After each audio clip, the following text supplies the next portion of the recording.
Hello, everybody, and welcome to today's coverage of Champions of the Future Americas Series. It's time for the Big Points Day, the Sunday. We're all set to go for Super Heat racing action. We start things off with minis and under 10s. Trey Sanders up in the front row, followed by Asher Bizanski. You have Maddox, Carlucci, along with Lyon McPhail up in the top four of note. Some of the other notable seventh will see Monroy down the order, and many others looking to see where they go here, Dean, as we get set to find out who is set up for a good position for today's finals. The downhill portions of this season, the finish line is in sight. The championships are getting ever tighter. It's the three-way battle between Max Carlucci, Asher Bizanski, and Kendall West. Kendall West, not the greatest qualifying effort, not the fastest in the heat races, but was able to capitalize, though, in the final heat, which puts her right in touching distance of her two championship rivals. Should be a great day of racing action here for minis. Track temp currently at 102.7 per reports. We're underway for the Super Heats. It's 10 laps on the board, and we start with a crash right from the get-go. Back half of the field implodes. The leaders make their way through with Sanders leading the way up to Rocky Moran. That is Asher Bizanski, one of your three championship contenders, and of course it is Kendall West making it through the calamities up into position number 2 as Maddox Carlucci falls down to position number 4. Drama super early on in this Super Heat, and unfortunately for one of your championship contenders. We'll see if we can get a shopakr.com replay. Drama already as we've got Kendall West looking to take over the race lead.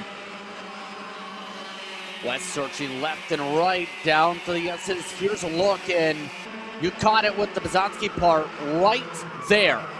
Ooh. I tell you what, Maddox Carlucci did come up a little bit there. I'm not quite sure if race control is just going to let that slide as a racing incident. It is very close quarters in these very early corners, but either way, Asher Bizanski is going to have to make his way from the very back of the field in the main event. We got a new race leader. Yes, indeed. West able to squeak on through here. And now she looks to lead the pack along with Monroy, who's already charged up 5 positions. Get up towards the front of this order. Sanders shuffled down to 4th to begin things off here on lap number 2. So yesterday we've seen a lot of frantic battling here, especially when it came to the cooler conditions.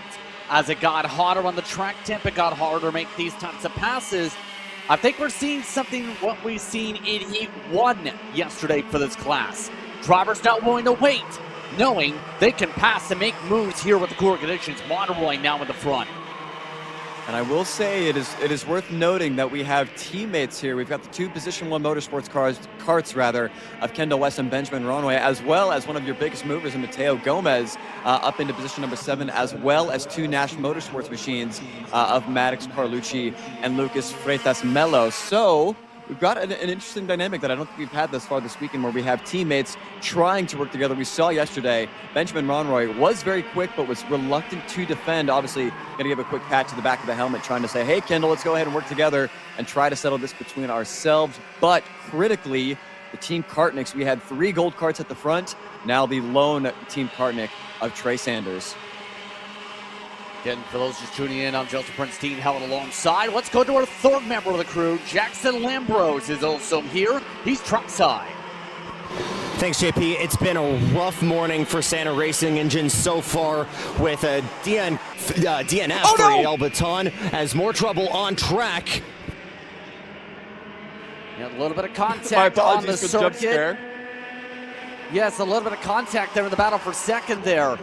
But they're able to stabilize out. Jackson, back to you.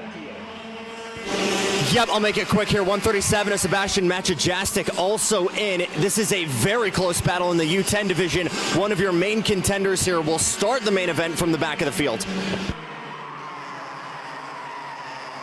We'll see how far those drivers get. You mentioned some of them already. You have Bilton, for example, who had some struggles yesterday in that center camp. Already has gone up 11 positions in this race. So there are a fair few people able to make up a lot of ground here with the early going. Of course, Asher Bizanski and also is off track along with Sebastian for the time being, though. But that being said, lead separates. Here's a look at what happened with some of the shuffles here. very nearly had some major championship implications. That was, I believe it was Maddox Carlucci looking up the inside of Benjamin Monroy. I think Monroy just didn't expect there to be two karts going through on that hole. Very nearly 2 of your 3 championship contenders having issues, but thankfully everybody's able to keep it going in the right direction. As we've got a big move up the inside of Rocky Moran. That's the 165 getting hit off by the 244. A little bit of under 10 contact on one of the proper mini drivers, but out front, Kendall West is slowly starting to stretch away, and she's bringing Trey Sanders and Maddox Carlucci with her. Yeah, that was Freitas Melville, by the way, you're referring to in the 165 in the midst of that battle with drivers like McPhail within range, like Hernandez, and a couple others like Adriano. But for now, they all try and find a way, if you will, to keep things steady.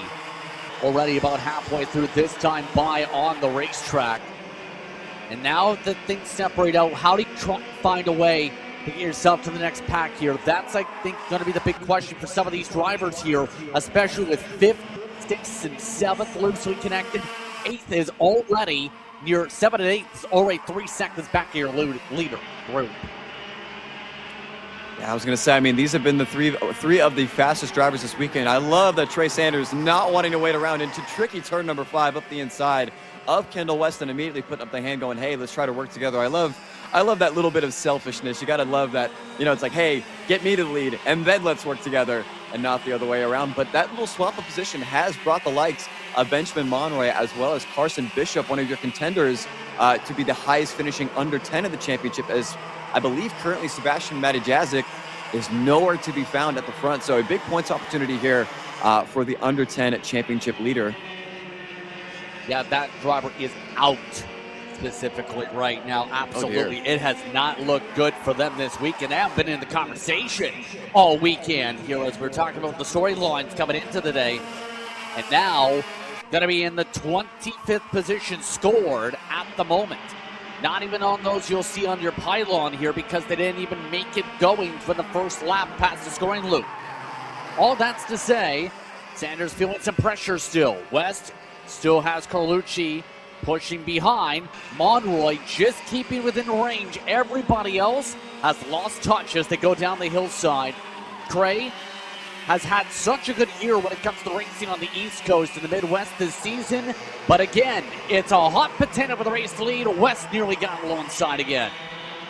And I tell you what, this is valuable learning experience here for Trey Sanders. What other competition could you have this high of a level with likes of Kendall West and Maddox Carlucci? Kendall's looking to make that move. Looks like she'll think better of it for the time being, as I believe we will be receiving the twin sticks next time by, beautifully handling the pressure at the moment. But critically, when is that move going to come for Kendall West? And when it does come, does Maddox Carlucci choose to go with Sanders or his championship rival in Kendall West? Going to say in the case of Trey here too, by the way, this is already the 23rd or so race they've taken part in this year in terms of events. They've been keeping Trey busy, whether racing at the national level, sending him off to Texas, sending him off basically anywhere across the country. They've been trying to give him seat time just about every single week as a driver so he develops. And he's been taking the chance to step up here with some of the wins, especially that start of the year, off in March in particular. Built that up to getting more and more chances all the way up to the summertime with so many different teams.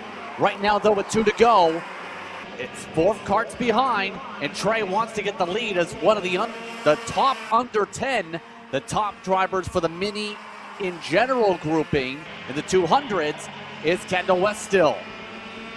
Boy, I think we're setting ourselves up for a hell of a finish here. Kendall West, a little tappy tap to the helmet coming out of the S's that last time by, trying to make her intentions known very clearly to Maddox Carlucci. And also she has a teammate at least a 10th teammate in Benjamin Monroy, currently sitting in position number 4. I also want to mention huge shout out to Ezra Medina, currently sitting in P6, one of your if not the second highest mover thus far this race, up 8 spots. The native racing driver putting himself in a really, really good spot for the main event. We're getting the twin sticks this time by. Here comes the move for Kendall West. Oh, white flag, I should say. Actually, yes, that is the white flag. That's 9 laps complete this time by. It's side by side for the point. West to the front. Carlucci to second. All going to be about who can get out of turns 5 and 6 the cleanest. Carlucci, we've seen go for some pretty aggressive moves. I just don't think he's got the help out of Rocky Moran. Kendall West just able to stretch those legs a little bit more. He's going to be under threat as well from Trey Sanders trying to get himself up into P2. We saw all yesterday, if you can lead going into the S's, you've got this race won. Looking pretty good at the moment for Kendall West as Benjamin Monroy looks up the inside. All the way down the hill they go. Right now, Sanders looking to battle it out for the top spot for the under 10s for that points distribution. Oh, wow, they make their way up to the final corners. Kendall West once again comes out of the corner. Will hold on in front to take the win on the racetrack overall. The under 10s are led by Monroy at the stripe. Carlucci and Sanders behind each of them. Those respective classes. Bishop in the top 3 for the under 10s. The top 3 for the mini is the 227 of Hernandez. Good battle up in the front to say the very least here. In the end, West got the upper hand. How about 2 and 3 wide nearly at the back of the group? Yeah, frantic racing all through this one. You got to feel for Asher Bazonsky. Once again, one of your championship leaders getting in some contact there on the first lap. I wonder if Race Control will be taking a look at that. But either way, going to be quite the hole to dig out of for one of your championship favorites. It's going to be a question mark potentially on how things go. Matiashik is also going to be in the same boat after being top 5 in heat points. Kendall West followed by Carlucci, Monroy, Sanders, and Bishop in the top 5. Medina, Hernandez, Gomez, Tavi are in the top 9. Freitas Mello held on to 10th in the National Motorsports Paralympic. Ryan McPhail fell down to 11th in the order. Gave a shot to Bidden in the Santa Race engine machine. Drove up to 12th. Close out the Super Heat. Once one of the big movers here in this field. Some of those down in the second tab of note. Ochi went from the front of the field to 20th. After the start of the race, the Team Kartnik finished in 20th. He also had a -5 for the last driver on racetrack. That being, once again, Brant Schlemmer. That's a look top to bottom at the running order for how things went in the first Super Heat of the day. Now remember, these drivers are going to have a busy day of racing. There's quick turnarounds throughout much of the morning, remember, for today. There is one note compared to what we talked about yesterday with the scheduling for the lunch break that's in the schedule.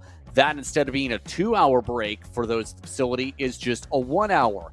So the podium celebration moves up to as early as 2:45. Here's a look at the full schedule for a full breakdown. 9:20 is our next race. We're about 7 minutes out from the KA100 Juniors. KA100 Senior is set to hit the track at approximately 9:40. Then KA100 Heritage is separated from X30 Pro for the rest of the day. They'll be at 10 and 10:20 respectively. Then we go straight into the finals with a quick turnaround for 10:45 for the mini and mini under 10. The KA Juniors at 11:15. Then 30 minutes later, it's KA100 Senior, and then we hit our lunch break for the day. Now, the big thing to mention here when it comes to these races now for everybody here is we're going to have longer distances than yesterday, obviously. 11 laps with the K100 Junior race, 14 for every other senior class for your Super Heats. Then your finals, the minis, will run 12, 15 for the KA100 Juniors for their final, and then 17 the rest of the way. So that's a fair amount of laps going to be put on each of their tires here, Dean, from this point forward. As the day goes on, the temperatures really pick up. You're going to have to be good on that equipment to make sure you're good by the end of the day. Well, critically, brand new pressure rubber will be available to these teams. I want to mention that you get 2 sets of tires at the beginning of the race weekend. Once you put them on, essentially the strategy is to put 1 set on for qualifying and 1 set on for the main event. But with brand new pressure rubber, you really need, it seems like you really need, there is a huge advantage to bringing them into that window slowly. If you push them too hard at the beginning of that 14-lap main event, better be ready to hang on there for that last half. You will be going backwards for sure. 17, in fact, if you're the seniors, 15 for the juniors. So it really depends on the choices here. But we're 5 minutes out from the racing act. We'll take a step away from the mics for a quick moment because The drivers are in the midst of preparation. How are they going to race? For your K100 juniors, it was wild yesterday. Well, it stayed wild this morning at K1 Circuit. We'll see in a moment.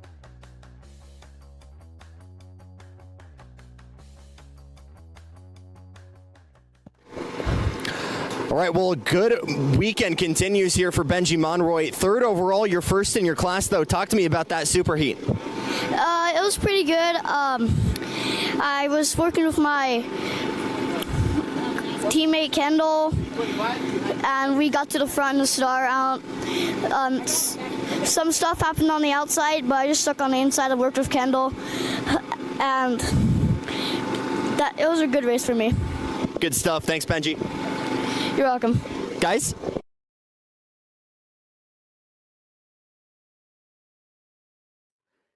And Benjamin Monroy taking the opportunity to speak with us there in the split moment there as they finished up at the tech line. Once again, K100 Junior setting up in a moment, 3 minutes out from our next race.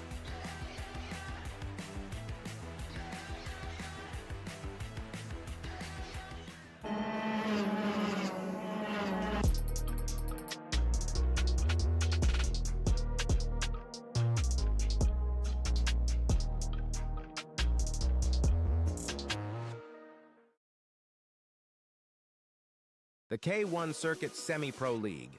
This is a competitive race series with two classes.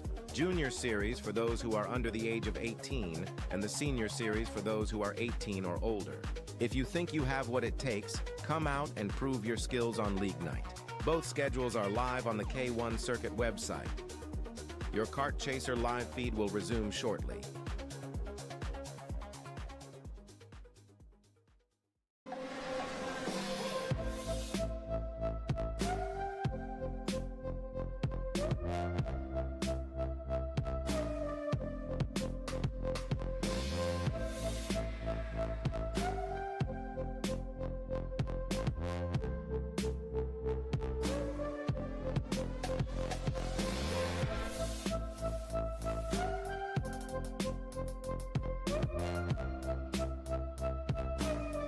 Are you stuck with your kart racing? Not sure the ideal kart setup? Or going to a track for the first time? Well, Kart Class has the answers for you. Our online portal has a wealth of experience and knowledge to help your kart racing.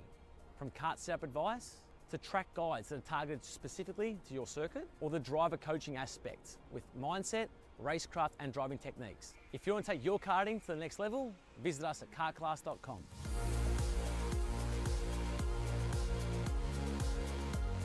Hey guys, another Kart Chaser driver fitness episode with me, Chris G. And today, we're doing some upper back movements. Here we go. Exercise number 1 today we're doing is the reverse grip lat pull down. This exercise movement is one of my favorites because it works your grip strength, your biceps, and most importantly, works that lat area that also protects those ribs in the seat. Exercise number 2 today, the dumbbell chest supported row. Don't forget, good stretch at the bottom, and bring them right to your hips like that, keeping your back nice and arched, shoulders back. Think about having good posture in the cart. Exercise number 3, the inverted Smith machine rows. Grip strength, back strength, overall amazing workout. Thanks again for joining me on another Kart Chaser driver fitness episode with me, Chris G. Race ready training that carries into real life.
Engines are fired up and we're ready to go. It's KA100 Junior heading the racetrack. Champions of the Future America Series continuing on this morning. Let's take a look at how they'll start. Daniel Ramirez got the top heat points coming in today over Sebastian Hauser. Wagner followed by Murphy, Spears, and Gonzalez. They're all in your top 6 here to start this off this morning. Keep in mind, some of the other drivers you have to keep an eye on. Court Diesel Bizonski down in the 7th spot alongside Jet Whipple. You have Sebastian Johnson, Luis Martinez, Nathan Ramirez, Beckel, and Mixon, all with Henry Escalette. They're going to be on the next tab, mind you, for Escalette here today in this one. So a few other drivers that are looking to make up some moves like Alec Dinsky. You have Jose Luis Sanchez, along with Keel Sharp, DJ Davis, Mac Unser, and Simon Fay is the last driver in the field today. So these drivers, as talked about moments ago, will run 11 laps for their Super Heat today. So a little bit longer of a distance by 3 laps once more. How will they fare out? Let's find out. Green flag is out. We're underway, led by Ramirez on the inside. Looking to move forward, but there was a slide in the corner, side by side with Hauser. Hauser makes the pass. Not quite sure how race control is going to look at that. There are track limits being enforced at the final, or I should say rather at the first corner. Sebastian Hauser using a bit of extra track limits there, making sure to cover the inside going into tricky turn number 5. Got to be careful with these pushbacks. I believe that was Aaron Spears maybe getting shoved out a little bit with contact from behind from Alejandro Gonzalez. But for the most part, everybody clean and green. Really good job, boys. Let's see how this race pans out. Definitely keep an eye on that because a few drivers have been going very wide out in the turn 1 over the course of the weekend on the starts. Now, Hauser trying to hold on, but here comes the move. It's Daniel Ramirez back up the inside. It brings some of those like Tristan Murphy on through. What did we talk about yesterday with Murphy? Oh yeah, that was a rocket ship from 10th every race. Is already taking the lead. Yes, and as we've got a frantic fight for the race lead, we've got a report from Jackson down to the pits. Jackson, good morning. Morning, Dino. Quick update on that track limits. I heard you guys talking about that. Drivers meeting Saturday morning discussed a slight change in that. Yay.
Currently working our way through the early portions of this one. We apologize for the quick blip there.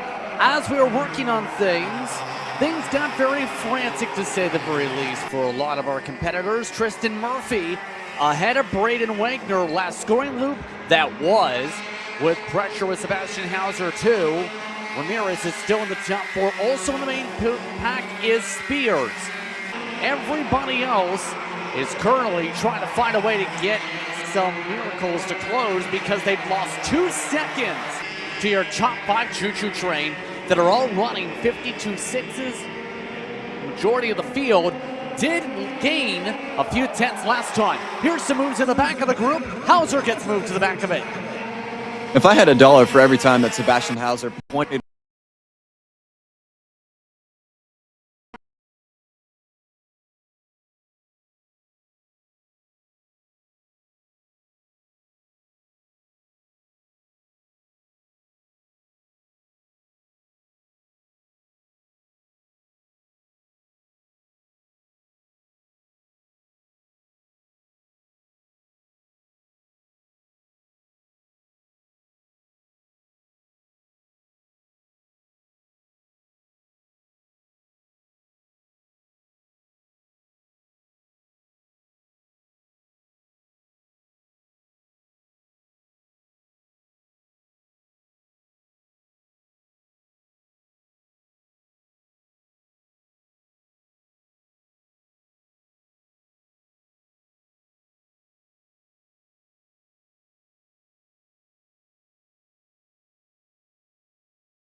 World, the whirlwind continues here as we continue on with the battles. It's Braden Wagner now over the front of the field.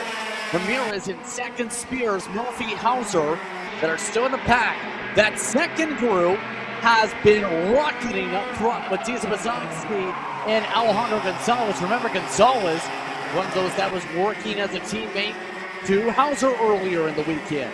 Murphy shuffling with Spears a bit for third, but Wagner in a good spot for points, very importantly here, Dean, as we close up to the final couple laps or so in a few moments.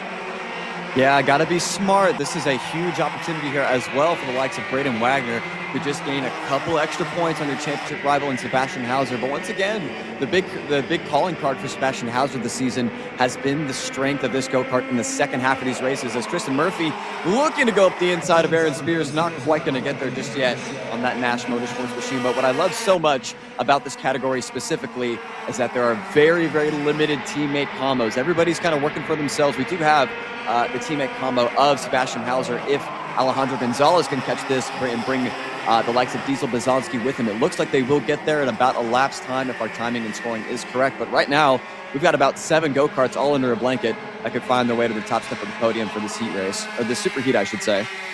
Yeah, we're coming up to 2 laps to go as well. So for them, they're going to need one more battle to really solidify a closeout. Ramirez, by the way, he's got the fast lap of the race. That was set through the technical blips with a 52 flat, up by 1,000. Speaking of Ramirez, wanted to lead again. Here comes the inside with the move, able to pass by Wagner.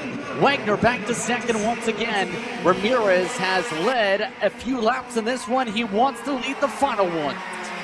Yes, but here comes the defensive move. Surely before too long, you're not going to make a move like that if you're Dana Ramirez and then leave the inside open. Surprisingly, none of these drivers opting to take the open space on the inside of turn number 5. Aaron Spears is going, hey, let's work together. Let's try to dislodge this top 2 duo of the Actis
Currently working our way through K100 Senior at the moment. Early goings of this 14-lap Super Heat. Enjoying the action so far here in Kart Chaser. Currently, Archer Eversman and Johnny Stamps controlling the lead group over Aiden Aquino. The top three trying to break away. However, Jonathan Ports is keeping up. In fact, it's quicker than the leaders. We also have some drivers towards the middle of the backpack that are putting on some good pace here in this one. But to say the very least, the main discussion point, Dean, over the course of the weekend for this class, can anybody beat Eversman or Stamps? Tell you what, Eversman was not interested in hanging around a little bit that we saw before we had some technical issues. Apologies on our side for that as well. Eversman making a really aggressive move up the inside of Aiden Aquino at the last chicane. I think one of the first times that we've seen an overtake there, especially in this category. Also want to give a huge shout out to Cameron Perry and Jonathan Ports. Both of those drivers really kind of MIA yesterday and making themselves known here before the main events later on this afternoon. But out in front, really a strange equilibrium, a strange piece between two of your championship rivals.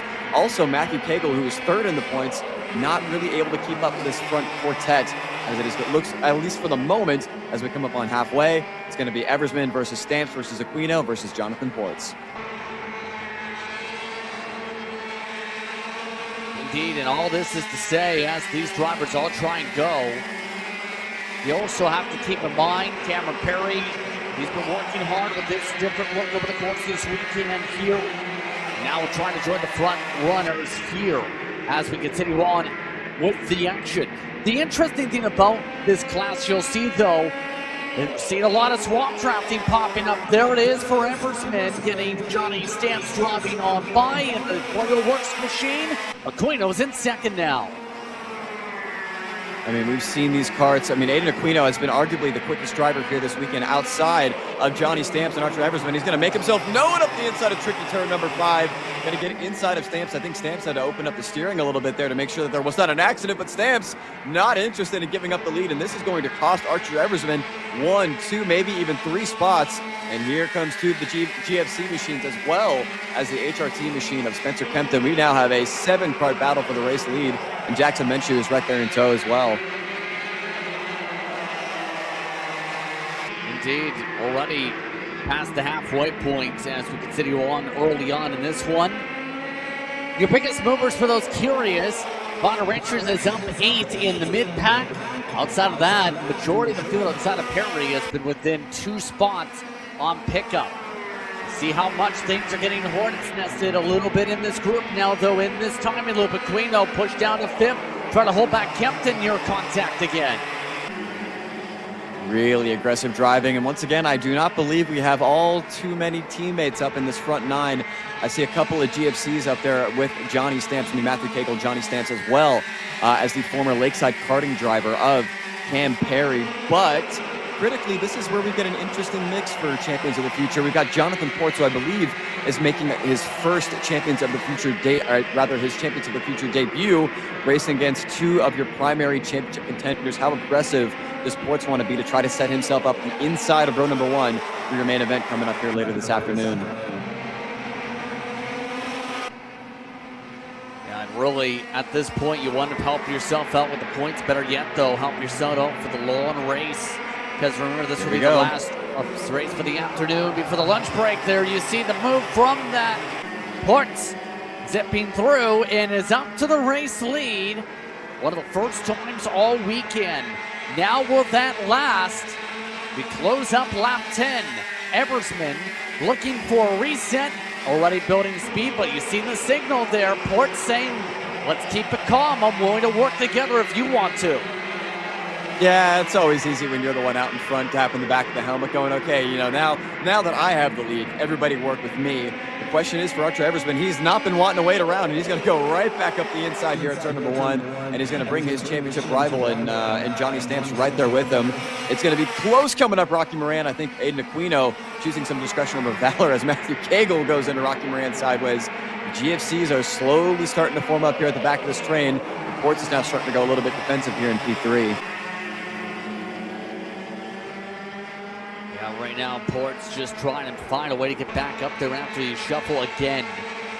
And it's the tough thing on breaking up the status quo, as we've talked about. When you have 2 drivers at the top of the standings that have been able to be consistent week in, week out, if you want to try and outscore points them, you have to find so much. Pick up, what do you do? If you're Ports, Aquino, any of these names back here, to try and break this up again in the flow of things. As you see them all single file for now with 3 to go. I also wouldn't want to forget about Matthew Cagle, currently sitting 3rd in the points. If anything was to happen to Eversman, let me knock on wood first before I do a little commentator's curse, but if anything was to happen between Stamps and Eversman, he is in prime position to make up for it, as Stamps is going to go up the inside, and once again, tricky turn 5 was the corner of calamity yesterday. Seems to be the corner of opportunity. Eversman looking up the inside of the S's. Stamps not willing to let that go. The back and forth, you think at some point something's got to break here between these top 2. Oh, yeah. Yeah, you see once again, the blocks are starting to come out. Gonna have to play a little bit of defense here, because somebody is gonna want to take that inside line, especially for the run up through 11. All of them snaking around the Dragon with 2 laps to go. All this is starting to build up, with Ports looking for the cut to the inside for second spot. Eversman moves out from his preferred groove. Now it's Ports on the attack on Stamps. They'll try and wind it up for turn 5.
We apologize for the technical difficulties once more with the current situation.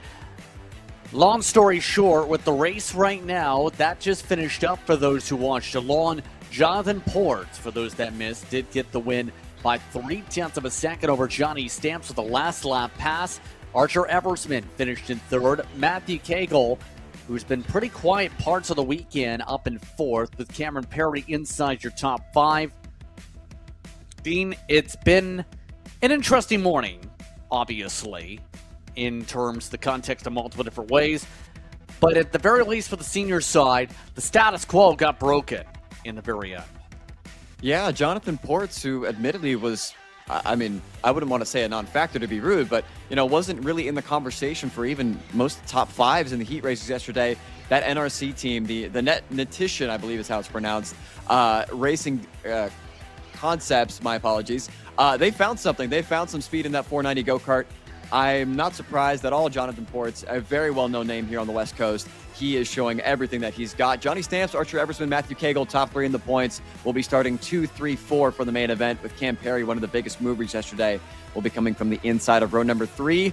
But as mentioned, it's going to get really, really hot by the time that these drivers hit the track for the main event. Also want to give a huge shout out to Ivana Richards, your biggest mover, the lady doing double duty. We'll see her very shortly coming up here in X30 Pro, up 11 spots into P12 for HRI Mexico. So, yeah, some guys that maybe we thought were kind of non-factors yesterday showing what they've got, and other drivers that were having good days, like Jackson Menchu finishing that race in P11.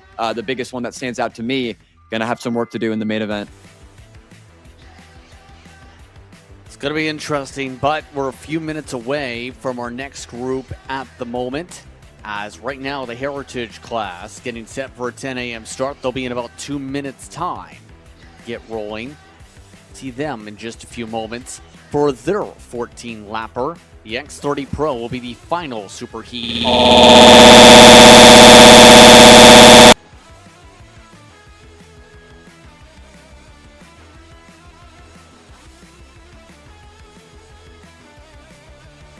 Apologies for that, as the X30 Pros was going to say the last of the Super Heats. We're moments away. We'll be back in a second.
Getting all set to go for a K100 Heritage. As you can see, it's Dylan Albiani up the front of the field over Jeffrey Bays.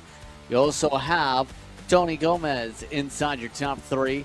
Isaac Hedervik Monaghan will be amongst those in the top 6 in this field today. You also have in the order Brent Eck, who will be in the field for today. So, of course, Heritage has had some interesting battling going on amongst it, but there's been one constant. Can you beat the Precision Works of the 556? We'll see this time if anyone's able to make the move to get around them for the front, and better yet, who challenges in amongst this pack. No class racing from this point for them. We're back racing. We're underway for Heritage. Only a 5-car grid here this afternoon. We'll see what happens here once again with championship leader and Tony Gomez in position number 2. Not quite going to get there in time to make the overtake going into Rocky Moran, but clean and green for your 5 drivers. We'll see who we are missing thus far. Tony Gomez not wanting to wait around, keeping the proverbial mirrors full for Dylan Albiani. And sure enough, Tony Gomez making that really nice dummy. Unfortunately, going to wind up on the outside for the S's, but putting the pressure on early here in K100 Heritage for their Super Heat. Guess we'll find out just how much this gap plays around with. It's been impressive what we've seen, in particular, I think, from Beige, you can argue, in the Axis Kart Sport machine here weekend. However, that Lakeside karting machine up to second here to begin things up, it looks like. Yes, Tony Gomez, the points leader, stepping up here, because yesterday, 3rd place in all races is not what you expect maybe from the points leader.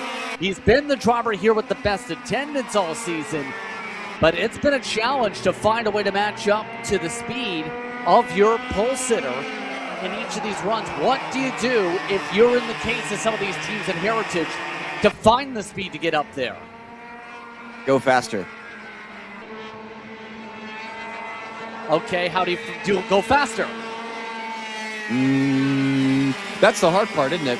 I mean, when you're dealing with a team like Precision Works, it's going to be A grade every single time. You're going to have to be perfect to beat any of their drivers. Unfortunately for Tony Gomez, as well as the likes of Jeffrey Bays, who have had a great battle for P2 this weekend, it just seems like maybe there's just not quite enough to topple the Precision Works CRG of Dylan Albiani as he continues to stretch that lead out by about 0.4 of a second that lap to Gomez and Bays as well. Andre Isak not keeping it, or I should say keeping it rather, close to this battle for P2 if they do start to fight. It seems as though Gomez in that Lakeside karting machine does have a little bit more speed built into it early on in the run, whereas the Axis Kart Sport machine of Jeffrey Bays seems to be a little bit quicker in the second half of these races. Also, Bays won the 3rd heat race yesterday. Maybe these teams trying out some different experimental changes on these go-karts to better set themselves up for the main event coming here this afternoon. And as we go, Bays looking up the inside of Gomez. Took a look there, and that was with the last lap pass in that one too, because remember, the final heat in both the classes for here and the X30s had some wild moments at the very end, it felt like. With the Heritage side, happened with a big gap for the race lead at the very end. So what we're trying to say here is, if there's any mistakes, especially for those up here, it's going to be very much amplified now today, here with the point significance for some of these drivers here. I will say, with that early lap, that big 53.1 from Dylan Albiani, that time by only 0.2. I wonder if there's any chance that we might see Tony Gomez and Jeffrey Bays try to work together with one another to close down that gap. Remember, this is a 14-lap Super Heat. This is quite a long race of attrition here for our K100 Heritage drivers. I do wonder if there's any chances we see a little bit of a look over the shoulder there from Dylan Albiani, if maybe in the second half of this race, well, throw that out the window. Jeffrey Bays not interested in sitting around behind Tony Gomez, move the Axis Kart Sport machine up to P2. Swapping on by once again, and seeing Bays look to try and charge again. Right now, this 524 looking to ride when it comes to Bays here at this point.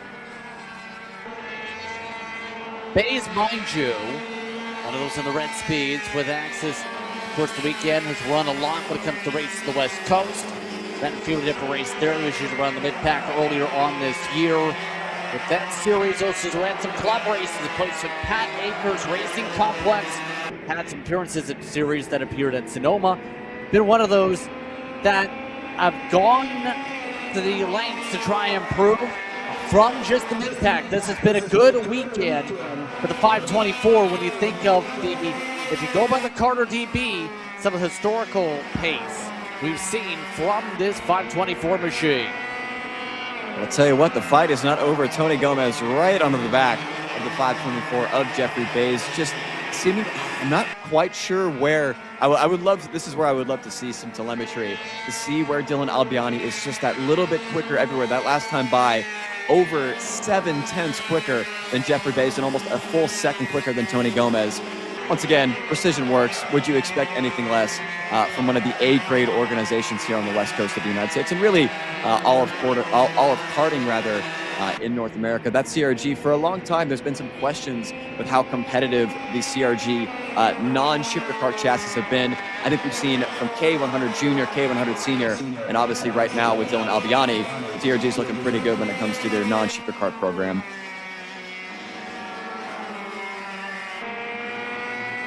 So about halfway through, complete this time by for the drivers here.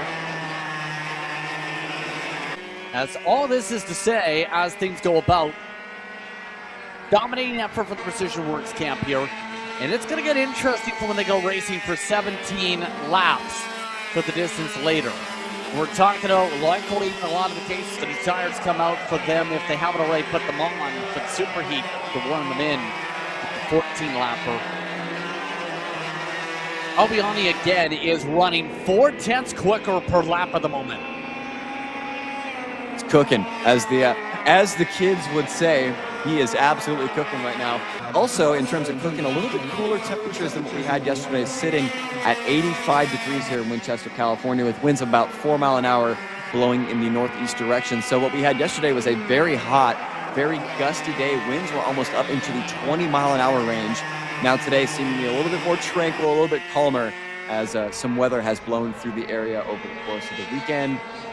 Wondering if that's playing into the minds, if maybe some of these karts, some of these changes that these teams are making, maybe trying to hit that moving target of the conditions, especially compared to considering I think we're about 4 or 5 degrees ambient cooler than we were yesterday. The track is going to change a lot from hot and slick to still pretty hot and slick, but maybe just a little bit more residual grip in the racetrack this afternoon.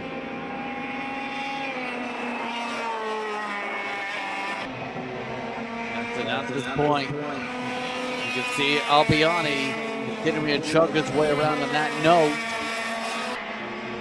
2.8 seconds the distance between first and second. The last going loop up to 3 seconds. Continuing to chug away here. Mentioned a lot of experience when it comes to the national scene. If you look back to some of the history for this California-based driver, has a lot of victories in IKF competition, to say the very least, with the Dumpy.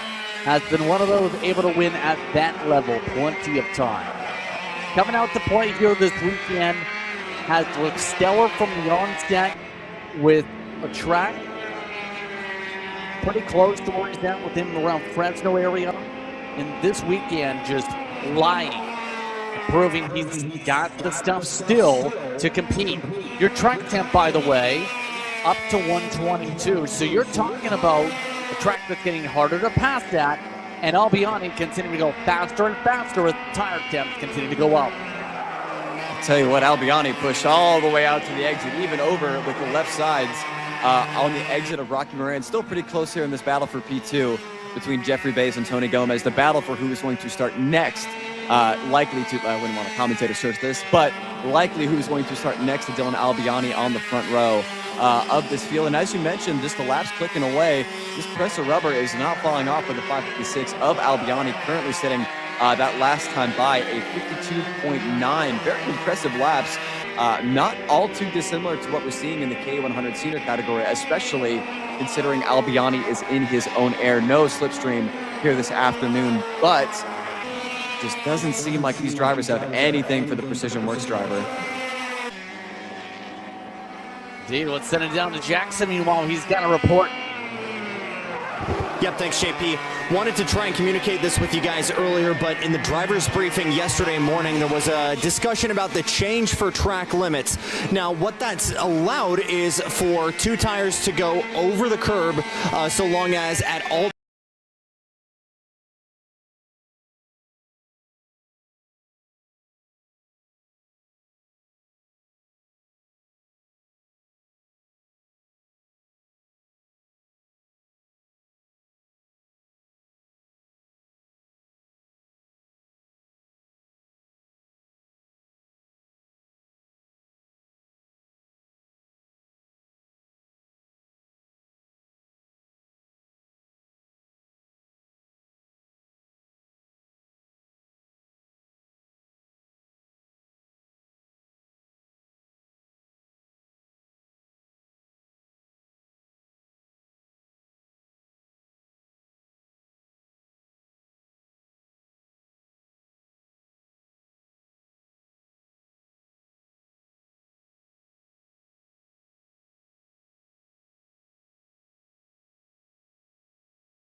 Apologize for that technical blip again, but it seems as though every time we talk about the track limits, either way, there is more important things going on in terms of the racetrack right now, while it's at the limits, is Albiani has flown around it to take the checker flag in the Super Heat. The sweep continues for Precision Works in Heritage. Second goes to Bays, Gomez in the top 3. Yeah, I'll be honest, I don't think anyone's beaten him. I mean, he's been a rocket ship this weekend. All you have to do, remember, for your track limits, Jackson was trying to say before, was you have to keep 2 tires at the curbs or over the white line in regards to your track limits in turn 1 today. Let's find out if everyone's going to be able to behave on that note here for the rest of the day. Only can be used in turn 1, but it's extended to the whole track here today. Used to be in turn 12 is what he was emphasizing. That being said here, 6 seconds the difference for Bays. You mentioned going to be hard to beat Dylan Albiani. It's going to get interesting, you have to think, for the next race too, in terms of what we see with those drivers coming up here for our final Super Heat of the morning.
time for our final super heat of the morning. It's time for X30 Pro. 4 karts on track. Wiggly Keys will lead them off, followed by Sergey Caroselli. You have Gordon, and at the rear is Ivana Richards. Richards dealing with a brake rub after contact of the rear axle in heat number 3, Dean. Yeah, critically the same issue that we saw from Sergey Caroselli in round number 6. Just a lot of, especially with these curbs, the vibrations that go into the rear axles. I actually had a very similar thing happen when I raced here for the Superkarts USA PKC round number 1. So lots of energy, lots of force going into these rear axles. Hopefully that issue is not going to be a big issue, but we have Wiggly Keys versus Caroselli on the front row, Tanner Gordon on the inside of row number 2, and Ivana Richards, the story of yesterday and also one of the biggest mover in the K100 Senior Super Heat. We'll look for her to move up the field very quick, fast, and in a hurry. Let's find out how this is going to go here. Final super heat of the morning, and then we transition into our finals. Off and away we go with some defensive maneuvers already. It's Caroselli taking the lead. It's Richards already alongside the curves. Got a little bit close to the paint there. Holding on back to 4th. Meanwhile, it's Keys remaining in 2nd to start. Looking for the lead already. Maneuver to the right side for Caroselli. Trying to defend in the 604, not give up this lead already. I will say the story of the day yesterday for Wiggly Keys, just not quite able to get off the line, as well as the likes of Caroselli or Ivana Richards. For whatever reason, that kart just does not seem to get going. Even as the control kart, rather, on the inside of row number 1, just did not quite seem to have it. As unfortunately running wide there for Tanner Gordon, going to allow Ivana Richards to sneak her way up into P3. The status quo has been set. Now we see who's got what, and remember, these tires have been the same ones that they've been on since qualifying yesterday, so some very worn press of rubber should make especially the back half of this race really interesting. Gonna get very intriguing, absolutely, here as Caroselli, remember, gonna have to make sure the long run stays there. Keys seem to have decent long run by the end of yesterday. Keys already seen the tape fly up for Caroselli. That's the thing when it comes to the X30. You have those strips of tape to adjust how much the temperatures are when it comes to the radio. See drivers watch the gauges, see the temps, say, okay, let's rip off a piece of tape as the race goes on. I tell you what, it is so funny to watch Caroselli and Wrigley rip off their tape. I always like to be a little bit more courteous. I try to throw it out from the kart. They're just putting it up behind them, hoping it gets stuck on the kart behind. I think it's super cool for the little mind games as we see Ivana Richards running a little wide here at turn number 1. That last time by, Richards was the fastest kart on track. And I think at the moment, Wrigley is just slowly starting to reel in Caroselli up the inside of tricky turn number 5. Can he stick it? Looks like it's going to be good. Move the Nash Motorsports driver up into the top spot. Got to get the lead, and that's allowed Richards right into the conversation. 3-kart battle for the race lead. You love to see it. Here we go into this one. Keys, one of those making the appearance with Nash Motorsports this weekend, was one of those who competed as well in Clutch to Columbus recently back in July. Well, it is July. About a week ago is the better way to put it. Was a mid-pack runner in that race. Now is fighting here in California. Caroselli takes the lead right on back. Keys, though, wants it on the inside. Up to the opening corners. Back to the race lead of the 618. This may be one of the smaller grids of the weekend, but never shortage of action here in X30 Pro. I love that we always see, it's the tap on the helmet, and immediately right as you tap on the helmet, the guy behind you pulls out and tries to go for the pass. So I should say that the person behind wouldn't want to leave out Ivana Richards here this weekend. She is just sitting back watching what her 2 counterparts are doing. And remember, 3 different kinds of go-kart, I believe, on offer here inside the top 3 as Tanner Gordon watches on from about a 1.5 seconds back of your race leader. Surprising to see this with Wiggly Keys not opting to go for any defensive moves, maybe doing a little bit of squeeze play into turn number 1 as these drivers shedding more and more tape. Will Caroselli go for it? Not quite yet. Likely going to be waiting to make that move up the inside of turn number 5. We're talking about the different karts. There's 4 different manufacturers, technically speaking. You have an LN kart for Gordon. You have the Kart Republic of Caroselli. You have the EOS kart that is the back of Nash Motorsports. in the case of Keys, and Richards for HRI Mexico is running a Tony Kart. So 4 different setup windows you can have for your respective teams with your karts here when you think about it, for those that have made the way into round number 7 here today. So they're not one and the same really fully when you think about who the supplier at the very least is of the kart. Hold that thought. Richards the second. Little bit of bumper tag there going into the final corner. Not really sure. Ivana Richards not wanting to wait around. Go girl. Really making the aggressive move. Still, I think we need to go to Jackson for a third time to hear the rules update there at the final corner. But either way, Ivana Richards finds her way to the front. And of course, right as I say that, we're going to get Wrigley Keys going up the inside, and he's going to bring Caramacelli with him. These OTKs mainly are the main chassis, which does have that exact same thought of the chassis. They're all zipping their way through here down the hillside continuously, though. Keys trying to hold back everyone else. All this is to say, we're coming up to halfway. Next time by, Keys still not going to be done. They're allowing Corden right back into the mix here. Yeah, just like that, we got a 4-kart fight. Sergey, I love that. Sergey Caramacelli saw Wrigley Keys looking back as Corden goes way wide at the first corner. Right as Sergey Caramacelli pointed forward, Wrigley Keys leaves the inside open. Keys with a little bit of a Euro swerve there into turn number 1. And we now have a 4-kart fight. These guys and gals do not like one another seemingly. And we're not even halfway into this race just yet. Yeah, this is fun. Tense. I'm enjoying this. Yeah, this has been fun, absolutely, with the battling going on. No one's been able to really control this race so far. Richards and Caramacelli making a break forward again. Will that last? Remember the fireworks that happened between the two of them in the first 2 heats over the course of the weekend. Let's find out if those fireworks heat back up here. Past halfway on lap 8 now, 7 complete. I love this. Even with these smaller grids, it really changes the dynamic. It's almost like, I mean, you're kind of, I've made this reference before, but like for those of us that like first-person shooters, it's the 1v1 mentality. You don't really have to worry about getting freight trained. You know, you can make those really aggressive moves and really lock in on somebody and not worry about getting passed by 2, 3, 4 people. Although for Sergey Caramacelli, I think if he opens that door up, Ivana Richards is going to bring Wrigley Keys and even Tanner Corden through. So got to be a little bit more tactful. But now at the halfway point of this race, we're going to start seeing this pressure rubber start to fall off. Let's see who's saved this rubber through qualifying Heat 1, Heat 2, and Heat 3. Who's going to have a better go-kart, who's going to have more pace in the downhill portions of this race. And I think we're about to see another pass here at turn number 1. Yep. Here comes the move. Yep, you caught it. Richards back up front. Ivana breaks lead once again. We continue to change hands back and forth. That's allowed Keys back into it. That's off the fastest lap of the race, too. No change up this time to start through the second sector. So really it becomes the question, when would be the right opportunity to make this pass? Because it doesn't seem like this lead's being held on to for more than a couple laps at most so far.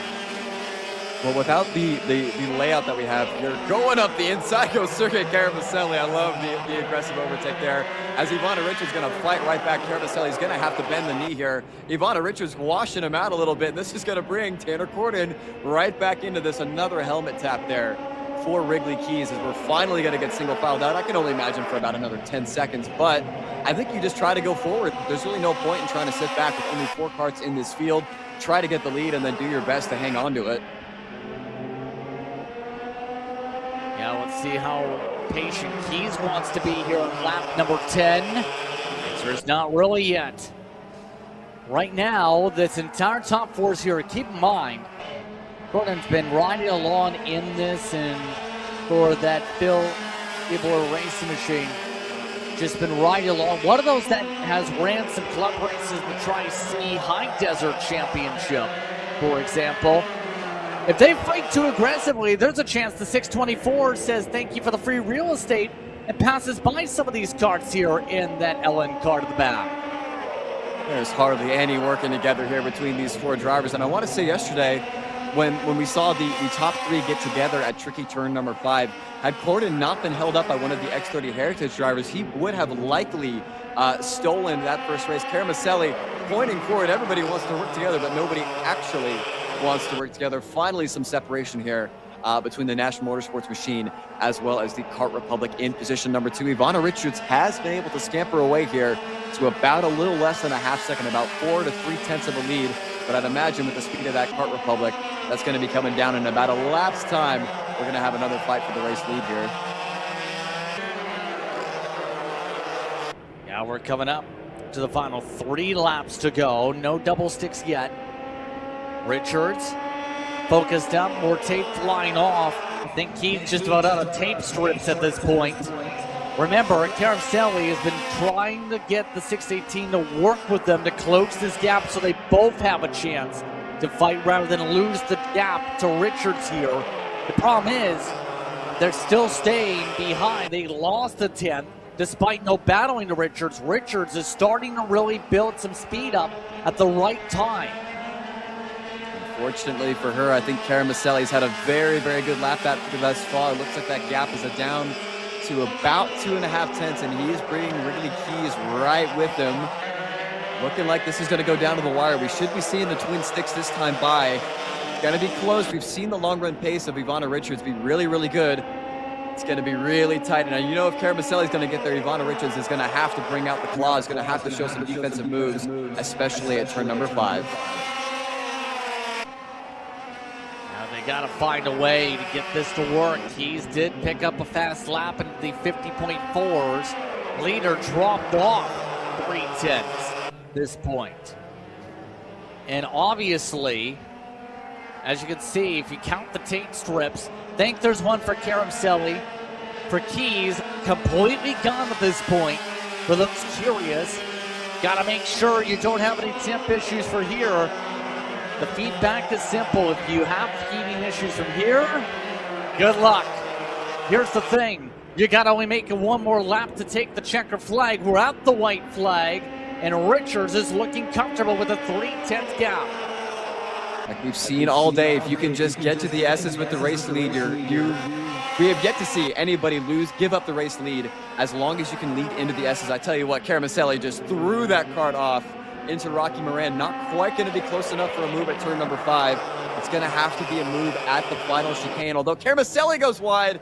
Congratulations, happy birthday, happy New Year's here for Ivana Richards. Even Wrigley Keys going to be able to go through there. Well, the trend will continue. Justin, they're all yours to the finish line. Well, Ivana Richards holds on to the gap. The gap in the final sector up by more than 6/10. Ivana Richards bounces back from a roller coaster of a heat day to come away with the super heat. Richards wins over Keys, Caramasselli, and Corden. Amongst your 4 that make it to the checkered. So Richards in the HRI Mexico machine able to come up on top. I think that says a lot potentially for the end of the race run speed for the 650 today. And I will say, this is making me interesting to see what she's going to be able to do in the K100 senior main event. As we saw, she was up 12, or I believe 11 spots, your biggest mover in the super heat. Team HRI Mexico have got that thing on rails. And remember, she's got double the laps in practical racing conditions compared to anybody else here this weekend. They've got all the data and they're making good use of it. You know, the double duty, remember, when it comes to Richards this weekend, Keys and second, Caramasselli and Corden, the drivers on the racetrack, as you can see with the OTKs on the board. In terms of the difference makers here in this one. So it's going to be the HRI Mexico machine that takes the checkered. Our final super heat of the morning. That means one thing. We're 10 minutes away already here, Dean, from our finals. How do you feel about that already, to see who stands on some podiums? I think we don't really even know if the winner of mini is going to come from the mini category or the under 10s. They've really brought the heat this weekend to your, the heat has been brought to us this weekend. Just not quite sure. I would always lean towards the mini drivers because of that extra bit of experience. We've seen the likes of Trey Sanders be super, super quick, as well as the likes of Benjamin Monroy working with his precision Motorsports teammate of Kendall West. Some championship implications on the line for these drivers, but ultimately, everybody's going to want to win here at Champions of the Future. Indeed they will. And all these drivers get themselves ready to go. 12 laps, the minis. So as they all prepare here, what are going to be some of the keys you're going to be watching yourself, Dean, when we go racing for these finals in 10 minutes? I wouldn't so much be worried about the pressure rubber falling off. We saw teams at the beginning of the season even opting to remain on their original set of pressed tires to make sure that these karts were not sticking into the racetrack, or what was called in karting being a little overstuck. Obviously, with the huge straightaways that we have, lacking the Ds and really the super slow corners in this particular layout here at K1 Circuit Winchester, it's all going to be about finding friends where you can get them. And for the likes of Max Carlucci as well, the Nash Motorsports duo, as well as a couple of the other teammate pairings, the Team Kartnik trio, I should say, as well, all need to find ways to work together as best as they can.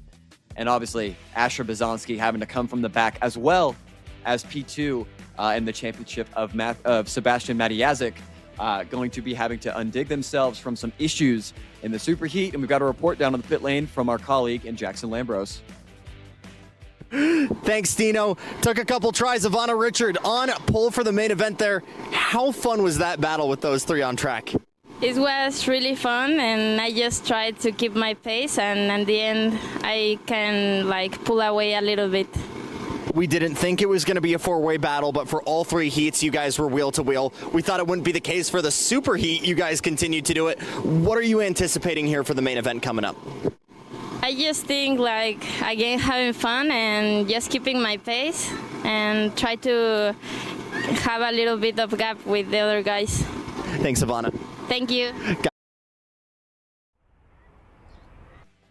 Thank you so much, Jackson. So on that note, race time just moments away. We'll see the drivers hit the racetrack in just a few moments. You're watching today's action here at Kart Chaser. We hope you're enjoying today's coverage of Champions of the Future America Series.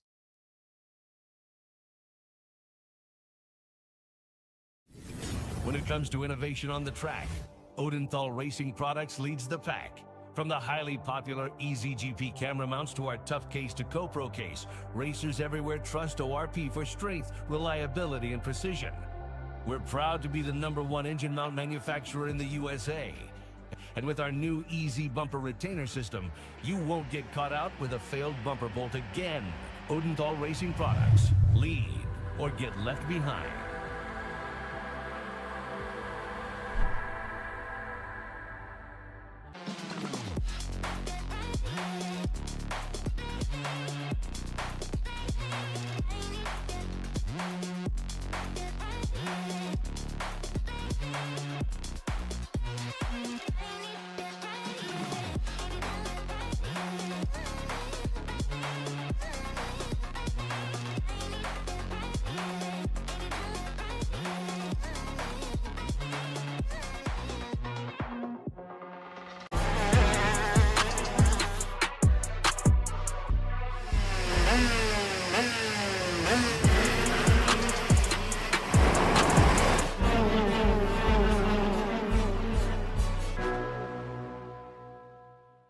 Chrome Motorsports builds champions every day, drivers who won on the world stage. The Tillotson T4 Series is pure spec racing. Same engine, same chassis. When you win, it's because you were the best that day. Your edge is not the kart, it's the setup, the strategy, and the race team. With our Arrive and Drive program, you simply bring your gear, we provide the equipment and the championship-winning support to every event. Stop wrenching, start racing. Your path to the T4 Nations Cup in Spain starts with us. For more information, contact us at macromotorsports.net. Are you ready to get behind the wheel? From Formula One to NASCAR and IndyCar, all the pros start here.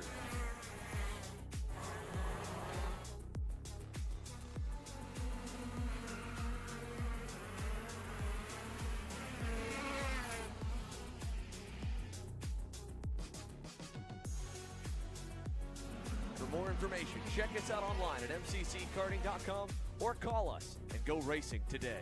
K1 Circuit, the world's greatest outdoor karting facility, is now open. Open karting and rental session schedules are available online. Rentals will resume today after the race event at 5 p.m. Thanks to Kart Chaser for live streaming the event at K1 Circuit. Your coverage will resume shortly.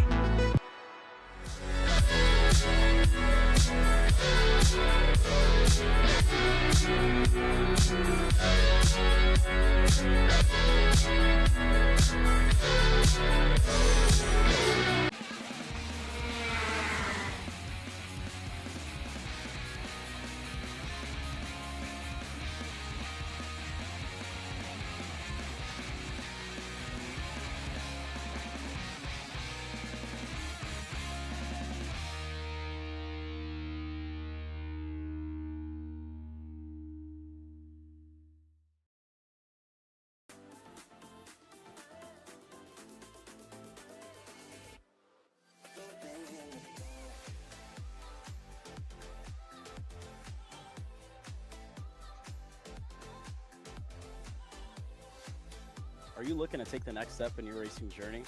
Well, look no further than PitFit.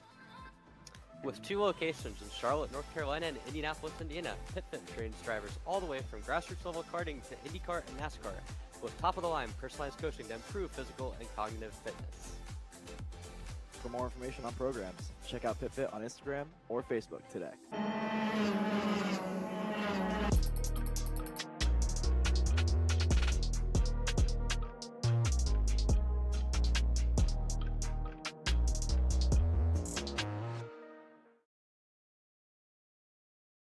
The K1 Circuit Semi-Pro League.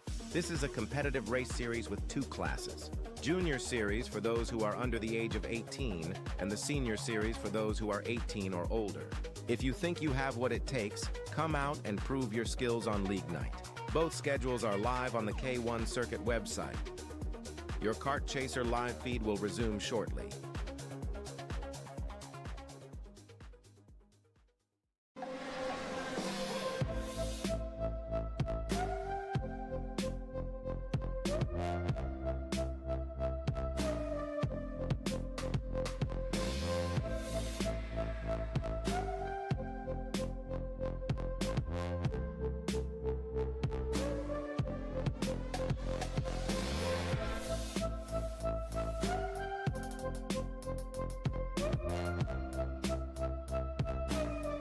Are you stuck with your kart racing?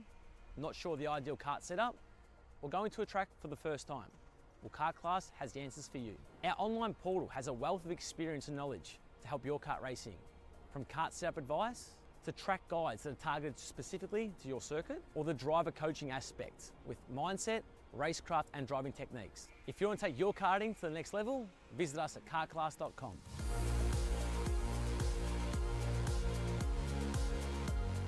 Hey guys, another Kart Chaser driver fitness episode with me, Chris G. And today, we're doing some upper back movements. Here we go. Exercise number 1 today we're doing is the reverse grip lat pull down. This exercise movement is one of my favorites because it works your grip strength, your biceps, and most importantly, works that lat area that also protects those ribs in the seat. Exercise number 2 today, the dumbbell chest supported row. Don't forget, good stretch at the bottom, and bring them right to your hips like that, keeping your back nice and arched, shoulders back. Think about having good posture in the cart. Exercise number 3, the inverted Smith machine rows. Grip strength, back strength, overall amazing workout. Thanks again for joining me on another Kart Chaser driver fitness episode with me, Chris G. Race ready training that carries into real life.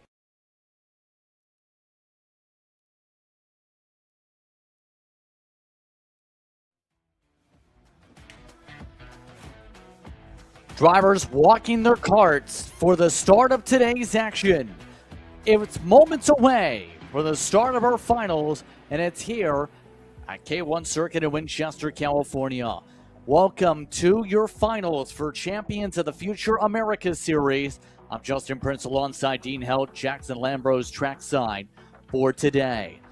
The minis and under 10s all walking their way onto the racetrack It's been intense, some of the battling for them today.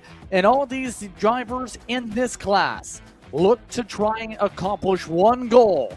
Take the top step of the podium and get to celebrate some wins today, Dean. Yeah, and it's been a tale of two classes. The under 10s once again have brought the heat to the main championship contenders this season.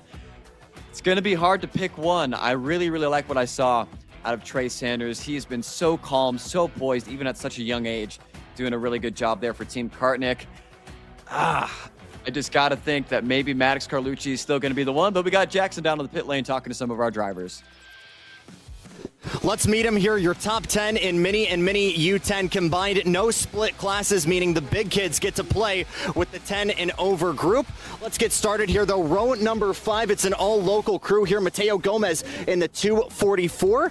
And a shout out to the 118 Native Racing making their local debut out of Adams Motorsports Park. Ezra Medina in the Croc Promotions machine. A little bit further back, the 165 of Lucas Freitas Mello. Going to be P number 9. Row number 4, Asher Bazanski is in this championship fight, although that Super Heat did not go the way it wanted to for him. He'll be rolling back outside of row number 4. He's alongside Carson Bishop. The Arizona kid has had a roller coaster season ever since Spring Mountain, but has found pace once again behind the wheel of this Nitro Kart. He'll be rolling off P8. Row 3, Ben Tavi, coming off of a phenomenal weekend up at Sonoma, trying to punch his way up to Italy for the Rock Super Final, has been showing that pace. He'll be outside of row number 3 alongside the Team Kartnik machine, the 115. You've been used to seeing this car in blue camo. It's now in that Team Kartnik gold and red colors. It's the 155 of Lion McPhail. One of his best results in the heat races to this point. Will be rolling off in P6. Row number 2, it's the 171. And Benji Monroy in the Croc Promotions machine. This has been a career weekend for him as well, just coming off of a 3rd overall, a first in class in the Super Heat. Will be rolling off in P4. P3, Kendall West, just losing that championship lead a couple of races ago, but she is more than in it. The 211 GFC will be rolling off in P3. On the front row, the furthest up we have ever seen a U10 driver, and it could only be a tourist, Trey Sanders. I say it's a tourist, but the local kid just making his debut here in the 117 Vulture-powered Team Kartnik Nitro. And out in front, your championship leader trying to leg out and gain a lead in the championship. It's the Energy Corsa Nash of Maddox Carlucci. Now, guys, we have not seen a U10 driver win here in Mini and Mini U10, but you've got a driver on the outside of row number 1 that's got national prestige, looking to do a little bit more internationally. We haven't seen a U10 driver win overall yet. This could be the day that changes. It's going to be interesting if that happens here, especially what we've seen indeed from your outside front row driver. It's going to be a fun day. You're in this one, Dean. Really impressive stuff from Trey Sanders, but man, it's going to be tough to beat the regulars. Really like what I saw out of Asher Bazanski. Hopefully, the young man will be able to unbury himself and get up in that championship fight as well. Just want to give you guys a quick update when it comes to the championship points table. Now, this is not including the results of the heat races and the super heat, but coming into this round, it is Maddox Carlucci on 561 points. There are 50 points on offer for the win in the main event. He comes into this with a roughly 64, quick maths here for the old man, 64 points over Asher Bazanski, and almost, I believe this is going to be 98 points over Kendall West. So still really close. Also, wouldn't want to forget Benjamin Tavi, not too far out of this as well. Should be a really good fight here with multiple storylines. Who wants to win it and who's going to think big picture for the championship? Especially with there being the home stretch coming up in the next little bit here for champions of the future. It's been entertaining over the course of this season so far. Drivers just taking a few moments to make sure they get themselves ready before they get the command to roll from this front straightaway for the procedure. Remember, all these drivers know what's at stake here. They have 12 laps to get victory here today. And obviously,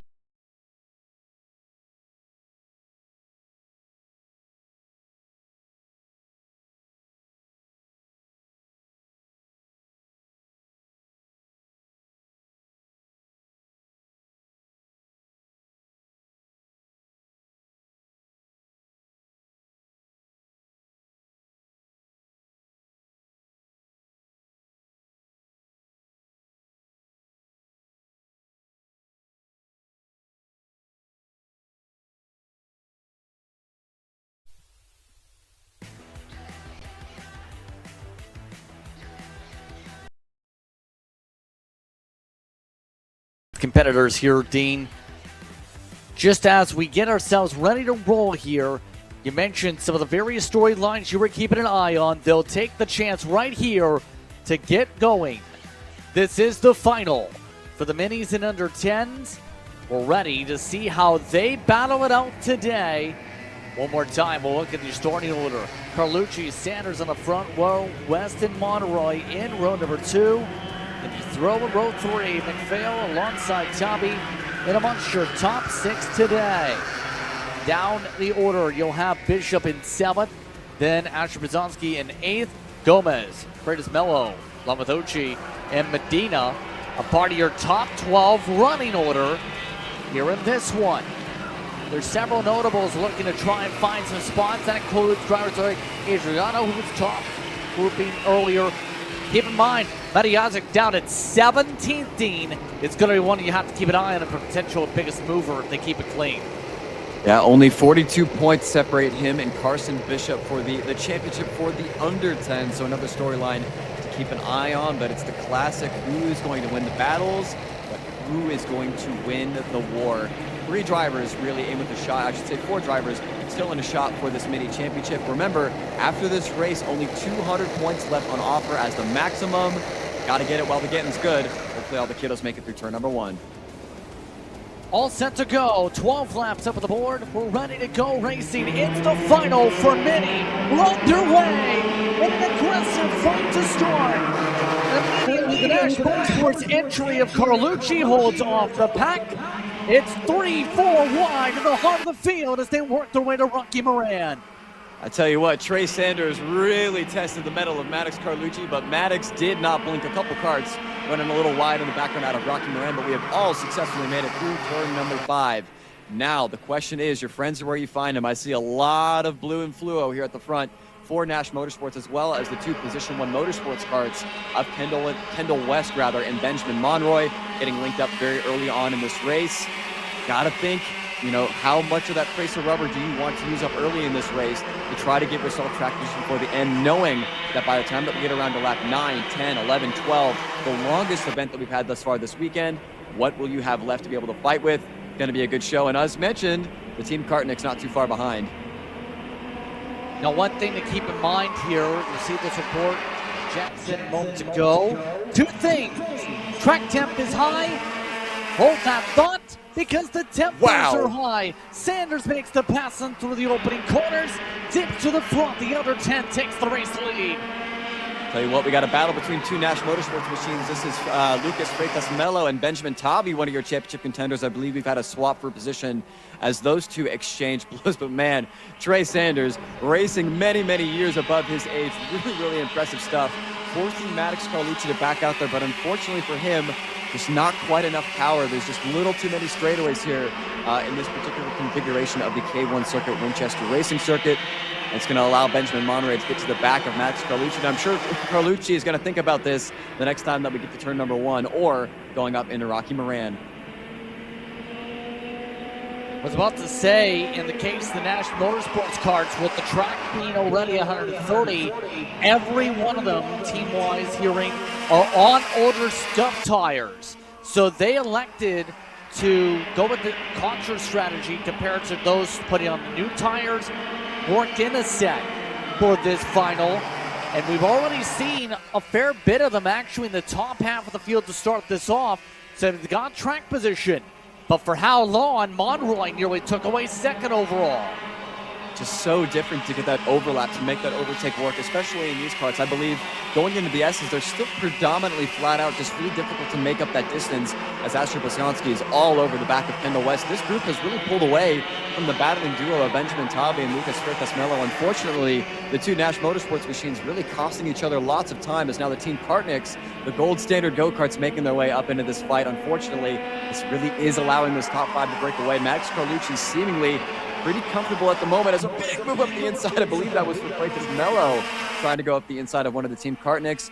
Everybody's playing nice inside the top 5. Maybe I would say a gentleman's agreement, but I wouldn't want to leave out Kendall West. A gentle person's agreement amongst this top 5, slowly stretching that gap out. They want to make sure that this is going to be a 5-way fight for the race lead and not a about 12-way fight this afternoon. Indeed here. All work the way down the hillside here, third of the way through the action this time by. Your first final of the morning. Going to be interesting keeping on with Bizonski here in the midst of this, because third in the drivers with the 200 number points at the moment. Bizonski running top 5 overall. Seems to have speed again. Was running quicker than mostly everybody except the leader the past couple times here in this pack. That red 213 looks good. The second group in comparison going to have a lot of work to close up. They've lost 2 seconds, the rest of those drivers that are fighting in the backdrop, by the way. Yeah, unfortunately, it looks like it's just only going to be Freitas Mello and Lion McPhail swapping spots once again for P6 and P7. I mean, to make up a gap of almost 2.3 seconds, especially at a track like K1 Circuit to begin with, let alone one of the, I believe, likely the fastest, at least in terms of average speed configuration that we have here available for this K1 Circuit. So unfortunately for them, barring catastrophe for this top 5, looks like they're going to be fighting for P6. But at the moment, it looks like everybody inside this front grouping still willing to play nice with one another. But we've seen the likes of Max Carlucci. When is that patience going to run out? When will this move come? And if he doesn't make this move, does the likes of Benjamin Monroy and Kendall West try to team up to dislodge the NAS Motorsports machine? Right now, coming up to halfway, Carlucci looking like he may be thinking about something, maybe, or at least thinking about trying to at least find a breakaway path. Not happening here quite yet. It almost feels like now with the hotter temperatures, what we've seen yesterday, where it takes a lot more effort to make the pass, and a lot of these drivers are taking that same thought to heart here. I think a lot of these drivers are keeping a bit patient because the track temp makes it so much more difficult to actually make the passes with the grip levels. I mean, even since we last spoke, ambient temperature has climbed nearly 4 degrees for these drivers. And you got to think, you know, this really, really dark black pavement that we have here at K1 Circuit is just going to soak up all of that sunlight. It's going to make it really, really difficult to make moves offline. The grip level will be way reduced compared to what we had in the morning. It seems as though, I do want to mention, that we've got the likes of Lion McPhail actually being able to close in that gap, at least to Asher Bazonsky. I think he's going to need a little bit more help to close into the rest of this top 5 to get there, as we are already approaching the halfway point in this race. Seemingly, this top 5 slowly starting to spread out a little bit, but for the time being, still relatively close amongst your front runners. To loop back to that ambient temp discussion, there was an excessive heat warning given about an hour ago in the region to Winchester. Is expected to get to 95 degrees by the time he gets to Podiums later today. Humidity at only 32%. It's a dry heat out there right now. So better keep yourself cool is what we're asking here for these competitors here at the facility today. Hope you're staying cool wherever you are watching along. But we're already past halfway. Right now, Monroy starting to become the bridge car because Kendall West is losing ground, but Monroy is also too. You talked about the splintering. We're really seeing that with Carlucci trying to set this up for the overall win. I would expect nothing less once again from Team Kartnik. They are the gold standard, at least I would say, in this mini category for champions of the future, as reflected by that wonderful gold sticker kit. I mean, probably one of the most distinctive looking go-karts. Very hard to miss where you see this Team Kartnik team, usually at the sharper end of the field as well. Surprisingly, Carlucci has actually fallen off the back of Sanders, rather. That kart is so strong through the S's, especially going out of turns 5 and 6 all the way down the hill. Just seems like he's able to stretch it out. But Monroy now getting to the back of Carlucci. And I tell you what, if there's just a little bit of fighting that happens here, McPhail, Lucas Freitas Mello, as well as Sebastian Ochi, who we saw have a really difficult super heat, could be able to slowly close in here and make this as much as an 8-kart fight before the end of this, but time is running out. Eventually, somebody's going to have to make the move. It's going to get interesting. When the late stages, who's the first one going to try to step alongside and make the pass here? Shout out to a couple of the different drivers on how they've shuffled. Ochi has been able to get back to about where they've ran most of the weekend, up +3. Also a couple other +3s throughout the field. BB Wild, Got assistance from Sebastian Hauser for testing coming into this weekend. Moved up a few spots towards the rear. +3 for Prince Mello as well in the order. McPhail has broken away from everybody, but has been able to chip away to the race group for those curious here. So we're down to the final 3 laps. Trey looking to be the first under 10 to break through for the checker flag here. When does Carlucci pull the pin for the race lead? Well, unfortunately for Maddox Carlucci, I just don't know if that kart's got the speed. It seems as though Maddox is a little bit quicker coming up into Rocky Moran and out of the final corner, but he just doesn't have the help that he needs going through the S's, where it seems as though Trey Sanders is just a little bit. You can just see that gap growing, especially the last 2 parts of the S's. Sanders is just able to stretch that gap out a little bit more, and Benjamin Monroy not really able to keep close with Maddox.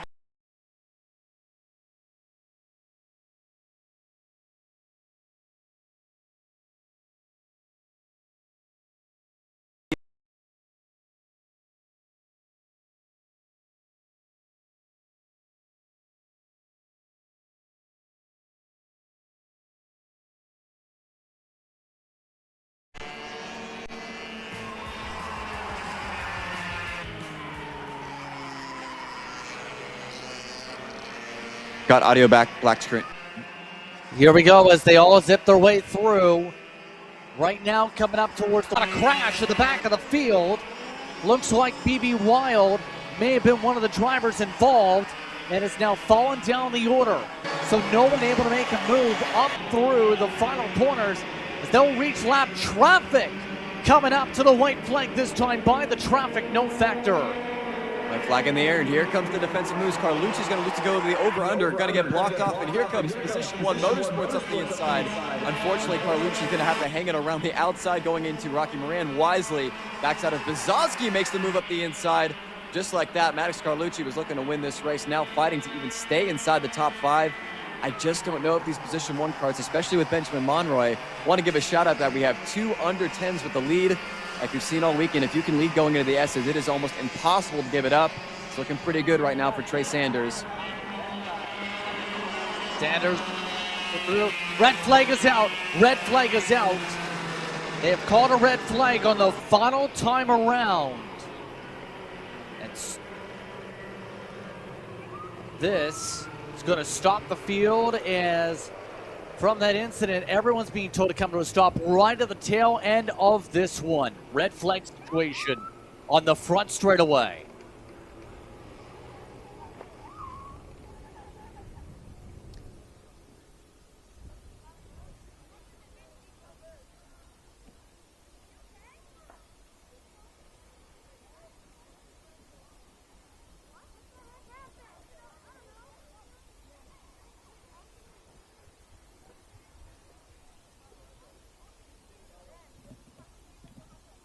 So red flag situation.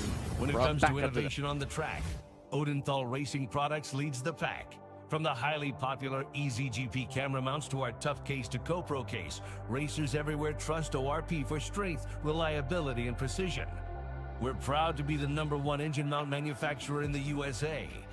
And with our new Easy Bumper Retainer System, you won't get caught out with a failed bumper bolt again. Odenthal Racing Products. Lead or get left behind.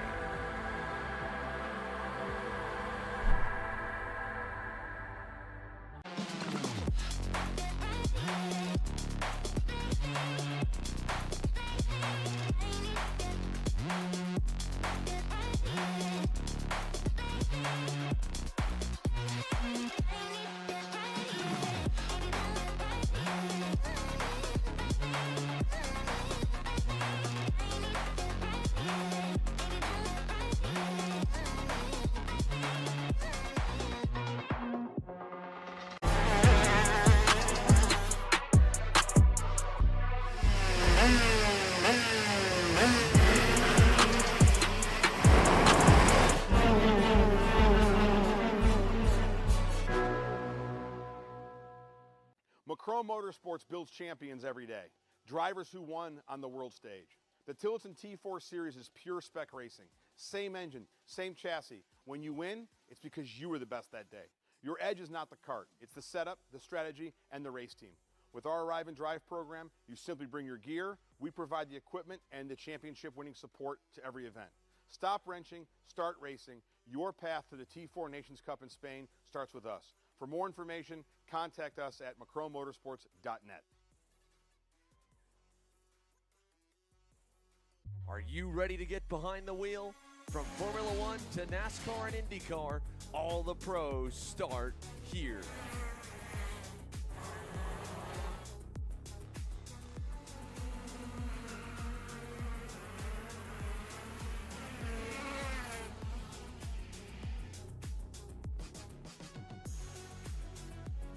For more information, check us out online at mcckarting.com or call us and go racing today.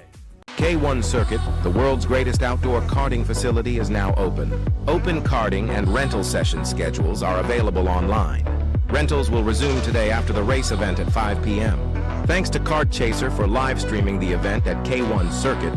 Your coverage will resume shortly.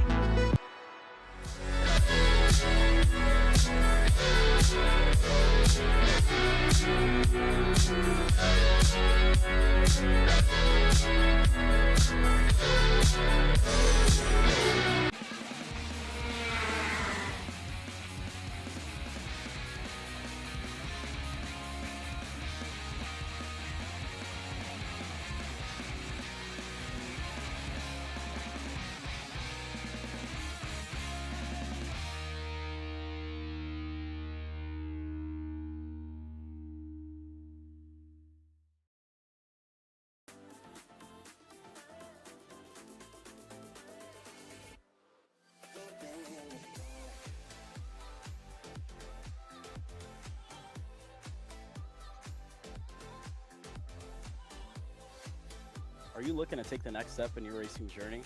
Well, look no further than PitFit. With 2 locations in Charlotte, North Carolina and Indianapolis, Indiana, PitFit trains drivers all the way from grassroots level karting to IndyCar and NASCAR with top-of-the-line personalized coaching to improve physical and cognitive fitness.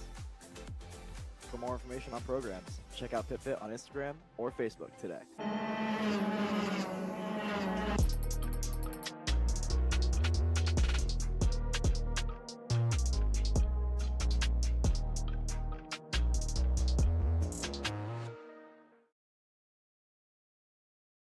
The K1 Circuit Semi-Pro League. This is a competitive race series with 2 classes. Junior Series for those who are under the age of 18, and the Senior Series for those who are 18 or older. If you think you have what it takes, come out and prove your skills on League Night. Both schedules are live on the K1 Circuit website. Your Kart Chaser live feed will resume shortly.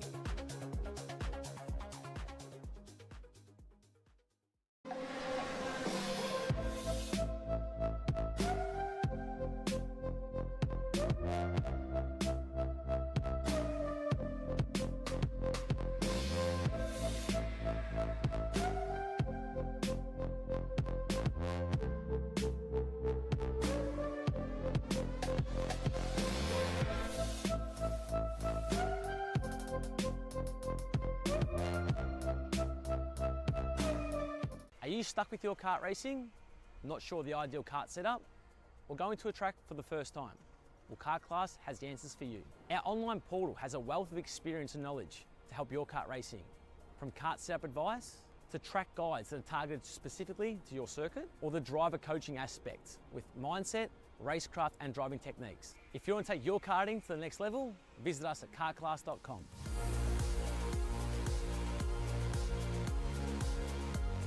Hey guys, another Kart Chaser driver fitness episode with me, Chris G. And today, we're doing some upper back movements. Here we go. Exercise number 1 today we're doing is the reverse grip lat pull down. This exercise movement is one of my favorites because it works your grip strength, your biceps, and most importantly, works that lat area that also protects those ribs in the seat. Exercise number 2 today, the dumbbell chest supported row. Don't forget, good stretch at the bottom, and bring them right to your hips like that, keeping your back nice and arched, shoulders back. Think about having good posture in the cart. Exercise number 3, the inverted Smith machine rows. Grip strength, back strength, overall amazing workout.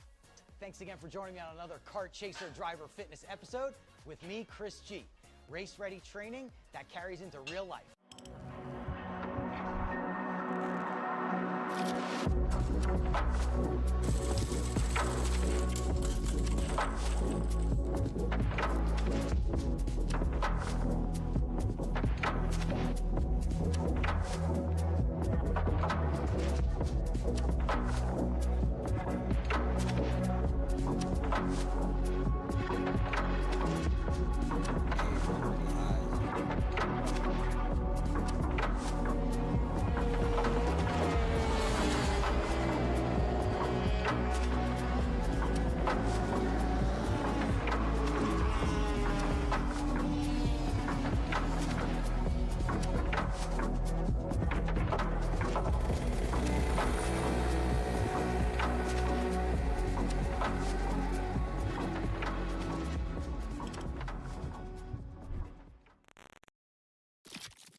Gee, looks like we're missing the engine. What the hell am I supposed to tag?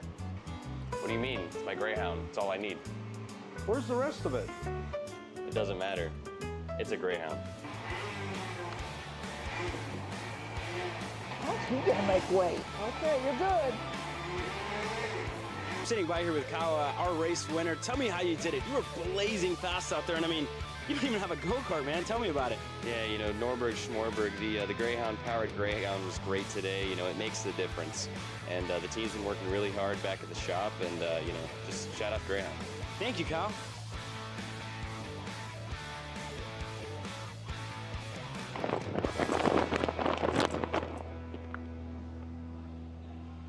How the f did you just win? Doesn't matter. It's a Greyhound. Paulie Massimino wins the Wisconsin Grand Prix.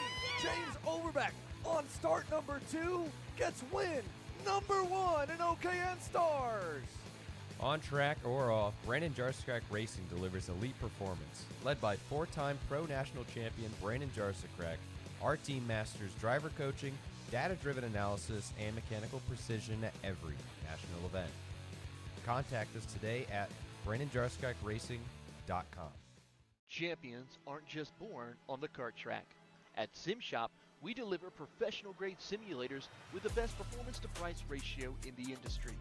Founded by racers who understand what you need, our SimMagic and Moza equipment is powerful enough for the pros, yet affordable for everyone. With unmatched customer support and a thriving community, we're your racing partner. Visit simshop.com today.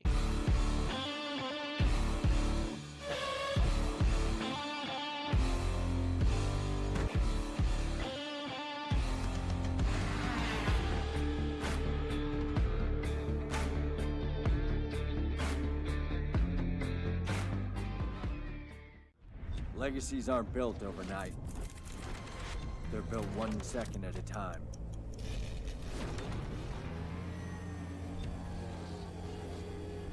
Never taking a lap off, and always pushing the limits. K1, helping you build your legacy from the beginning.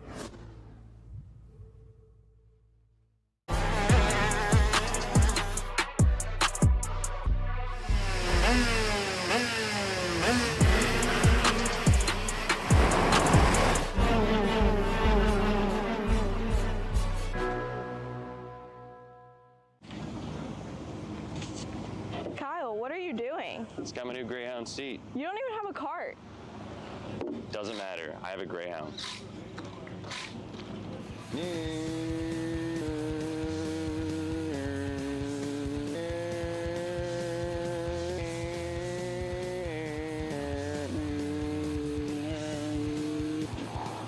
the f is Kyle Cuthbertson?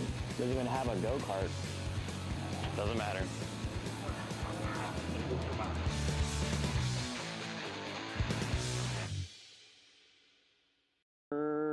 Cuthbertson threw on Turney. Turney in the dirt. You know, I'm really starting to like this go-karting thing. Yeah, me too. Oh my gosh, can I show you this cute dress I just got? Yes, of course. Oh my goodness, it's so cute. I just love shopping. I love shopping too. Oh my gosh. Wait, did you guys say you like shopping? Of Yeah. course. Well, dude, I have the perfect place to do that at. ShopPayCara.com. At ShopPayCara.com, you can get free shipping on orders $200 or more. You can get anything you want, like MXC rims, gloves, rib vests, shoes, anything that you need, all at ShopPayCara.com.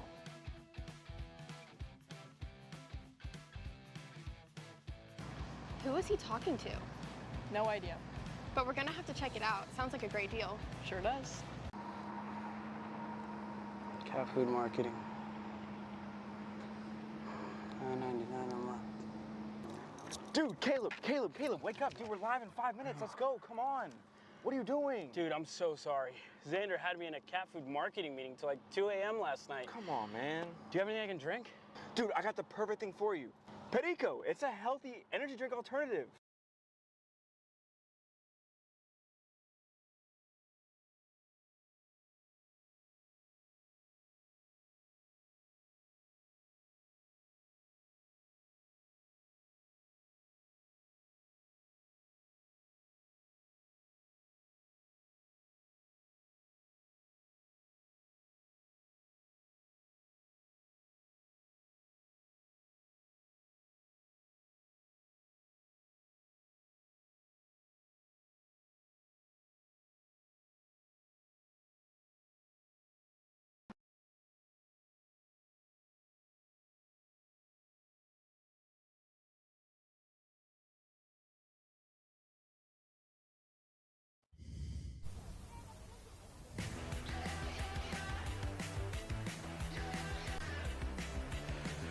All right, got feedback.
Currently getting things all situated here as they have brought all the drivers off the racetrack here. Come take them to the checkered flag. Trey Sanders, again, was the leader at the time of the red flag signal on the final time around.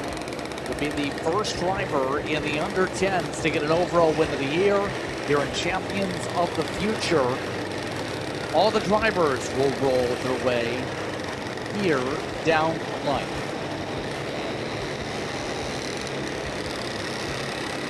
Drivers are currently being checked out by EMS workers at the moment from the incident situation.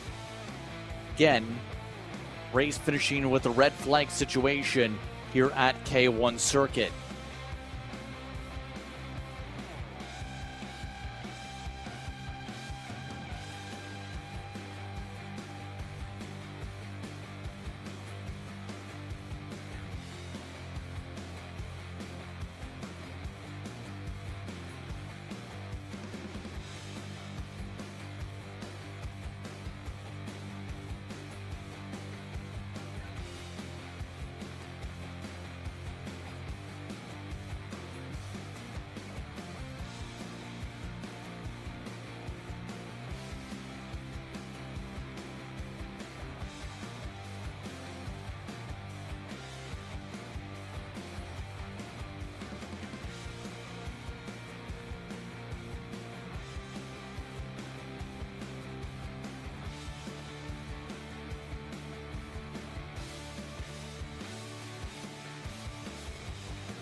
Check, check, check, check, check, check.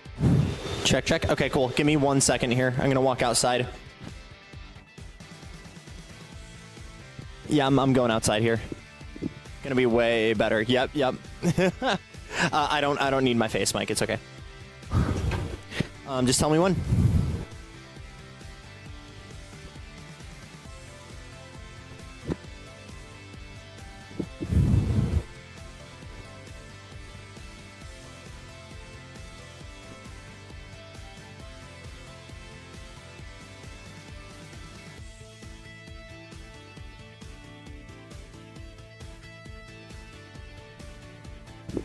Back here live from K1 Circuit Winchester for round number 7 of Champions of the Future America Series. It's Jackson Lambros on the pit lane here, giving you guys an update after the red flag incident in the Mini U10 final.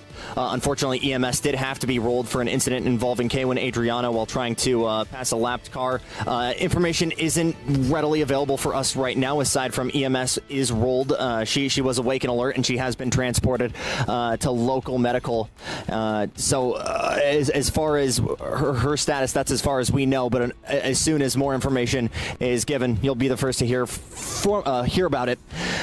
Regardless, here trackside, we're still waiting for EMS to return for another unit in the event that we do need another unit. Been told that the timing on that should be about 20 to 30 minutes.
It's time to walk onto the racetrack as we are set to get back to racing after a break in the schedule due to a red flag situation involving the mini under 10s and minis.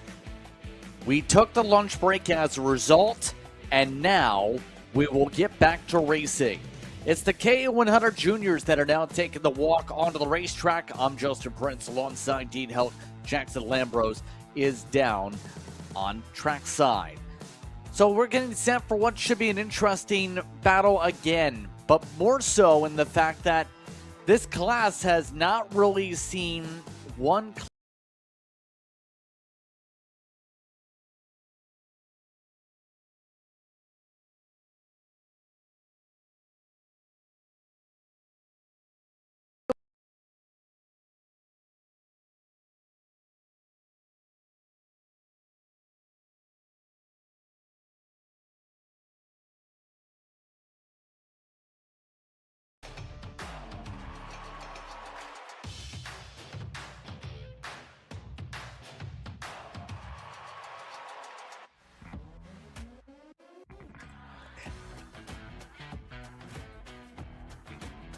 As the point I was trying to make is, it's been eventful.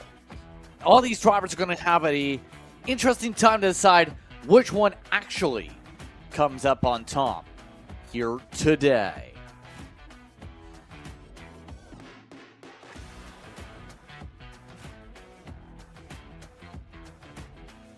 Let's send it down to Jackson. He's set up trackside.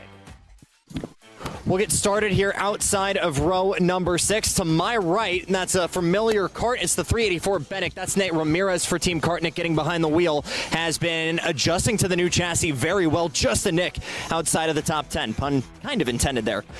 To drivers left, the 310 L3. As, man, not the weekend he's wanted so far. But Luis Martinez has to go all the way back. He's saying, I've got the pace. I've just been unlucky. He's got to go the long way back, though. He'll be P11.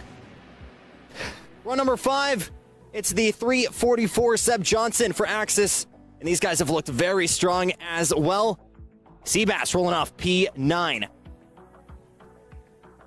P8, another kid that's really had podium potential here for Hainer Racing Team. Henry Escalette in the 316 Cosmic. That'll be P8.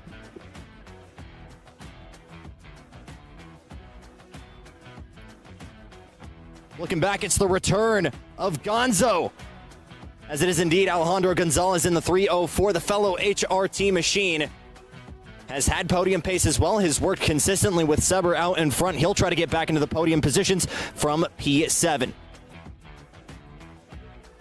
Alongside him in the 338, Jet Whipple.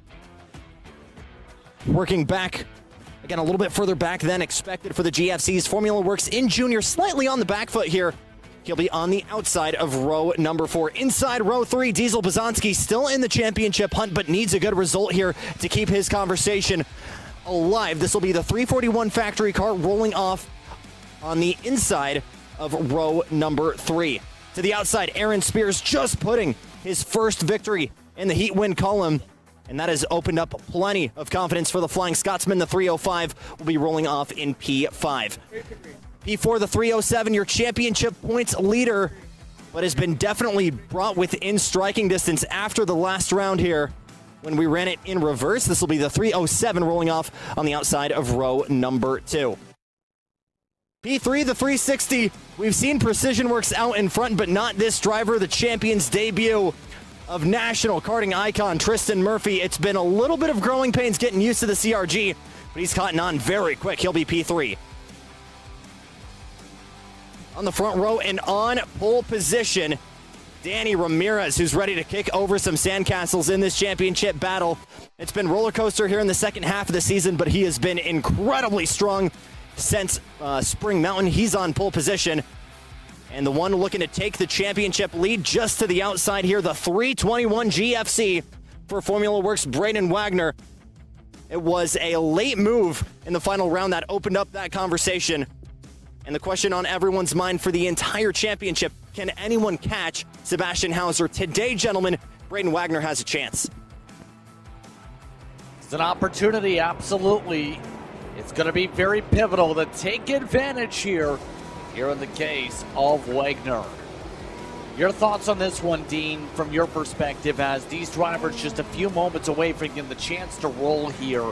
What do you think about how this could go? I think we're in for a hell of a show. There's probably about 9 to 10 drivers that I think could walk away with the victory here this afternoon. Big questions in my mind. Obviously, I think Sebastian Hauser has had the advantage over his championship rival in Braden Wagner. That grows that championship points lead, which was only 21 points coming into this race. The only thing on my mind, the last 2 rounds of Champions of the Future competition, Sebastian Hauser has taken the checkered flag, but has given it up post-race due to a penalty.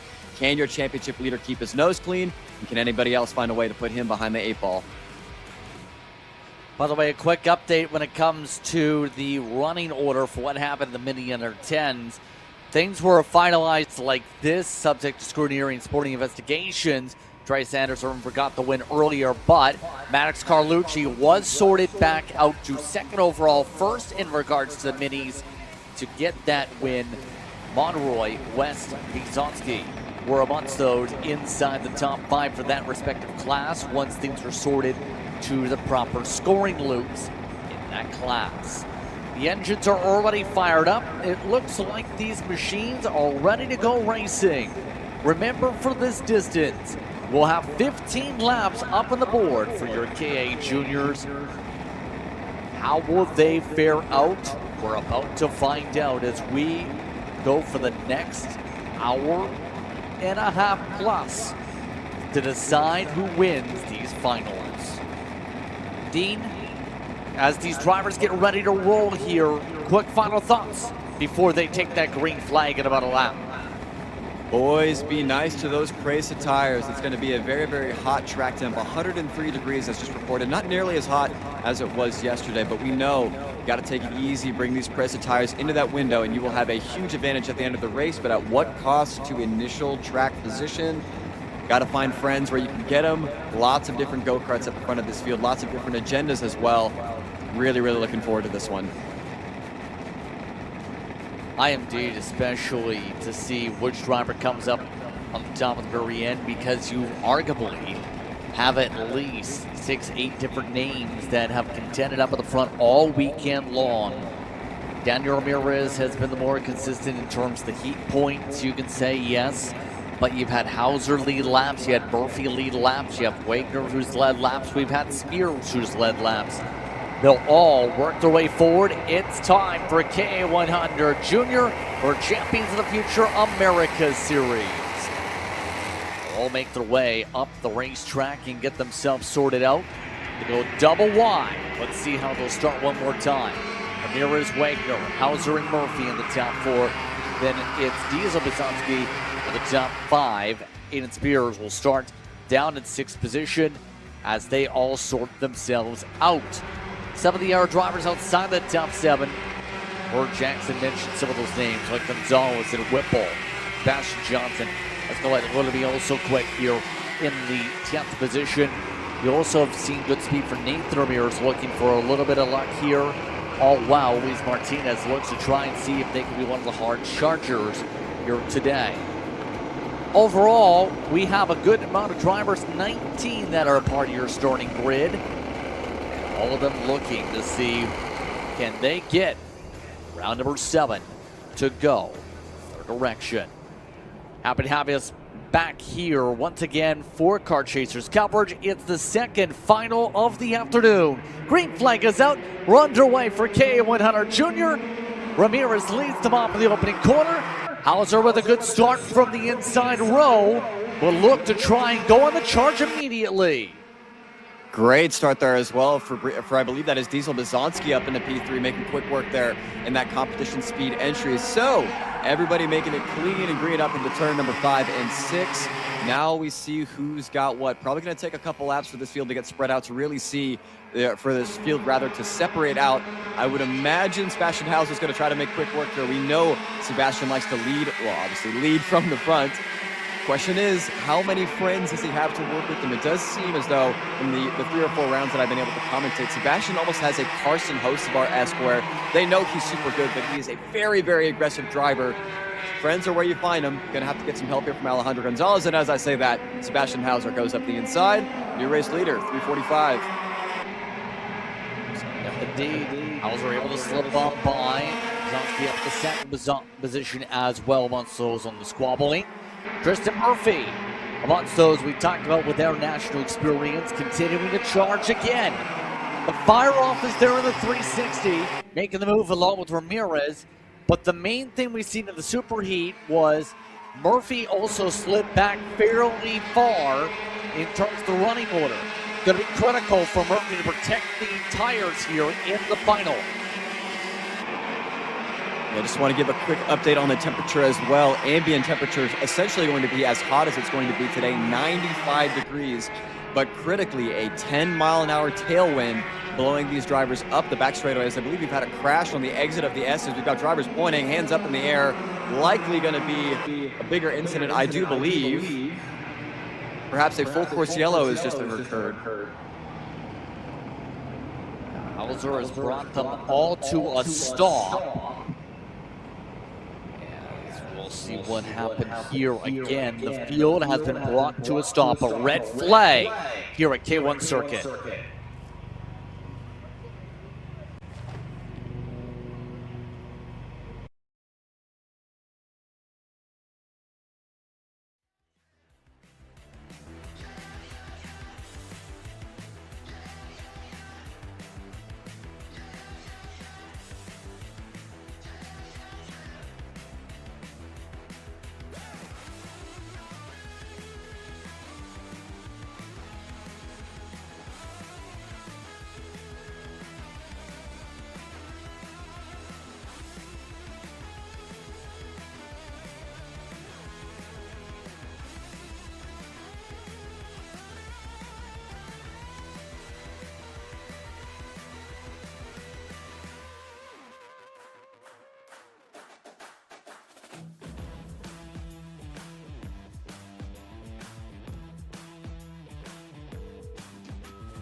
It was for sure, regardless, a single car. Okay, copy.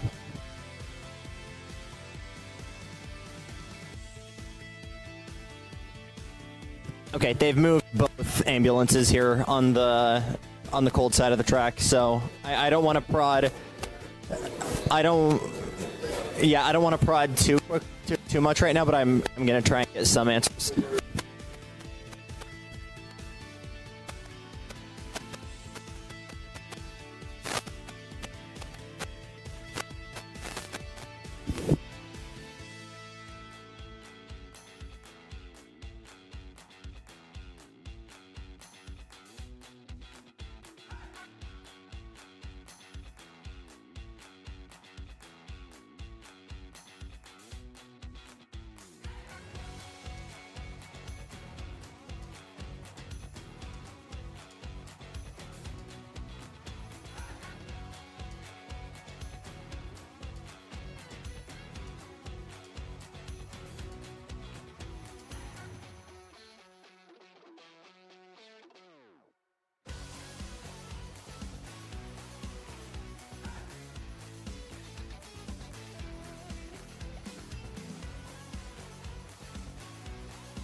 Kart's coming back to life in the next few moments or so, as drivers have been told they can walk back to their karts. They'll be starting single file on the inside tram line, reverting back to the scoring loops at the end of lap number 2. The entire field getting set to get back underway here. And Dean, obviously, it's been a wild start to the week, and Sunday, I should rather say. We've kind of seen that come into play here now. The field will have to try and reset and figure out the best way to move forward with the heat cycle added to their tires. Yeah, it's another thing to remember. These mechanics, I do not believe, are allowed to make any adjustments to these go-karts when it comes to tire pressures.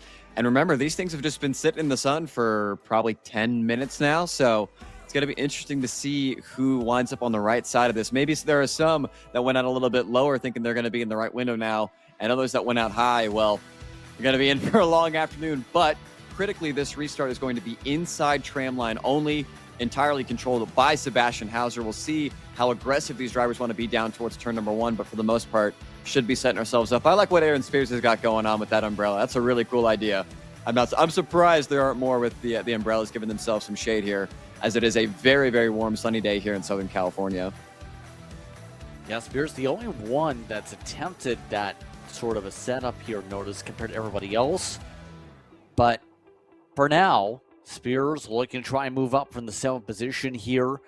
As you can see with the scoring loops, we still have about 18 drivers that are going to be on track, give or take, when they get the chance to roll some of the drivers not into their karts quite yet. Part of this, but you see the signals for them to make their way in as we get ready to go back racing here. That being said here, we know Sebastian Hauser, obviously with the points advantage here coming into this weekend. The question will be, will he be able to hold off someone like Tristan Murphy or anyone else along those lines here? Because there's been a lot of good draft build-up to start off this race, it feels like. Murphy was one of the drivers right before that point who seemed pretty intent on trying to make sure there was some lead laps there. I mean, everybody wants to be first. Everybody wants to rule the world. I think one thing that helps for sure Sebastian Hauser, he likes to control these races from the front.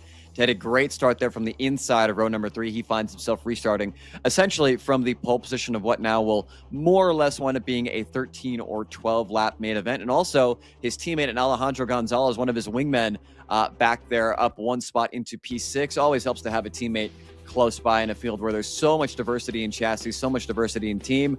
Hopefully we'll be able to get rocking and rolling here soon as the winds continue to blow. That tailwind, I should say, what was a tailwind going up into Rocky Moran now looks like it's slowly shifting to be a headwind down the main straightaway, which is going to make overtaking into turn 1 very, very exciting.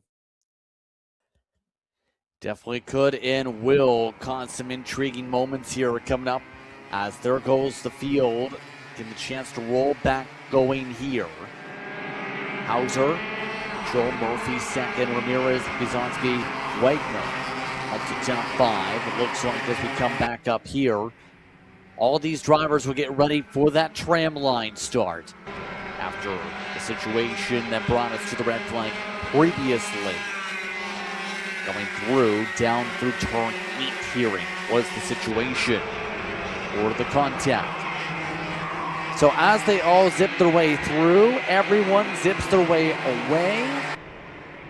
And off and away, they all rumble down the front straightaway. As you can see, gaps starting to already form up as they continue on with the action. There's still yellow flags popping up, obviously, and it looks like they now will gather up to get restarted here. After keeping to near full pace, they were acting like they were still green, and now they are going to set themselves up, it looks like, for the tram line after a lap to heat up the tires. I was going to say, just got to feel it out, see what the kart does at speed. Everybody seems to be good to go here. So, laps are counting here. We will be restarting this race with, I believe, 11 laps to go. So, more or less, this kind of just became one big super heat minus, unfortunately, Max Usser, my apologies for butchering that name, still mostly a full field. But the question for Sebastian Hauser is going to be how nicely can he afford to take care of that press of rubber. From the front, it's kind of going to be forcing his hand to really be able to push unless he wants to control and go really defensive like we've seen him do. So, got to think big picture. You gained a couple extra points over your championship rival in Braden Wagner through the heat races, through the super heats. How aggressive do you want to wager your hand as we're coming up? Remember, only 2 races left to go for the remainder of this season. Going to be quite the decision here for your championship points leader. Been a dramatic day, let's put it that way, and here they come. Here down into the tram lines. Who's going to get the jump? Well, they're already stacking up at the back. The green flag is off and away. Hauser leads the field as they all work their way. Single file to start. Bizanski the first trying to take some defensive maneuvers. As Ramirez took the long Ramirez losing spots. Wisely, nobody opting to take the bait of going around the outside at turn number 1. Everybody single file emphasis on for now. So, Hauser from Murphy from Bizanski. I said yesterday, I was really impressed with the speed that Tristan Murphy has put into this go-kart. I mean, so fast through the heat races, just not ever really being able to get the track position after what was a pretty rough qualifying effort. Looked really good there in the Super Heat, still was not quite able to put the race together that I'm sure he would have liked. Now is the opportunity for him to show what that what that CRG is capable of from position number 2. How long will he choose to wait, or will Bizanski force his hand? Let's find out, to say the very least, here as they all go. Single file with no other shuffles. A little bit more calmer. It's become almost like a conga line of go-karts for now. There's Bizanski breaking up the line. No, it's Ramirez, in fact. Wagner will lose the bottom of the track. That allows, as well, Alejandro Gonzalez to make a move. And obviously, some of these cars getting uber aggressive. That's behind Spears near contact. A few of the machines getting low, like the Bennett. Some of these drivers are really trying to get bold for some passes, do something here. So unfortunate there for Braden Wagner. Just kind of wound up being the odd one out there out of Rocky Moran. One cart goes through, two cart goes through, and then you're lucky to just be able to hold on to the position that you've already lost. So your championship rival to Sebastian Hauser now finds himself down in position number 6.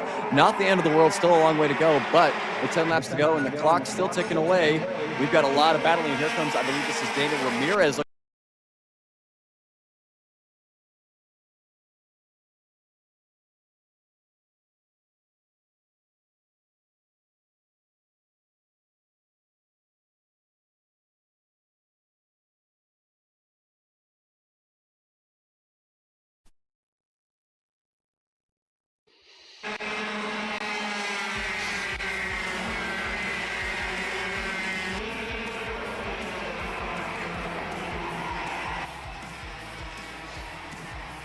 Now, all this is to wear. Remember, we're coming up to close out lap 7 this time by.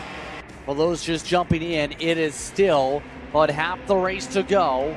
Hauser's now led a majority of the laps here in this one. Spears Martinez amongst those battling on in the second pack. Ramirez amongst those, should say. But everybody else for now is going to have to think big picture here with the way things are shaping up. Obviously, the bottom of the track, very pedal ground from losing the bottom. Everyone's been doing that for second, third, fourth here, Dean, but not really for anywhere else yet. They've really gone for only the major sends, up for those positions behind the leader, setting things up for said leader to get a little bit of breathing room every time. Things. It seems once you get out there, it's easy to keep us. We've got, I believe this is Luis Martinez throwing a big squeeze on one of the HRT carts there. That's for one of the positions at the backside of the top 10. I believe Diesel Bizanski making some contact here with Tristan Murphy. This is just going to allow a 4-cart breakaway. Let me take you guys back to heat race number 2 or number 3, I believe. The HRT carts, as we see Daniel Ramirez going up the inside of Sebastian Hauser. Now we have the 2 HRTs, as Braden Wagner actually will not allow the HRTs to get linked up. We have 2 HRT go-karts, Hater Racing Team carts inside the top 4. It is a 2v1v1. Will they play nice with one another? I think that's going to be the question here. Hearing at least one bumper maybe starting to come loose on some of those in the second pack. But everybody in the lead pack staying well connected-ish here in this one. It's looking like a great opportunity, to say the very least, for Ramirez to break through for a win. But yet again, it's Gonzalez now, putting an HRT to the front of the field. All this is to say, Gonzalez, who was good at the start of the heat races yesterday, now litigating some position. There was a lot of dust kick up, by the way, but it looked like with Wagner setting up the 341 for the pass. Just want to give a reminder that the Gust are picking up. I wonder if some of these drivers maybe just not prepared for the speed that they're going to be carrying into Rocky Moran, as Braden Wagner just dips a little bit of that left rear tire into the gravel, able to keep it going, but not before giving up that spot to Diesel Bizanski. So it's funny how, you know, time works in a weird circle. This is exactly, nearly identical to what we had in the second or third heat race yesterday, with 2 HRT carts out in front of Daniel Ramirez. I think Daniel's probably going to have to wait to see as Sebastian Hauser gives his classic bunt tap to the back of the helmet and point forward. trying to see if they could orchestrate some kind of a breakaway, especially away from his championship rival in Braden Wagner. This is going to get a little bit more difficult here for everyone to break through from the teammates, but you're right. Points conversation going to be a major thing in the case of Wagner to have to find something with under 5 laps to go to get there. Spears, by the way, that's a big close-up. He was about 2 seconds behind about a few laps ago. He pulled away from Nathan Ramirez to catch up to this pack. One of the winners from the heats yesterday, right back in the conversation in the Nash machine. I'll tell you what, it's been a conversation thus far this season for Aaron Spears. Was super, super fast, really all season long, especially round 6. Had one of the fastest go-karts in that race in the main event that we were last time here at K1 Circuit. Winchester just was not able to have the luck. Got caught up in an incident early on in that race, showing everything that he and Nash Motorsports, the Flying Scotsman, showing a fastest time again of a 52.1. Peaking at the right time. I believe we were coming to 4 to go. How long do these HRT teammates decide to play nice until they open up a door for anybody, for the likes of Ramirez, Bizanski, Spears, Wagner, maybe even Ramirez and Johnson back in P7 and P8 can get involved in this, although they've got quite the mountain to overcome here as we're getting towards the end of this race. We're not talking about the mountains in the backdrop here in Winchester. Right now, Hauser's in a comfortable spot to ride behind the teammate. Remember, things got feisty between the two of them when it was a team 1-2, and they broke away yesterday in one of the races. You don't want to cause that to happen here today with the big points on the line, especially with one of them in a championship fight. If you're in that HRT camp, what do you think the discussion would have been if they were back in this position like they are for this final? I mean, you can discuss whatever you want, but ultimately at the end of the day, Sebastian Hauser's got a championship to win, and Alejandro Gonzalez has a race to win. Remember, I believe this is Alejandro's first race in Champions of the Future. One driver is headhunting for victories, very similar to what we saw last time out in K100 Senior with Christian Brooks fighting with the likes of Archer Eversman. One driver is going for a championship here, the other is going for a checkered flag. I wonder how much longer Sebastian Hauser is going to choose to wait. There's a bit of a point ahead. I wonder if that registered for Alejandro Gonzalez. There's the answer. Hauser up the inside. He's going to get it done. HRT still holds on to P1 and P2. But man, this is going to be an uneasy equilibrium between the two white and blue karts. Hauser had called his shot. You've seen him rip the cord.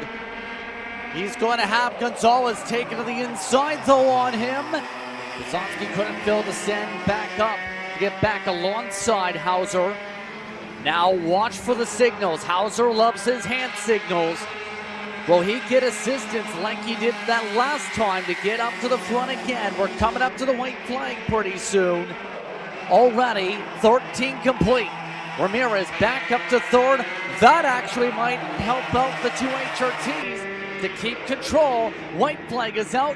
Final time around. There's the point ahead. They're saying, let's go. Let's work together this time. Bizanski had a look there on Ramirez, not quite close enough to make it stick. We've seen all day, it's been, if you can lead out of turn 5 into the S's, you've pretty much got this one bag, tagged, and sealed. Hauser wants to settle it between he and his teammate Gonzalez. Surely will cover here. Hauser is going to have to make a championship decision here. Everybody packs the bottom. Nobody flinches. Gonzalez is free to the S's. Let's see if we have a change of pace here. Gonzalez trying to secure the first win of the season for him. Hauser looking for his third. Has to get a major run, though, if he wants a chance. Ramirez pushing Hauser. Defensive for second. It's Gonzalez with the chance to take the checkered. Hauser parks the inside. Battles it out for second. It's Gonzalez who gets the job done in K100. Hauser leads spots to 5th at the end. Ooh, I wonder what race control is going to think. And remember, all results of provisional, this class does utilize pushback bumpers. That was quite a hit from the back of Sebastian Hauser into the, I should say, from the front, rather, of Daniel Ramirez to the back of Sebastian Hauser. Hopefully, for Ramirez's sake, not a pushback penalty. I think Hauser might have tried to park the bus there at that last corner. Racing, malicious, going to be hard to find. But either way, provisionally, Hauser P5, Braden Wagner. What happened there with Hauser? Points. it's going to be tough. But provisionally, Gonzalez, Ramirez, Wagner, your top three. Jackson Lambros will be down there very shortly to give us an update from your podium finishes. So Gonzalez, Ramirez, Wagner, Bizanski, Hauser, and provisionally the top five. Spears down at 6. Nathan Ramirez in 7th. Johnson, Whipple, Luis Martinez. Inside your top 10. Followed by Sanchez, Nixon, Niski, Scharf also down the order. I'm ready. But you hear Jackson say it. These drivers are ready for a top 3 provisional podium celebration. Let's go to Jackson. Well, it's another Hainer on top, but it's not one we've seen yet, as it is indeed Gonzalez, who is going to take victory, his first here in Champions of the Future America Series. Was able to get the breakaway there just in the last couple of corners.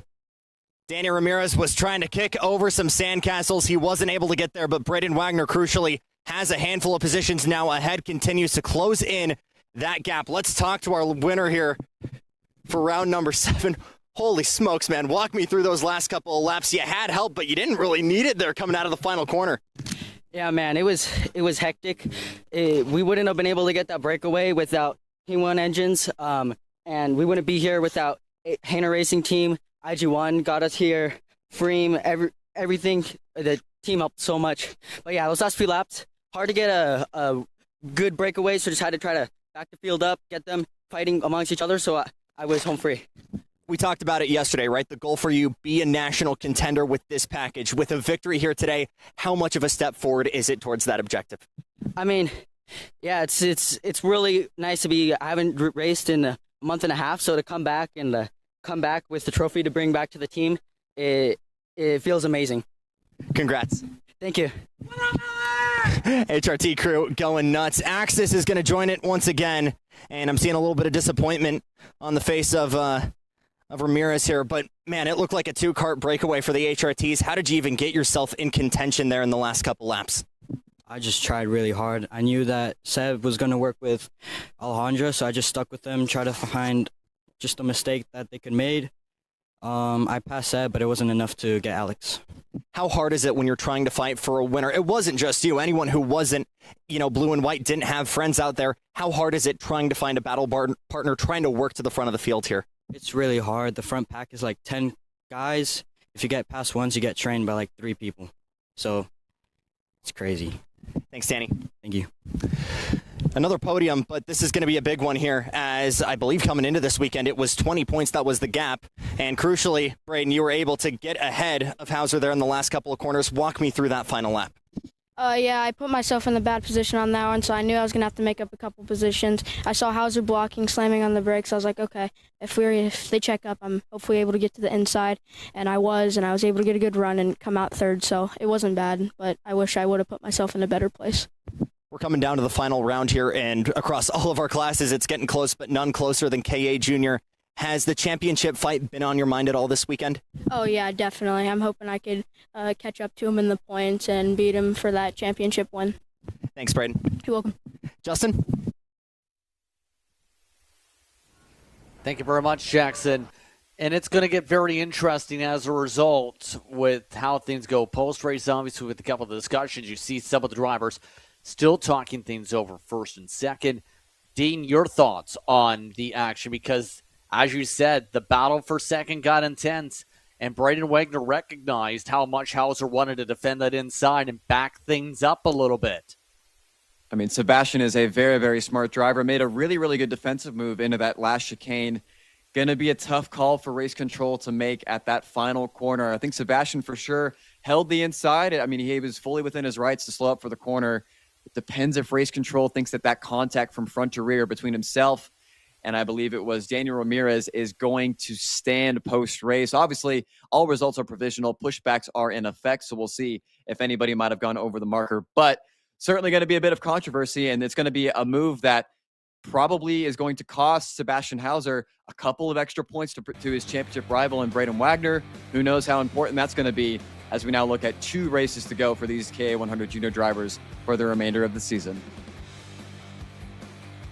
Indeed. So On that note, we're just moments away from our next race on the docket, KA100 Senior. They'll be due up in a few minutes' time as the drivers finish up their celebrations up at the front straightaway. We'll get set to go in a few moments. Kart Chasers coverage, we'll jump off the mics for the next few moments as we get ready for these drivers to get the roll to get on the track. When it comes to innovation on the track, Odenthal Racing Products leads the pack.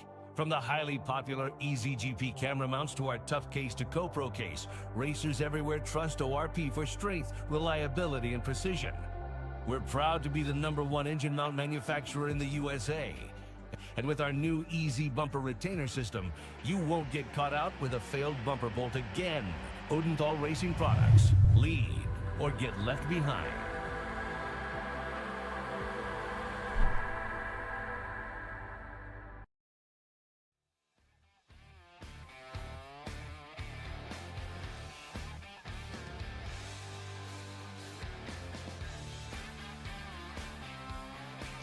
Drivers now getting the chance to roll their karts away for those from the previous celebration.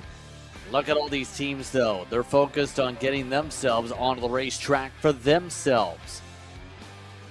K100 Seniors, so far, 2 names mostly have control things. Johnny Stamps, Archer Eversman. However, it's going to get interesting how this now goes here for this group. Checking in on some of the previous run-throughs here. It's the type of battle I think we expect here that's going to get intense. Remember, Jonathan Ports was the one who took the win in the Super Heat, but still with the heat point advantage. At the end, coming into this final, would be Johnny Stamps. So right now, you're talking about Eversman getting the chance to start behind a teammate right for the get-go, and 2 of the top 4 be in GFCs with Formula Works, with some of the backing there.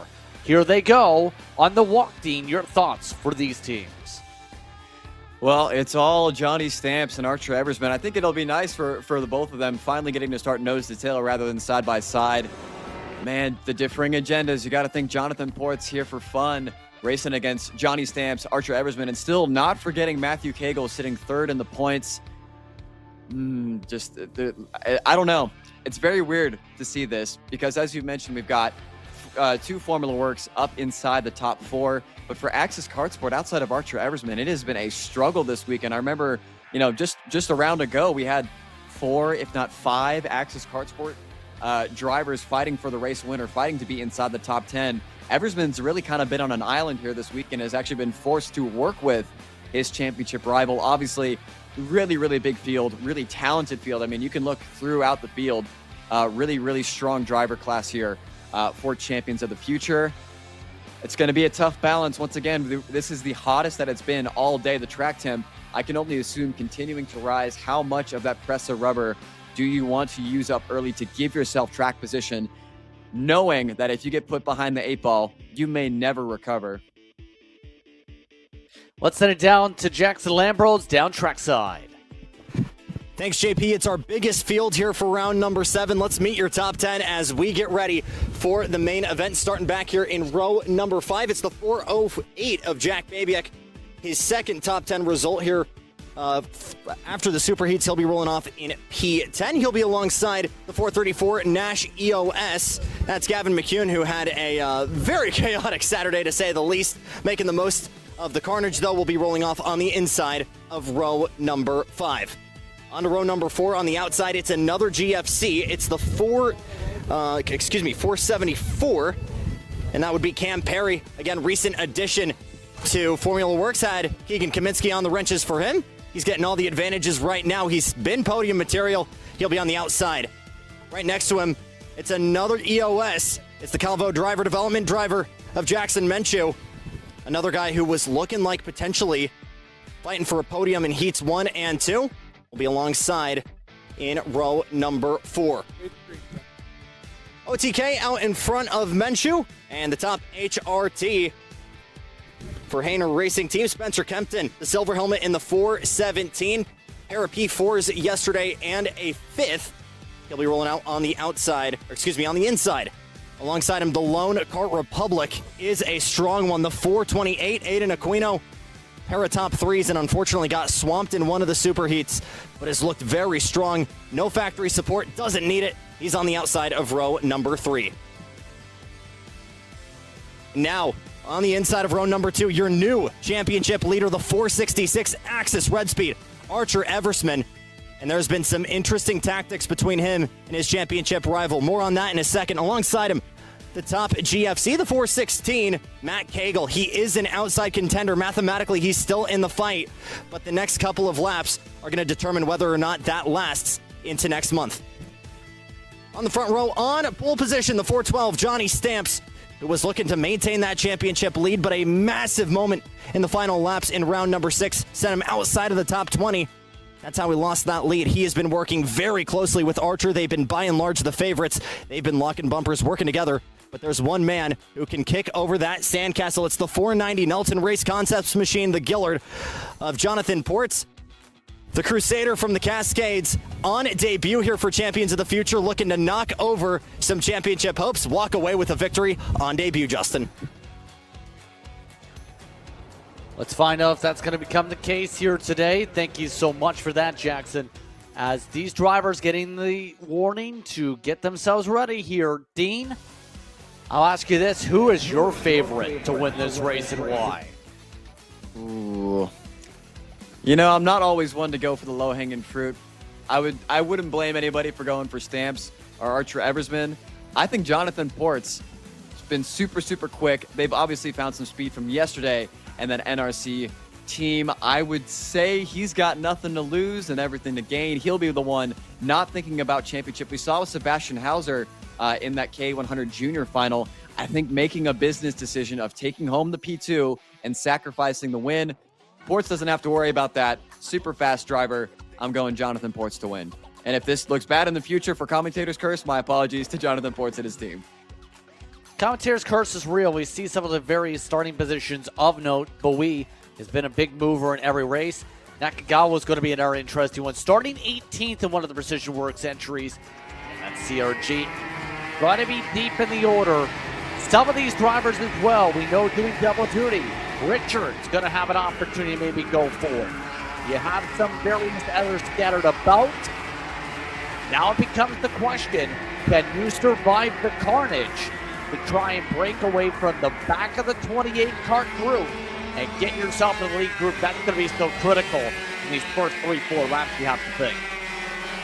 It's almost going to be like what we saw today in Formula One. Do you choose to use your battery and your energy up early, going up Eau Rouge and Radillon, or do you save it for the back half of the lap? And except in this case, the battery is your presa rubber. Do you use it early to give yourself track position to try to jump ahead and then control the race from the front, or do you save it and hope that others burn their rubber up and you'll have an advantage on the back 9, so to speak? It's going to be a great run to turn number 1. I think we're looking for the race of the day here.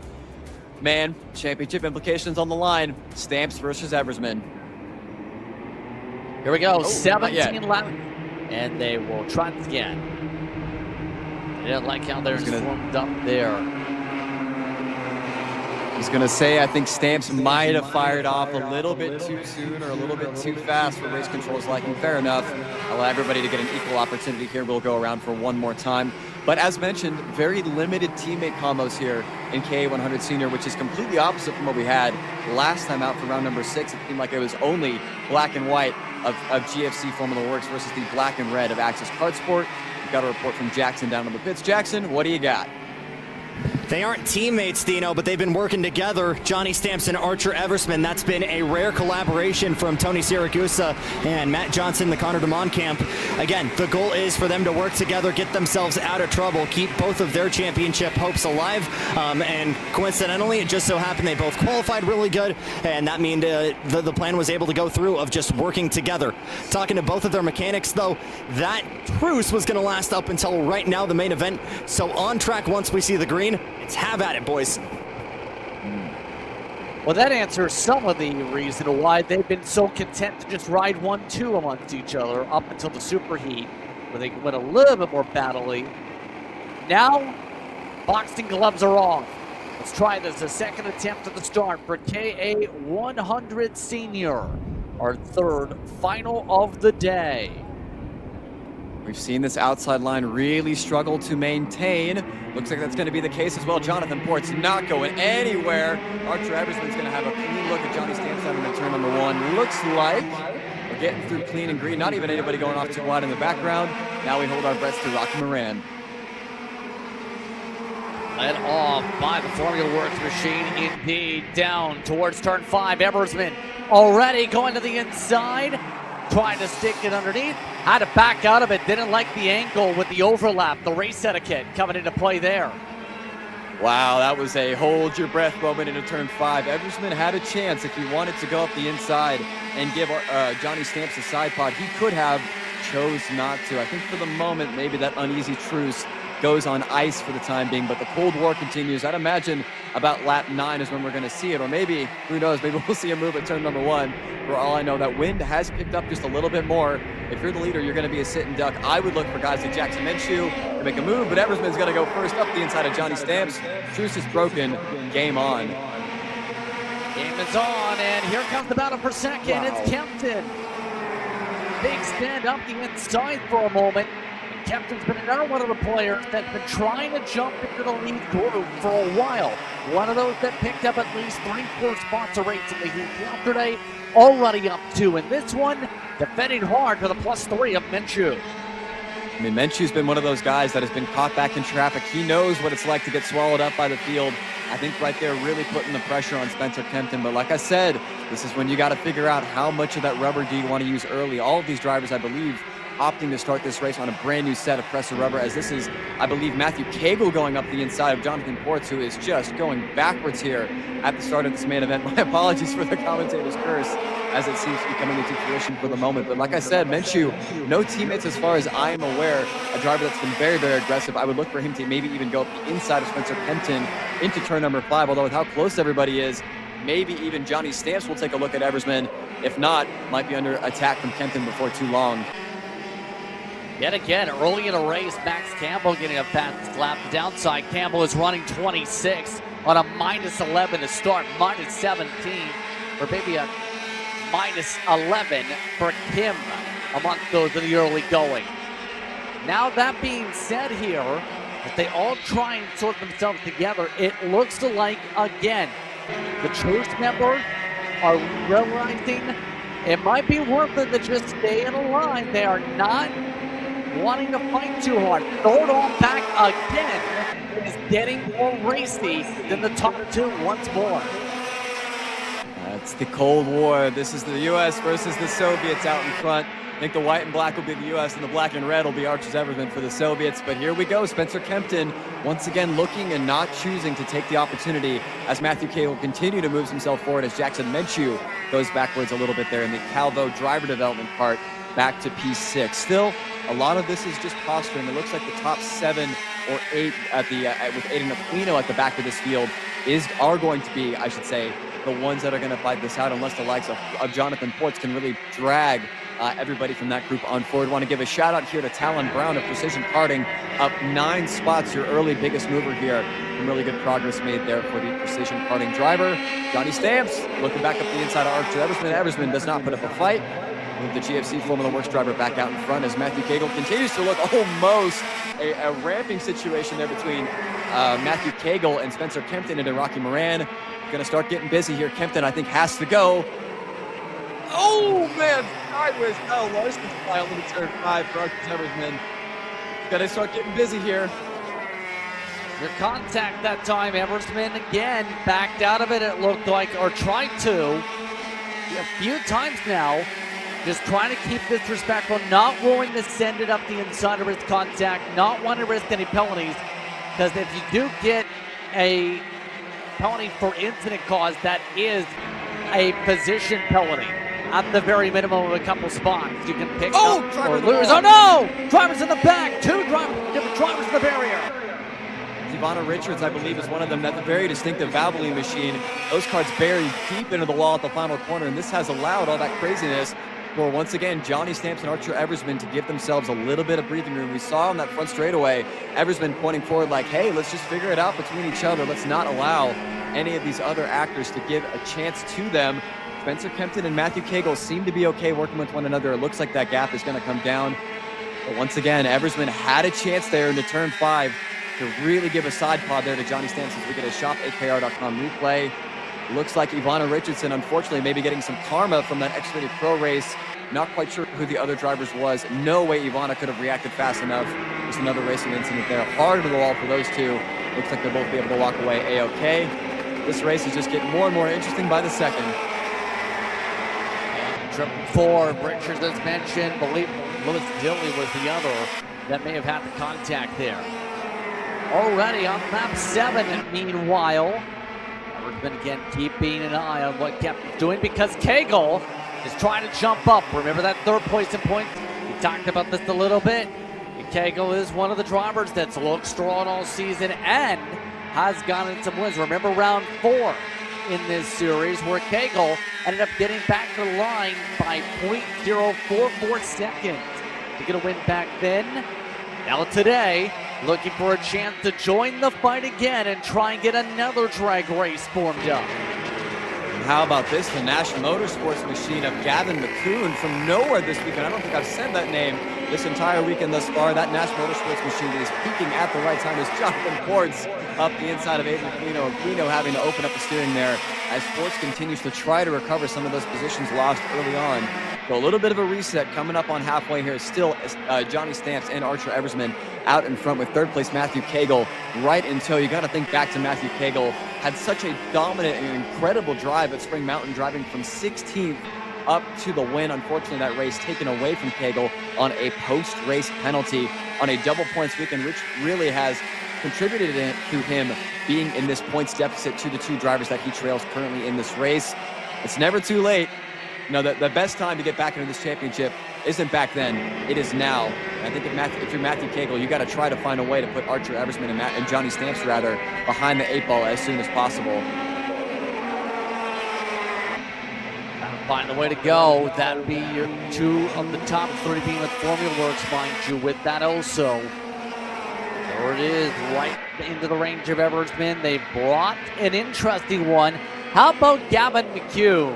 Hold on, Eversman takes the race lead, but a different Nash Motorsports entry is in the conversation. McCune has been running about in 6th to 9th position much of the weekend. Now in this final has really stepped it up.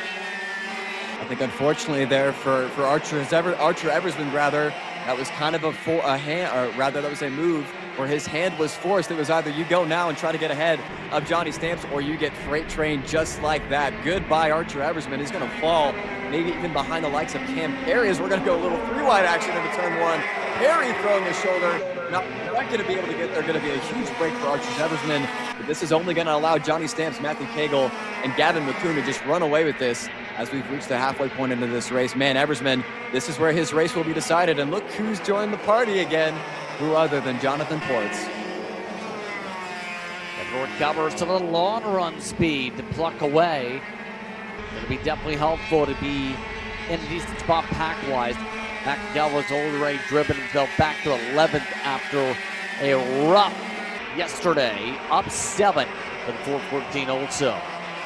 But I was about to say, in the case of McKeown, has ran a few of the races out here in California in the various series.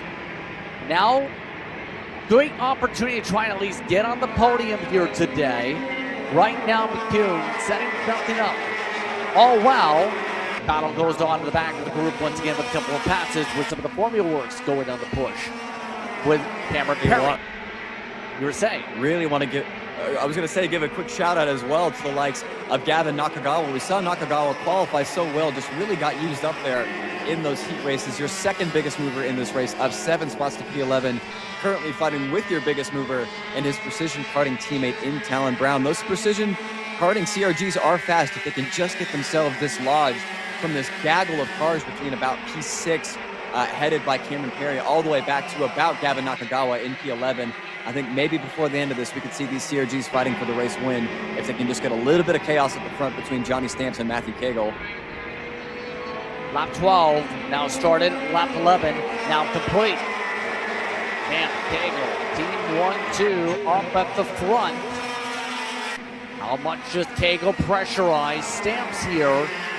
We'll have to find out here. You talked about in the previous race where even if they're in the same tent, might have some discussions with the team manager about trying to race for your situation a bit as well too.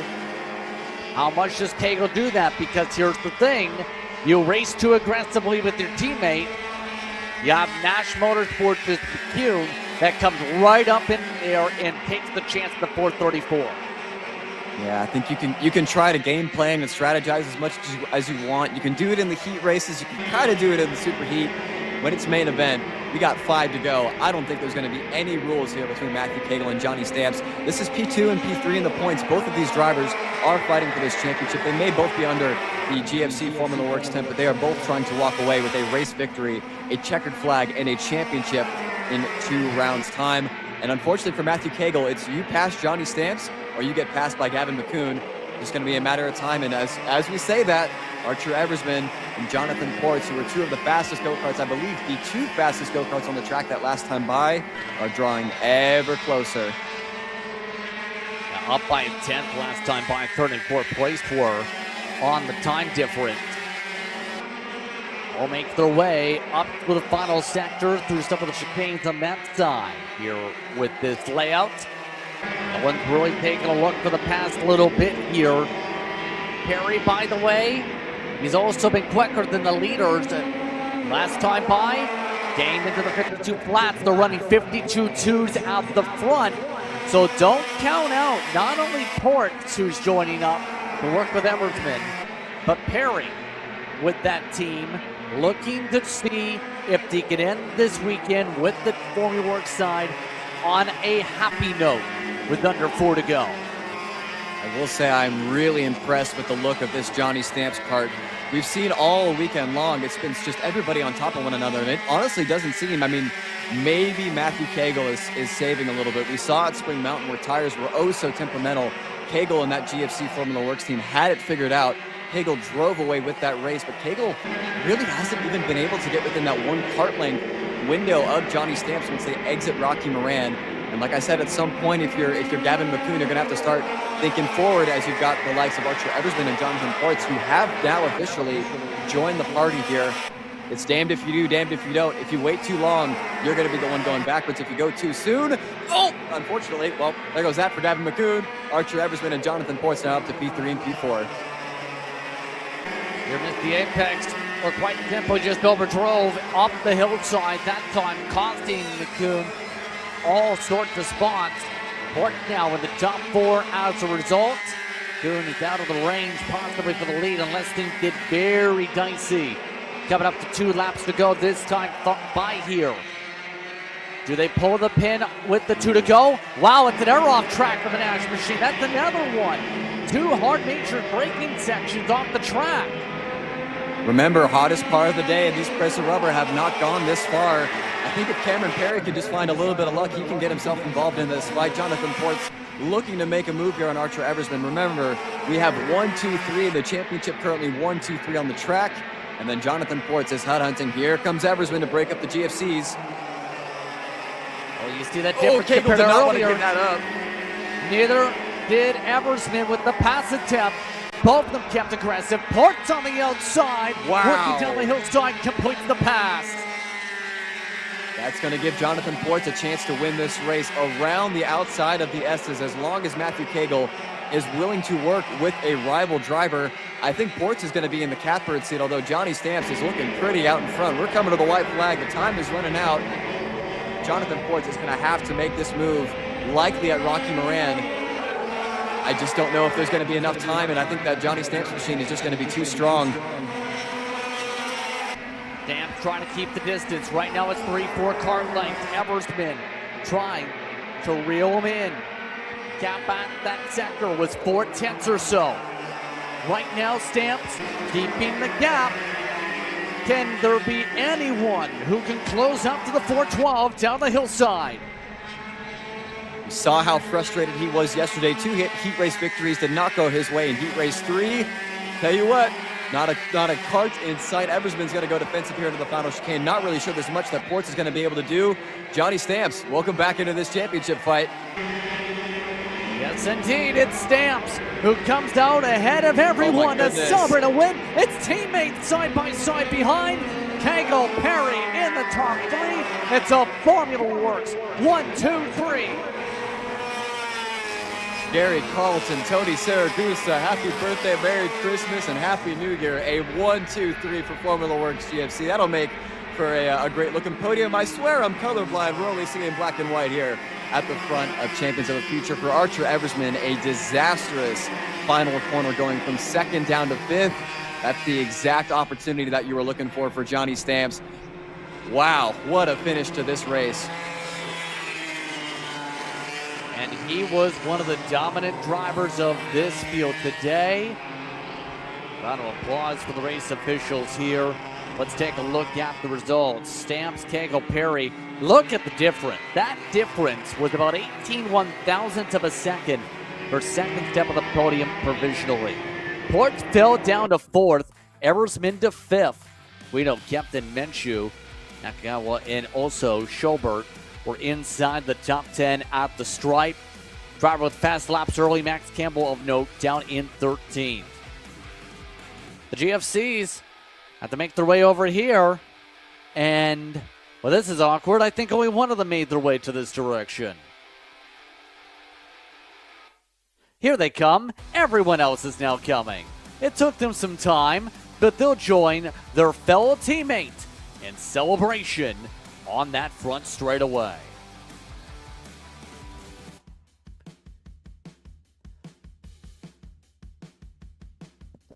Well, we got a Zebra Zoo on the podium here in KA100 Senior for the first time in national level history. A 1-2-3 podium sweep for Gary Carlton and for Tony Siragusa's Formula Works. And it was out in front. This man out here, absolute disaster in the last round. When he had the pace, a crash sent him back. But man, he got exactly the result he needed to get a pulse back in this championship. His third win in KA100 Senior. Second? You would know this. You've won him. That's got to feel good right about now. Yeah. I mean, I haven't felt this fast since the first round back in February. It feels good, especially being this fast. With the package GFC gave us, it felt really good, and I'm really glad we got it done by winning. I also want to thank my mom, my dad, GFC Formula Works, and Revolution's Engines. I think your whole family's out here, right? Yeah, they always come. That's really cool. And looking over the shoulder to see not only your own colors, but a guy you've worked with close in Matt Cagle, to have someone who acted at least a little bit as a rear gunner, that had to be a pretty sound feeling behind the wheel.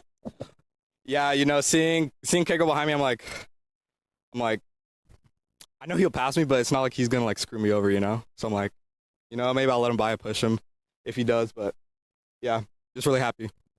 It was disaster the last round. Outside of the top 20, you lose this championship. How much do you feel like you've been thrown a lifeline after today? Wait, what do you mean? Do you feel like you're still in the championship fight after this? Yeah, I do. Good stuff. Thanks, Johnny. Thank you. Let's talk to the guy in second place here. Matt Cagle continues, and I think mathematically he's still in the fight, but man, you had to work for it there with 3 to go to get back on this podium. Yeah, it was definitely a struggle. I knew I was down power all week. It was a really good Friday, and then I want to give a huge thanks to Greg and Alex for coming over every time after each session, just working on it little by little, and it's getting better. It was really good. It's just a little bit less than what we usually have, but I would like to thank my mechanic Timmy for doing all the setup changes. He knows what to do, and it goes fast, just like we just saw. And then my mom and dad for supporting me, and Formula Works and GFC for helping me support me. How much of an incentive is left for you mentally to try and make a run for this championship? It's there still. I see the championship. It's a little far ahead of me, but I feel like if I just have a couple more good rounds like this, last round when I swooped the heats, I just need to do that again and just try and get podium every single one. Thanks, Matty. Thank you. And man, on the bottom step here in a phenomenal last lap move. First podium of the season for Cam Perry. This journey started on a GFC. It didn't start in the Formula Works tent. How nice has that change been for you? Well, we did a little bit of both, but it's nice going over there because Tony's really, really smart with all these chassis. And then J.O. gave me an excellent motor package. So, always been in contention. You finally get on the podium here for the first time this season. How refreshing does that feel for you? It's nice to finally. I've been working very hard to make it up here. It's a little on the warmer side, so. Yeah, for sure. Who do you want to thank for this? Just everybody at Formula Works, and then JO for the engine package, and then, yeah. Thanks, KP. Thank you. Your podium here in KA100 Senior. It is all GFC on top. We'll step aside to pay the bills when we return. KA100 Heritage here from K1.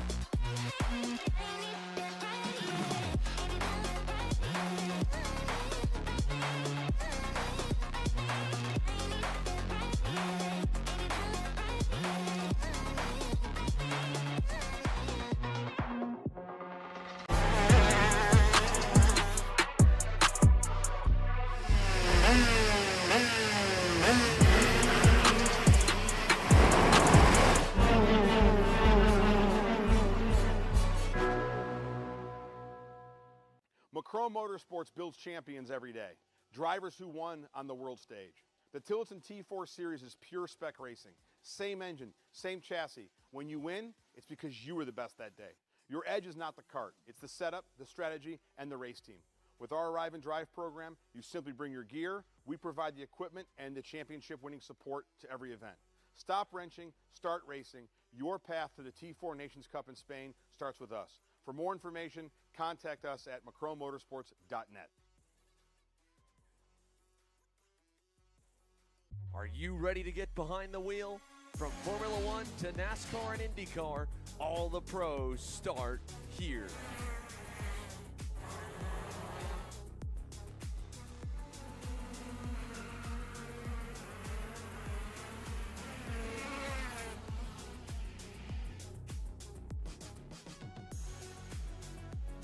For more information, check us out online at mcckarting.com or call us and go racing today.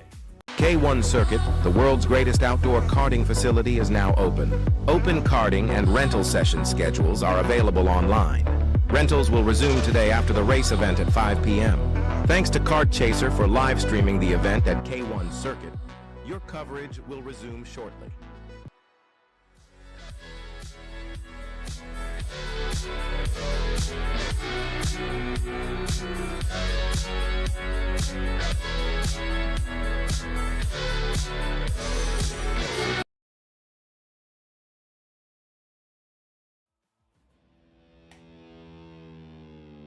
Our next group of drivers getting set to go to battle.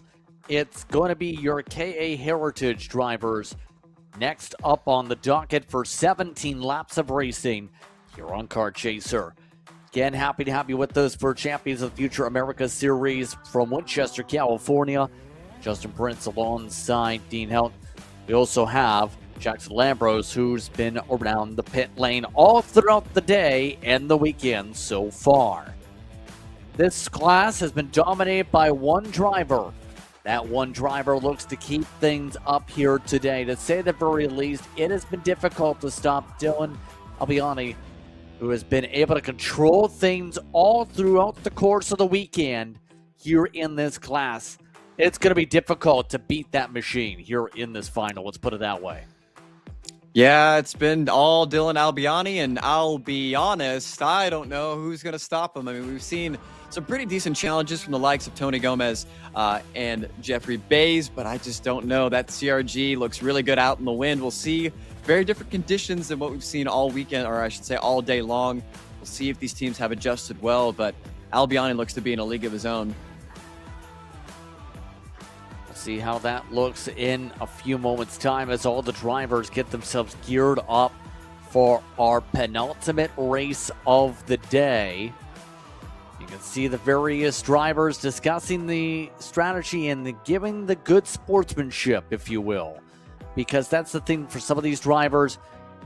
They want to chase the championship, obviously, but they're also looking to have some fun when it comes to the heritage side of things.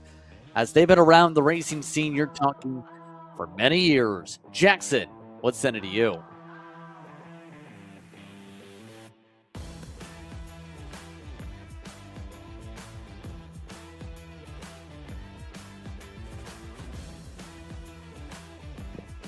Well, here we go. Champions of the past, as some of our friends behind the KA100 Heritage would say. But it'll be Eric Brent in the back in the 523 LN Kart, who has had top 5 pace, just has not had the luck. He'll be rolling off at P7. Looking a little bit further up here, the 518, another guy who's become a regular quickly for Techno Kart USA. The former UTV off-road racing champion Andre Isaac will be on the outside of row number 2. To his inside, your championship points leader, the 505 GFC with Lakeside Karting. It's Tony Gomez. And you get the feeling here with no show from Josh Daly, who is here, by the way, not in the go-kart. This might be the race where he wraps up that championship. I'm getting a look from the mechanic here. I can't guarantee anything. It's looking good for Tony, though. We'll have to wait and see, especially when you have these two fast guys out in front. On the outside, the 524 OTK, that's the red speed from Axis Kart Sport. And Jeffrey Bays looking to get his first win in category. On pole position, though, another newcomer, the 556 CRG for Precision Works. This is Dylan Alabani, who again has been by and large the favorite this weekend. But you look at the weather conditions and just the way KA Heritage races as a class here, it is still absolutely anyone's race here, JP. It's going to be an interesting battle once again for these drivers when they get rolling here. We get ready to see how well they battle for the wins.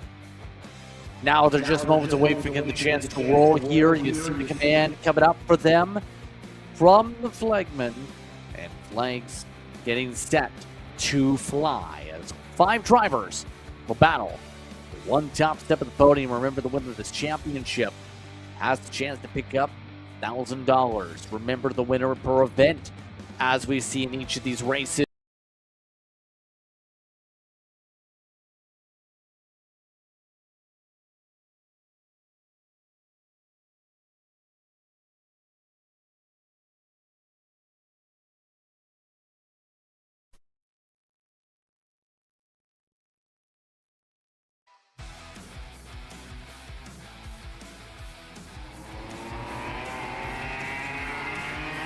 As they all get themselves rolling here.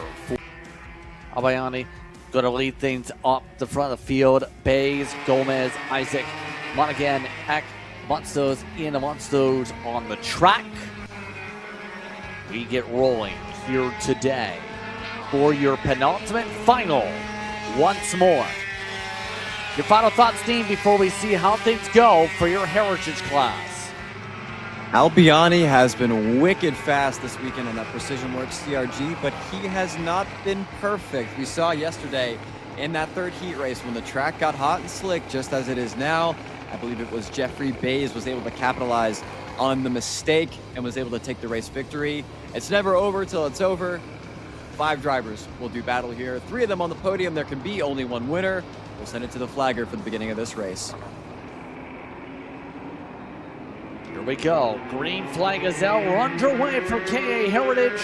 The battle is on. The Finns to start things off. We'll try and hold back the pack. All while the Lakeside Karting machine of Gomez all over the rear end to start. Was looking. Albiani did not give him an option. We saw in that super heat that Gomez looked to the inside into turn number 5, really put the pressure on Albiani. Unfortunately, though, for Tony Gomez, we're going to have to see if they found any more speed in that Lakeside Karting GFC. As Albiani, when he gets out to a lead this big, he seems as good as gone. Maybe, just maybe, this is going to be just a fight for P2 here this afternoon between himself and Jeffrey Bays. Also, Andre Isak has been close to these 2 on pace, although you got to think for the more gentlemanly drivers, or as Jackson Lambros calls them, the bigger kids, this is going to be a test of physical endurance. You've gone through qualifying, the practice day before qualifying, the heat races, the super heat, and now I wonder if in these sweltering temperatures that we have here in Southern California, if we'll see a little bit of physical fatigue and maybe even mental fatigue come into play here before this is over and done with. Find out pretty soon as all these drivers, the 5 that have made the starting grid here for this one, look to battle. And it's going to be interesting to watch forward and look forward to later on in the season, the final 2 layouts, because they're layouts we have seen on the schedule so far this season, but That was all the way at the beginning of the year, much earlier on. We're talking about 2 races left after this week. In August, you're talking about the Reverse Pro with the tic-tac-toe and the Ds. You're talking in September, per the schedule graphic, the Pro Track in amongst itself. As Bays goes off in the dirt and tries to get a feel of the kart, these drivers are going to continuously make sure they have to keep ready for different layouts to close out the championship and make sure they have an opportunity to battle for the title. Gomez obviously the main one in that conversation, but for those that come in, you might have a different layout than the last time you were here. Maybe, just maybe, and I will say, as named by our colleague Jackson Lambros, I will say I am missing the Poconos a little bit here for this K1 circuit. Such an iconic set of corners, but frankly, every corner here at K1 circuit is iconic in its own right. Definitely look forward to seeing what the rest of this season will bring for these drivers. And you got to remember, K1 circuit, I believe, is only about celebrating its 2-year anniversary. The notebook is still being built up by these teams and by these drivers of what they need to go fast here around one of the, and in my opinion, the quintessential circuit here on the west coast of the United States, and arguably the highest quality circuit that we have here in the United States. Absolutely, especially with what it provides, and mind you, with the 11 degrees of banking, it's not too much of a talking point yet. Hold on, there's a thumbs up there, maybe from Bays on the side-by-side. Gomez gave a little bit of a crowd down, and as a result, it's Bays back to second. He's been up here all weekend, up in the P2 spot. But remember, this is a long race, the longest challenge that these drivers have faced thus far this week. And Andre Isak still not too far behind, only about 1.3 seconds back in arrears of Mr. Tony Gomez. So now we settle in, we see who's got what in terms of long run pace, but out in front, it is all Dylan Albiani, just slowly stretching away. I think the 3-0 there for the 5.56. I want to mention in a huge shout out to Karting Database for us. I believe Albiani's first registered race was in 2007. I wonder how many competitors here weren't even born the first time that Mr. Albiani set foot in a go-kart, at least competitively. Yeah, and mind you, I was thinking about this and looking this up, and one of the fun things about social media is sometimes you find the LinkedIns and whatnot. Behavioral analyst in terms of outside the kart. Been a long-time racer that talked about for almost 20 years now. Tried to work driver development and coaching as well, help out competitors that way as he's continuously built up the win. So you're talking about a lot of cases, some of these drivers not only are drivers that have raced a long time, are some of those that have helped, in some cases, the development of the talent we see in the other classes over the course of this entire weekend. It is quite surprising to see, people that you grew up with starting their own teams and their own driver academies. Super cool to see that people that start off in karting stay in karting and can make a living off of karting. I know for a long time there's been questions of the ladder system and whatnot. Oh, karting is just a stepping stone. But now I think we're really starting to see guys make careers as karting and really racing as a whole, especially in the United States, continues to grow. And at a place like K1 Circuit, a place where karting can call home here in Southern California, I expect it only to continue to grow for years and years to come. Definitely, with the way things have looked here, absolutely. Going to be definitely fun to see as well how much this series grow, with its roots being established out here in California as the base. All that's to say, as drivers continue to pass their way through the scoring loops, Albiani continue to hold on by almost 40.5 seconds. If you are looking for gear, you have everything you need and more shipped to your door if you go to shopakr.com today. You can go to shopakr.com, use the QR code to be able to scan along and see if you say need a micron, need a case for your GoPro, need tires, need anything along those lines. They have some great deals there, to say the very least, if you want that. Again, shopakr.com. Official replays punch as well over the course of this weekend. Now, as we're almost at the halfway point of this race coming up here, got the opportunity here to see just again this long run of the karts coming into play here. 53 twos, starting to pop up for a majority of the drivers. You're talking fall off for some, about 4/10. It's a little bit different when you're talking about the heritage classes, the fall off, or those in, say, a master's class or a super masters. The fall off to me has always felt like it's worked a bit different compared to those in the younger classes, with the way the weights are and the way that things have worked in general. Seen a little bit more of early run fall off for some of the drivers here. Yeah, I'm quite surprised. I was expecting, with everything that we've seen thus far this weekend, that Jeffrey Bays was kind of just going to slowly walk off. It seemed as though Tony Gomez could fire off really, really well, and at about lap 4 or lap 5, you would see Bays really start to come into his own, overtake, and then pull away. But Tony Gomez is not allowing one of his competitors, his main rival, I should say, this weekend, in Jeffrey Bays, to jump away. And like I said, Albiani has not been perfect. He has made mistakes from the race lead, and you never know if somebody's going to have an issue. So this very, very quickly with the let me knock on wood here before I do another commentator's curse, but you know, you never know with the 556 of Albiani. You never know if there's going to be a tire dip or a mechanical issue. This could very quickly go from a battle for fighting for silver to fighting for gold in a couple laps time. Yes, indeed, and remember, some of these drivers definitely have put in the work in the sim to make sure they get the layout figured out. Chaser 20% off your code if you want to learn kart sim. You know, one of the big tracks on the sim is this facility. With all the various layouts, great to learn, to say the least, right now. That being said, here past halfway on lap number 10, 8 minutes into the racing action so far. Now, Mark Monaghan just trying to continue to turn the laps to the back of the grid.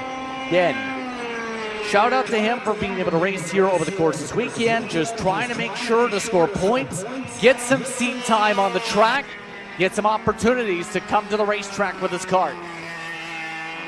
Yeah, one thing that's really, really nice about this championship, Champions of the Future series is that you get a lot of bang for your buck. You get the warm-up session on Saturday, qualifying, 3 heat races, and then another warm-up, a super heat, and then a main event. Lots of on-track time for these drivers. Really, really good value for your money for anybody with a K100 lying around, or even an X30 Pro. I know the Caramellis have made I should say a firestorm on social media with their push to get other drivers to come out and race the X30 Pro. Love what the Caramellis do on their social media with the Maxwell Sim Racing team. We'll see them coming up very, very shortly for the X30 Pro main event in about, I would say, 15 minutes-ish. Also, at the moment, for those keeping up on the World Cup and maybe not having service out here, it is currently 0-0 at the end of 90 minutes between Spain and Argentina. Thanks for the spoiler. But that being said here, Coastal Ink will definitely bring your vision to life. CoastalInkPrinting.com if you want a t-shirt or anything printed in that matter, including that final score maybe, once it's done.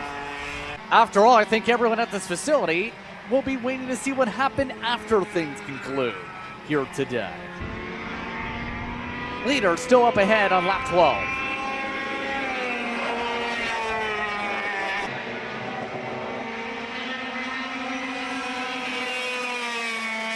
And all you can say with the way Dylan's attacked this track, he's been very smooth at it. Outside of Heat 3, there's been very minimal mistakes. Jackson, let's send it down to you. One quick update here on how we're changing the schedule. Dates themselves won't change, but a lot of conversations have been had because the game plan was to run the reverse layout once again with tic-tac-toe. The Bazanskis went through a chassis. I know a couple of people have really had to go to the rig early when they run tic-tac-toe. It bends chassis, guys. They don't want to do that.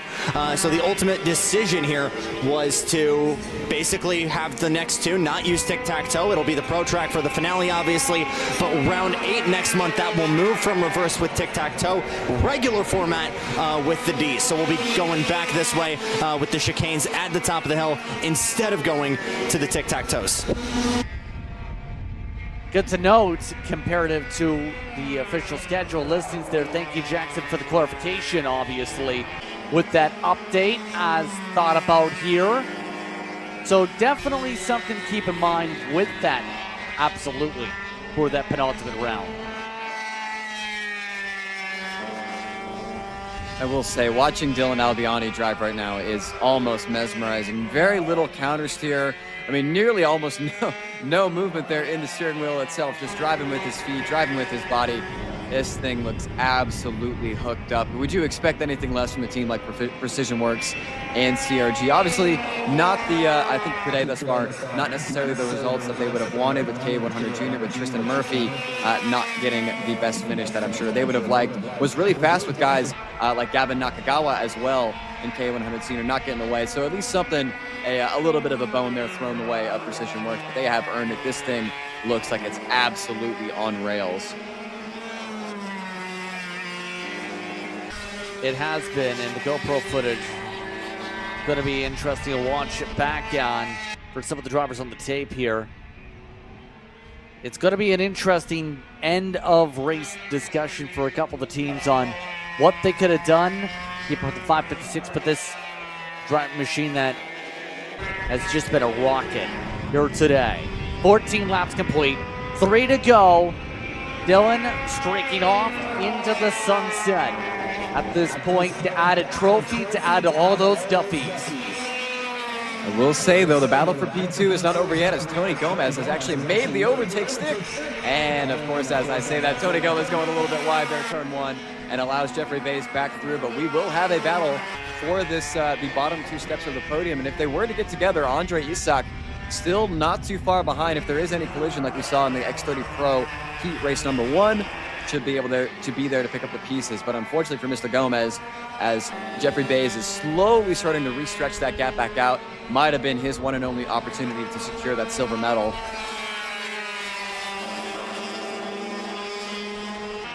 Indeed. So as we come up to 2 to go, Gomez that time nearly went off the track for a moment, looked a little bit tight for a second. They'll get double sticks in the air. Gomez, obviously, with the point situation, just about in a position to maybe get to a clinch mark by the time you even factor in a drop. So Gomez has played this really well over the course of the weekend. He nearly drove up the track, though. He's tried to keep it flat going through Rocky Moran. Unfortunately, I don't think this press of rubber was all too interested in that. Another big mistake. Going through turns 5 and 6. I think, unfortunately, for Mr. Gomez, maybe a little bit of that physical fatigue is starting to come into effect. We saw that last time by at the last chicane, kind of falling out of the side of the go-kart there a little bit. This K1 circuit is a very, very physical track on the neck and on the upper body, even in this K100 senior category. As your race leader in Dylan Albiani gets the white flag, one more lap from home, for which is almost going to be a perfect weekend here for the 5.56.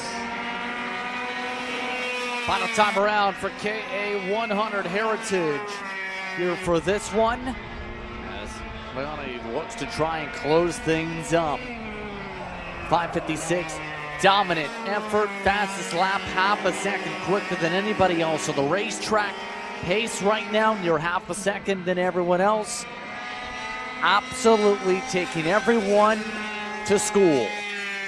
Dylan Albiani comes around the final corners to come away with a dominant win in KA100 Heritage. It's the 5.56 that will come out of the final corner and get the job done here in Champions of the Future. Very, very nicely done. Unfortunately for Tony Gomez, not going to be the P2 that he had for just a moment. Jeffrey Bays takes home P2 for that Axis Kart Sport team. It's, of course, you know, even in this category, we still get nothing but GFC and Axis Kart Sport on the podium. The best teams always show up, no matter what the category. And for Dylan Albiani, he's going to play spoiler. You know, it's the black and white of GFC, the black and red of Axis Kart Sport, and then the black, white, and red for Precision Works. And Dylan Albiani will stand on the top step of the podium. We'll have words with them and the rest of your podium finishers with Jackson Lambros in just a second. Indeed we will, and it's going to get interesting what the discussion's going to be like here after this one. Very curious to hear Dylan's words with the way this performance went for that machine. Bays, Gomez in the top 3 behind him. As mentioned, Andre is Kart. Is that going into the top 4? Monaghan was the air starter in the field. They come away with the top 5 today. So this entire field will make that roll down to the front straight away. At least podium positions will. The top three is ready to stand on the front stretch. The Fresno, California-based driver lead things off here today to the top step of the provisional podium. Dominant day and celebration about to get underway. As he jumps off the cart, immediately gets ready to have some words. Jackson Lambros. Jackson will be very pumped up, I think, to hear what these drivers have to say after some very strong speed from your top three. Let's hear from him. Dylan Albiani. Nothing but precise behind the wheel of that Precision Works machine, the 556. What made the CRG so dialed in all weekend long? Not sure, to be honest. It kind of was fast out of the trailer, and we started doing some minor things, but honestly, the go-karts kind of stayed pretty much the same since it's came out to the track. So, go-kart was good. Got to give big thanks to Chris and Precision Works Racing Engines for getting me out here. It's been a while since I've been in a go-kart, and feels good. Feels good to be back. So. And with these tires, a lot of the guys who are new tend to be caught out. How alien did these feel to you, and how strange has this package been as a whole since it's been a while since your last time out? Yeah, my second session on Friday, actually, we put on new tires, and it kind of threw me for a spin, and then kind of just seeing how, how it builds heat, and then at some point, it just ultimately starts sliding. So, it took a little bit for me to get used to, but by today, I felt pretty good. Thanks, Dylan. Thank you. P2 for Jeffrey Bays, and I think the guys in the booth said it best. You can't help but get an axis on the podium, but walk me through that race.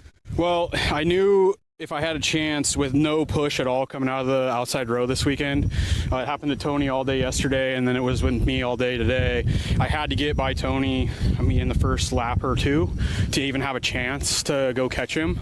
So when that didn't happen, I just I didn't more or less lay up, but I just ran pace, just tried to stay consistent. And then Tony got by me, and I knew his pace was good, and I just decided to stick there and race for P2 because that's what it was for, and just cool my tires for 5 or 6 laps.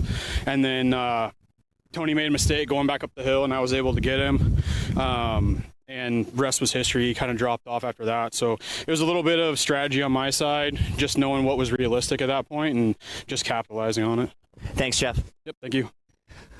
Well, he's got this championship pretty much locked up, but definitely giving the guys around a little bit of hope with the last lap. Still a phenomenal race, but Tony, walk me through that last lap and what happened there at the top of the hill. Boy, Dylan had us covered all weekend, and Jeff and I had some amazing racing going on, and the tires, it's tough with this weather here, so we just kind of had probably pushed a little bit harder early on than probably we needed to, but couldn't give Jeff an inch. So the guys at Formula Works GFC, my crew chief Gary, my brother's here for Good Luck Charm.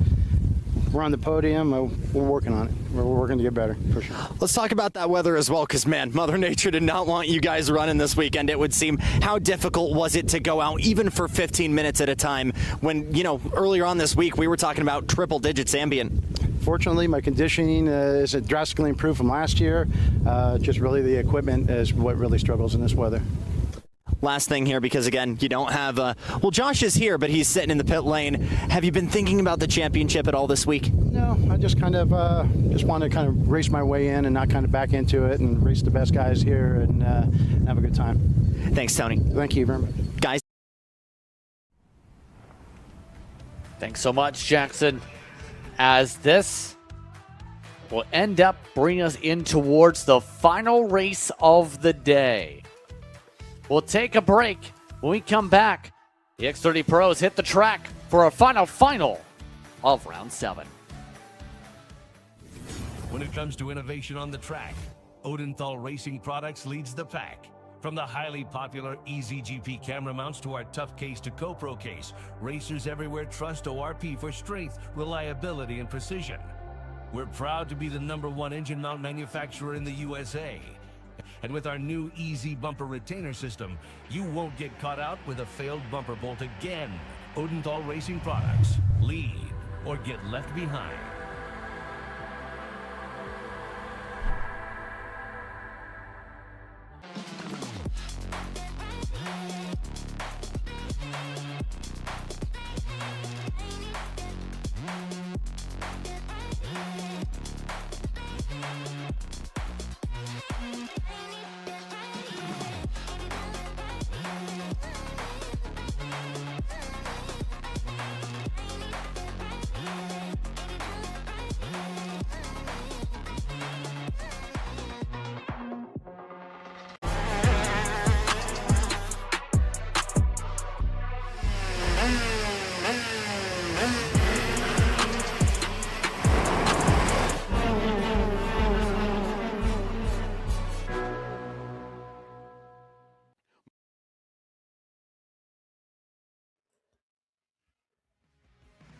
For the final time today, we get set to go racing for what's going to be an entertaining final.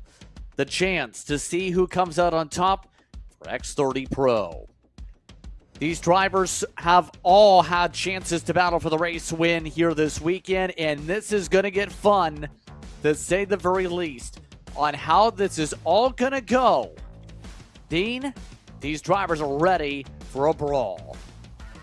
Tell you what, we got quite a few different situations going on here, don't we? Got Wrigley Keys, looks super fast in that Super Heat. Obviously from the pole position is the early favorite. Ivana Richards looks super fast in the Super Heat, Unfortunately got herself involved in a crash, but really not of her own doing in the K100 final. She'll be looking to recover from that. Kermaselli, it's been off and on all year for the Kart Republic team. We'll see if they found the sweet spot for that KR kart, if it's going to be the fastest kart on the track or the slowest kart on the track. And Tanner Gordon there in that Phil Giebler, Lando Norris kart. Looking very well put together. We'll see if he can capitalize on any potential incidents. We've got Jackson on the grid to walk us through. You're doing my work for me, Dino. You got to meet these four. Final race of the day. Let's meet all four on the grid here. It's a short field here, but man, they have been entertaining to watch. On the back of row number 2 here on the inside, the 604. Moving over from GFC, this Kart Republic has been treating him more than fine. Sergey Karamselli looking to extend that championship lead. Right next to him, the LN kart of Tanner Gordon for Phil Giebler Racing. You haven't seen this graphics package too much yet in North America. This is a brand new one commemorating Lando Norris's 2025 championship. Phil's loved it every time we've seen him come out. They've ran it. It's a good-looking go-kart. It's a fast driver, too. He'll be rolling off on the outside of row number 2. On the front row, on pole position, it's Riggs, Wrigley Keys in the 618. And you look at the docket here, I don't think there's been a weekend that this kid has been outside of a tag kart. Whether it's Stars Championship Series, SCUSA Pro Tour, United States Pro Karting Series, some international stuff, this kid has done it all. He's shown he's been a contender. He's proven it on track. He'll be on the inside of row number 1. And alongside him, a fending SCUSA Mexico champion, a shifter winning driver south of the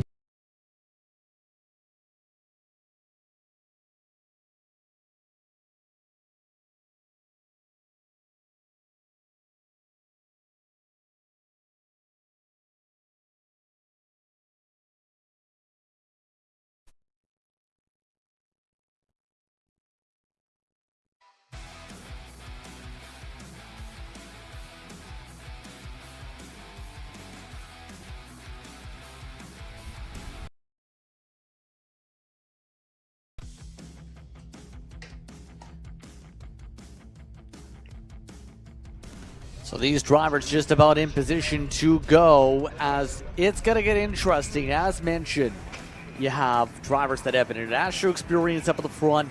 You have drivers that have won in Mexico as champions up at the front as well. You have some of the dominant forces of the series up at the front. And you also have those that have picked up a lot of good speed over the course of the weekend, to say the very least. X30 Pro, it's final. Just about ready to go. Champions of the Future America Series from K1 Circuit in Winchester, California.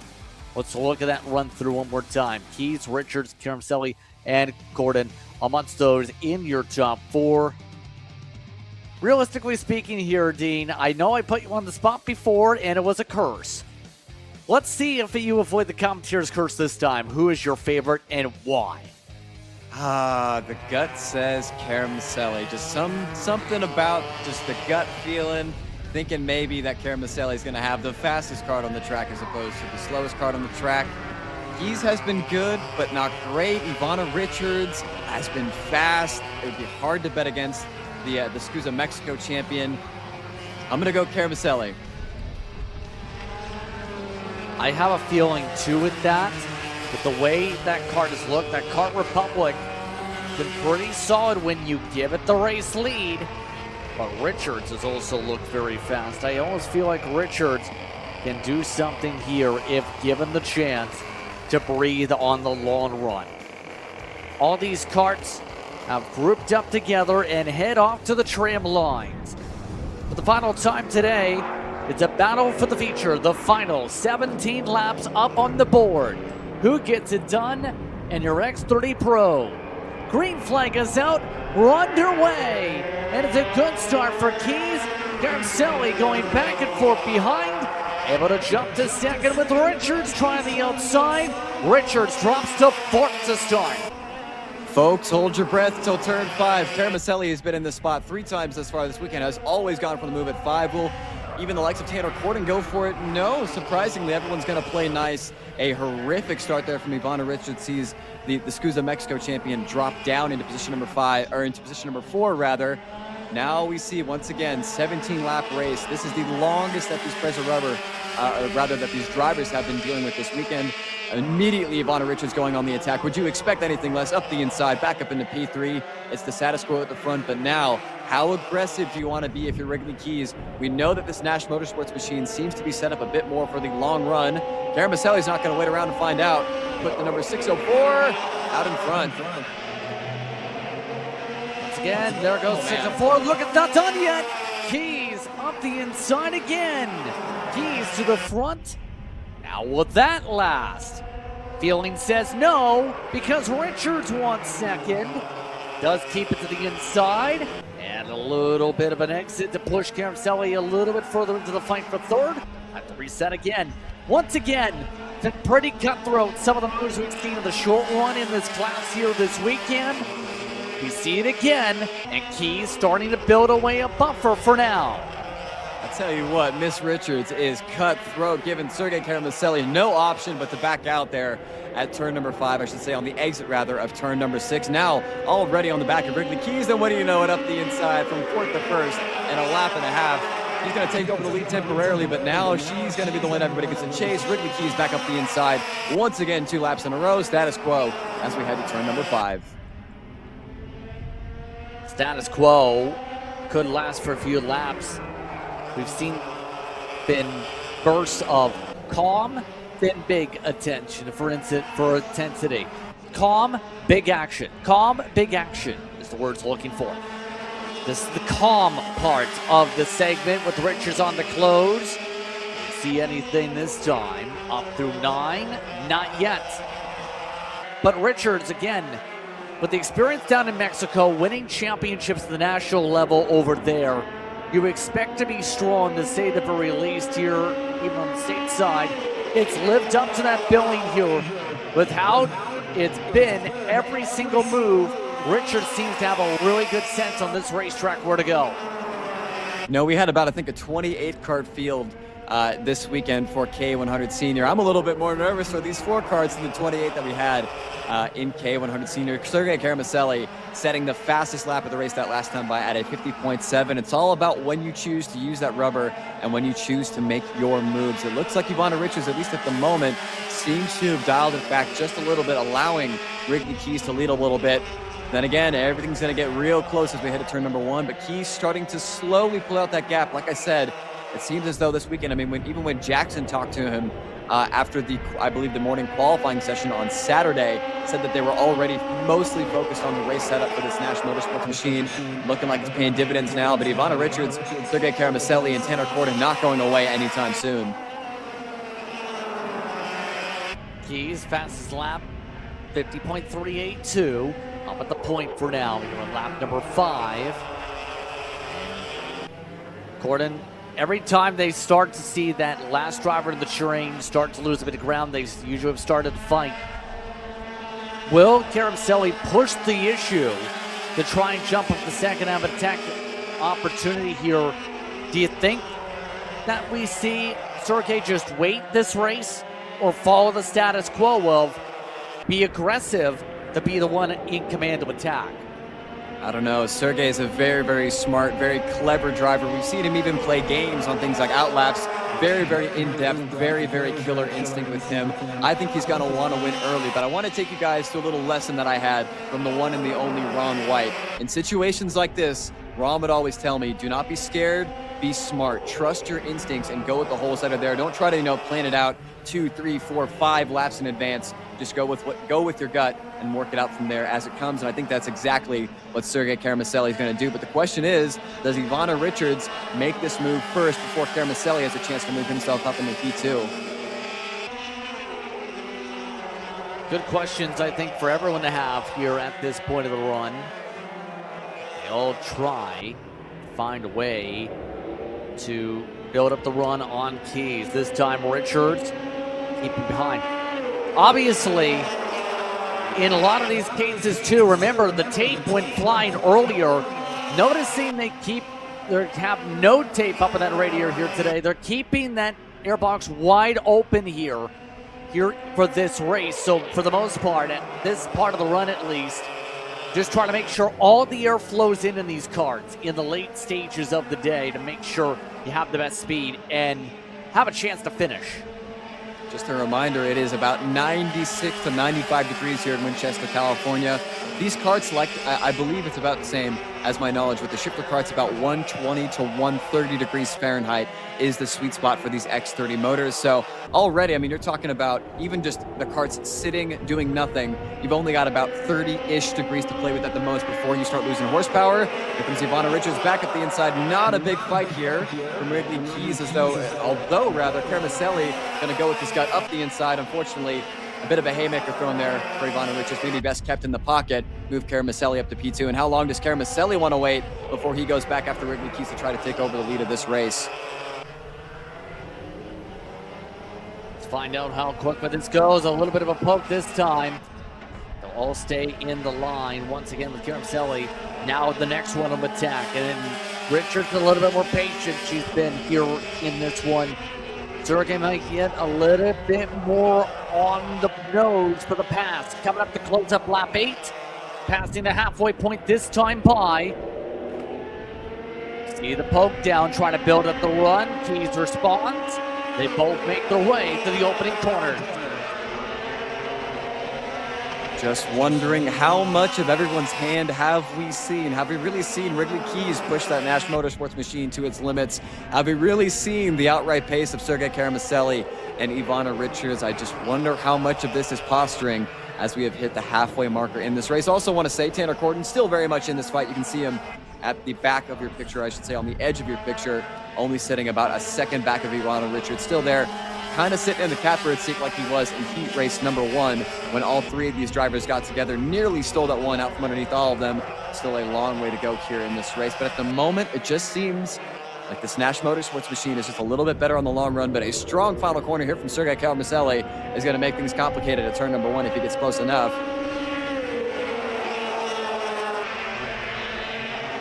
That's all this is to say with us on lap 10.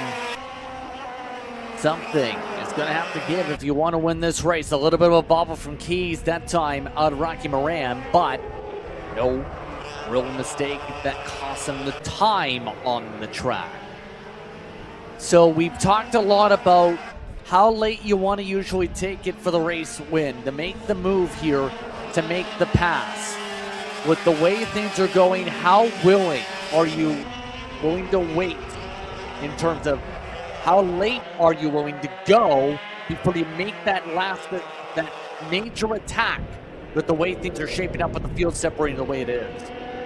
I would say with a field like this, I would say go now and deal with the consequences later. Give me the lead. Let me die on my sword. Do not let me die on my shield. It's a lot of Richards really making the most of all the track limits there at turn number 1. So she's trying to keep it up with the top 2. Remember, like we've heard from everybody, these press of tires really build a lot of heat, and then you start sliding if you push on them too much. I don't know. I don't think Ivana's got enough speed to keep up with these top 2, and I think, frankly, Kermaselli is just slowly slipping off the back. That last time by, almost 2/10 slower than Wrigley Keys. That Nash Motorsports machine, like I said, has been set up from day 1, from lap number 1, to be good in this 17-lap final. At the moment, it doesn't look like Kermaselli really has much for him. He's trying. Just wonder how much extra tire Kermaselli is using to keep up with Wrigley at the moment. Time difference for those curious. That time by the stripe, 2/3/10. Richard to the race leader. Keys within a 50.871. That slaps half a second off the mark compared to what we've seen for the purple lap in the opening run. But Kermaselli is also falling off too. You were going to say? I was going to say, Caramelli really using every little bit of Rocky Moran to try to keep it. He's closed right back up to the back of Keys. You can see even Caramelli head ducking in a straight line on that 1,000-foot very Lancaster street race, as for those of you old enough to remember that. I know it's not a universal thing anymore, Jackson. But very, Caramelli is using all of his body, everything that he can to keep up with Wrigley Keys. And Wrigley, not even looking back, head forward, no head ducking. I think Keys thinks he's got it made, and of course, as I say that, a head duck and a look back from your race leader. All this is to say, we're running out of time to see where the moves are going to come. A little bit different of an angle that time for Caramelli to the curbing up through Rocky Moran. Still staying within a cart length or two on the distance. Within a cart length this time out of 5, but again, nothing changing yet. Richards is now out of range unless they start heavily battling here. Keys is in a great position to try and get the win, but Caramelli would definitely like to put the exclamation point potential for the championship heading into the penultimate round of the season today. Yeah, I believe mathematically Sergei Caramelli has already locked up the championship, but right now it's all about getting checkered flags. And I tell you what, Caramelli is giving him everything he can handle. That Kart Republic has really come into his own in Sergei Caramelli. Like I said, using every part of this racetrack and every part of his body, even very Formal-esque, to try to get that kart to do what he wants. This is not going to be easy for Wrigley Keys, and if they fight too hard, they're going to make it a three-way fight once again with Ivana Richards. That's exactly the point here. Look at this run. How about side by side down the hillside to the S's for a moment? Caramelli really attacking Keys. How much time did that lose? Down to Richards. Will find out through the scoring loop. Half a second from one side by side. Here comes the crossover. Side by side again. This is for the lead. Richards is closing in fast. Caramelli with 3 to go. Up the inside. Slides and holds on. Slide back to the inside by Keys. Gloves are off, ladies and gentlemen. We will be receiving the Twin 6 this time by Ivana Richards. This is the get-out-of-jail-free card. Caramelli actually pointed forward saying, hey, we're fighting too early. We're going to make this a 3-horse race. And Keys did not seem all too interested in seeing that finger wag from Caramelli. Defending into the S's. Caramelli, a very aggressive, very smart driver. A little bit of a bumper to the back of Wrigley Keys. Ladies and gentlemen, Ivana Richards has showed up on the scene as well. Do not give her an opportunity to get involved in this. We're going to have a really fun last 2.5 laps here. One last reprieve for Richards. We're coming up to 2 laps to go. This time by Caramelli. Did he use up all the goodwill in that last battle? There's the point ahead. I think Caramelli's trying to make sure Richards doesn't get there. Waiting for another few corners at least before making the move. This might be a smart play. Make sure it's not 40. Battle for the win. It's 2. I would not believe that for a second. You think Caramelli's not going to take that opportunity the first second that he gets the door opened? I would not be the one to leave it open, because the last thing you'd want is a very aggressive Sergei Caramelli to fill that opening on the inside, and he will be as good as gone. Coming to the white flag, Ivana Richardson once again slowly slipping off the back. I think she will need some help and some contact from your top 2. It seems like Wrigley has really opened it up just a little bit more. Caramelli's going to need a big last lap here to have a shot. Coming up to the white flag this time by.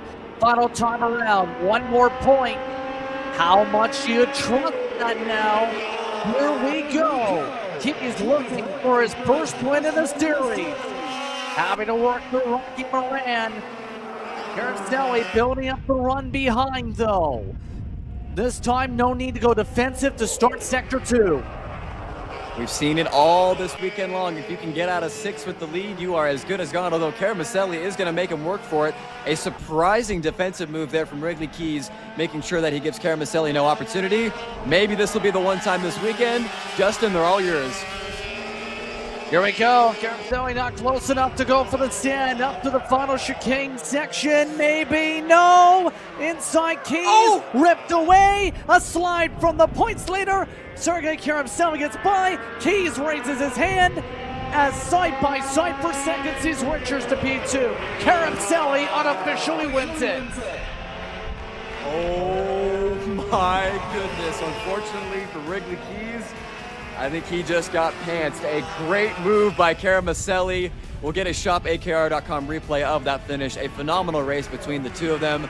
Wrigley showing his displeasure. I'm not really sure what he's got to be displeased about. I think just kind of left the door open. Caramelli took the hole. Caramelli's confused as well as to what the issue is. Be careful not to give yourself a pushback penalty by boys.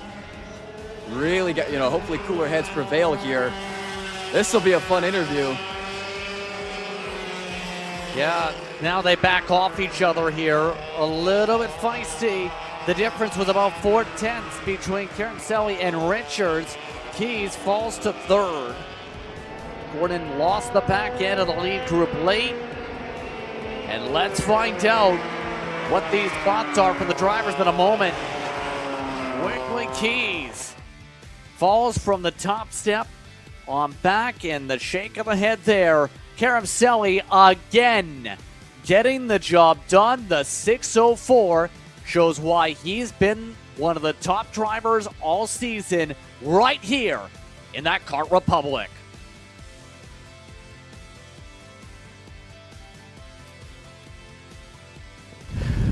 Well, you can say what you will about Pro X30. The fields aren't big enough. People don't want to show up. It is never not entertaining. One of the best shows on the West Coast continues.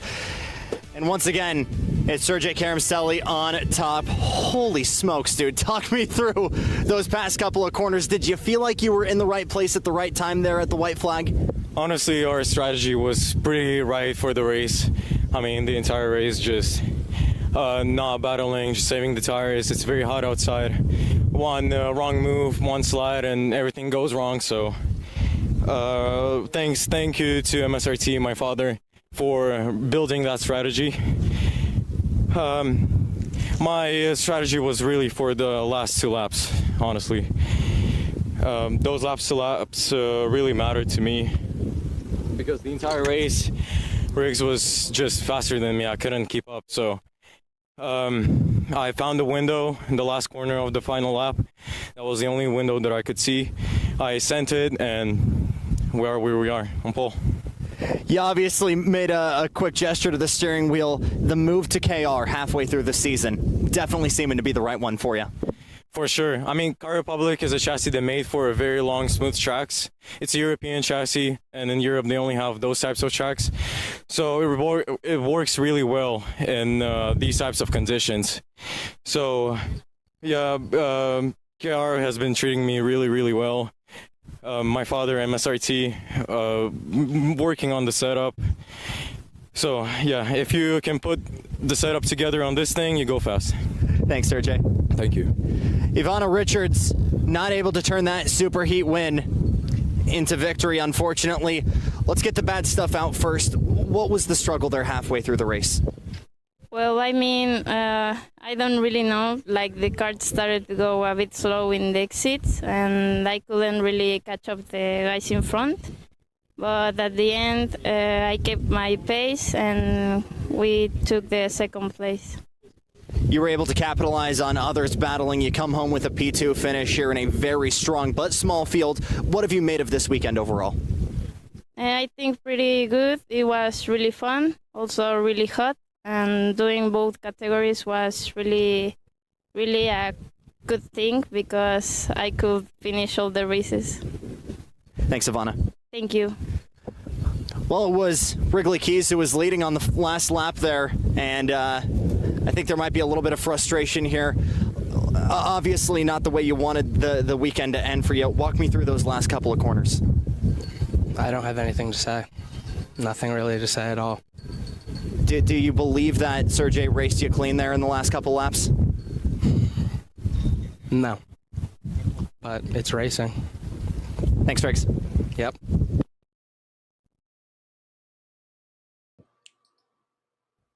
Well, obviously not happy in that third position there, as that was close in terms of how racy it got in the final corner there once again, Dean.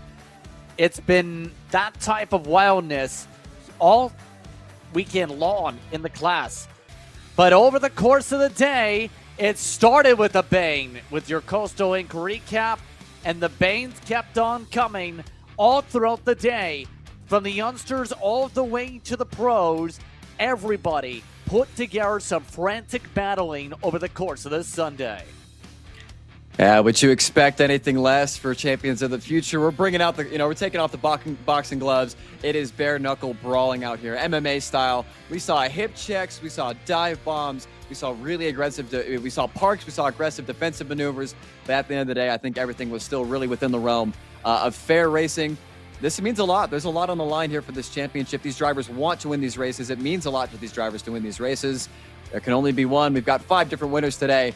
Five very happy drivers, and I think maybe everybody else looking to get a little bit more for round number 8.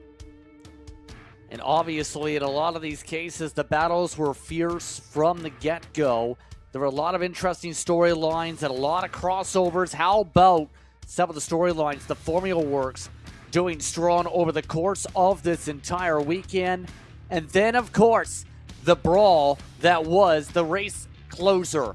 These two going back and forth, Keys versus Karamselli, to decide which one of them would come to the top step. It was close on if they touched. Some say yes, some say no. And Karamselli closing out the day with a celebration. That in mind, that was a wild end to the day, and we still have 2 more rounds to go, D. Yes, it's going to be interesting for these championship fights. Man, if that's what we got now, just wait till we get these championships really on the line, especially when it comes to K100 Senior. That fight continues on between Johnny Stamps and Archer Eversman and K100 Junior. The fight continues on between Braden Wagner as well as Sebastian Hauser. The fight in mini is still very, very close with Maddox Carlucci and others. Really, really close racing. Got a great product here. Got 2 great races coming up for the end of the season, and I cannot wait to be a part of it. So on that note, that concludes on-track activities. Podiums will be coming up shortly here at the K1 circuit in Winchester, California. Be sure to stay tuned for your podium celebrations. You're watching Kart Chaser for coverage of Champions of the Future America Series.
check. Oh yeah, you guys can hear me. Tony. K1 Circuit, make some noise. Round number 7, Champions of the Future America Series. It's been a hot one. It's been a long one. You guys stuck it out though. And we are ready to crown some winners here after a long weekend of racing. We're going to get right into it here, starting with your mini U10 podium. Third place, you guys not able to hear me? Uh-oh.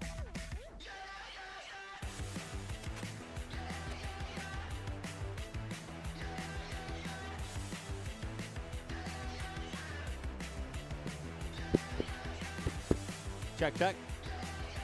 All right, let's try it. In third place, not able to be here. They bounced early, but make some noise for Lion McPhail, third in Mini U10.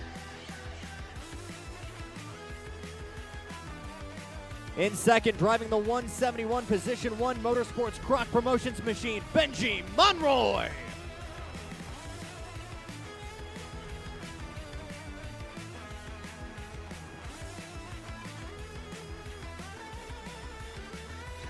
And your winner in round number 7 for Mini 10 and under, driving the 117 Nitro Kart for Team Kartnik, Trey Sanders.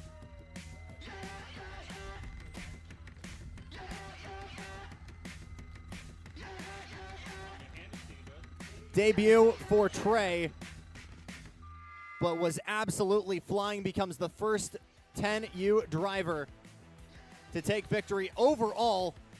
Big smiles, guys. Lift those trophies nice and high.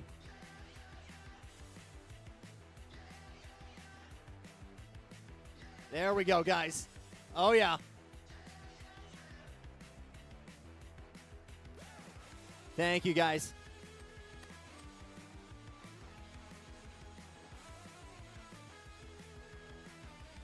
All right, count of 3, thumb over the top, and we're going to shake the bottle and give ourselves a shower. Ready? 1, 2, 3, let's party. Oh, Trey's just going straight for the shower. Oh my goodness. Trey! It's a long drive home, my friend. Oh my gosh. Benji's gonna drink it in. There you have it, folks. Keep it going for your U10 podium.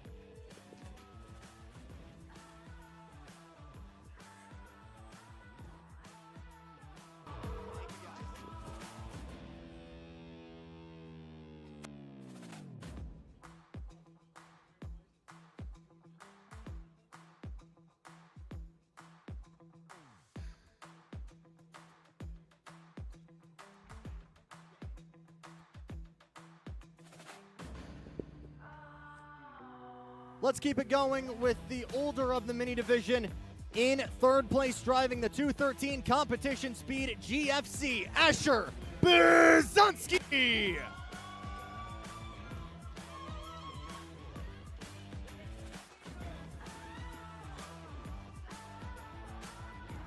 Rounding out in second, driving the 211 GFC for Position 1 Motorsports, Kendall West.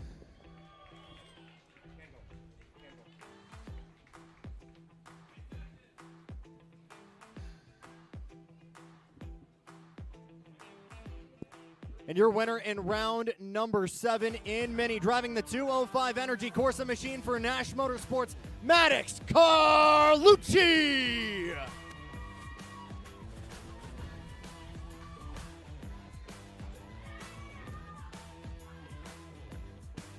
Another win on the board for Maddox, but this championship battle continues to heat up. Big smiles, guys. Lift those trophies nice and high for me.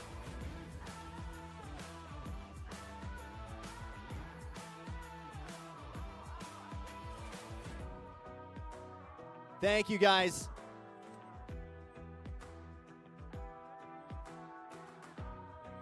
All right, you guys know what time it is. Thumb over the top on the count of 3. Shake that bottle. It's time to party. Ready? 1, 2, 3.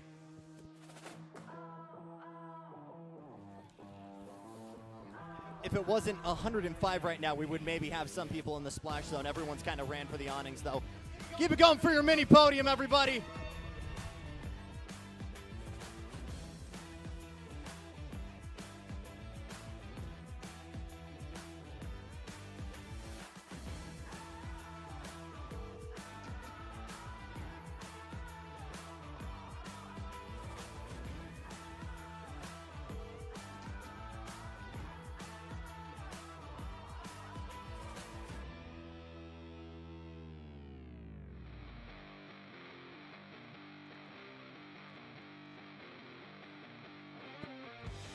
We move on to KA100 Junior. In third place, driving the 321 GFC for Formula Works Racing, Braden Wagner.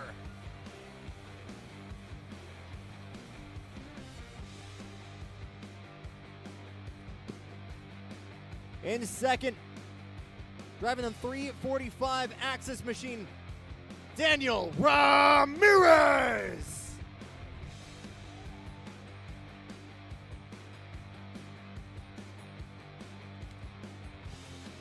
And your winner in round number 7 in KA100 Junior, driving the 304 Cosmic for Hainer Racing Team, Alejandro Gonzalez.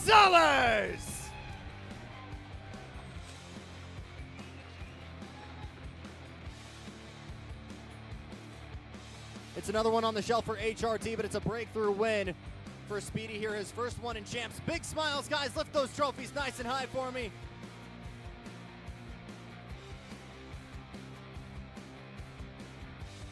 He has been instructed to switch the hat. And they are going crazy.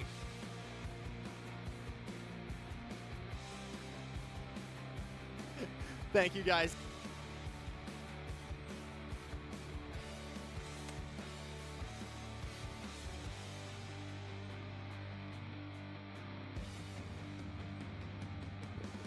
All right, you guys ready? Count of 3. 1, 2, 3. Make it rain!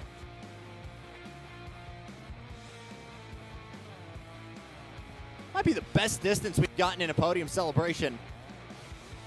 Alejandro does have the drop there. Keep it going for your KA100 Junior podium, everybody.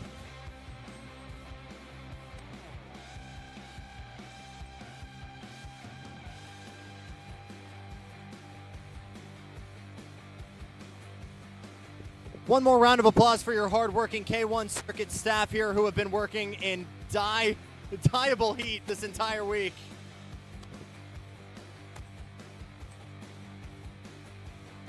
Moving on to KA100 Senior, you're going to notice a trend here, folks. Third place behind the wheel of the 474 GFC for Formula Works, Cameron Perry.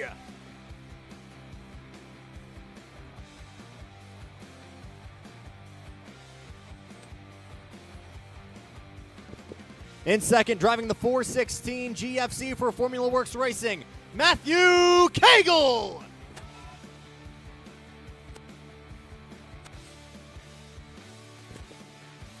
And in first in round number 7 for KA100 Junior, you guessed it, a Formula Works GFC driver, number 412, Johnny Stamps.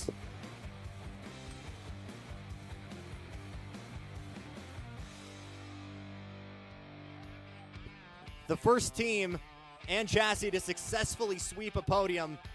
And for the team that practically resides out here, it felt like it was only a matter of time. Big smiles for me, boys. Lift those trophies nice and high.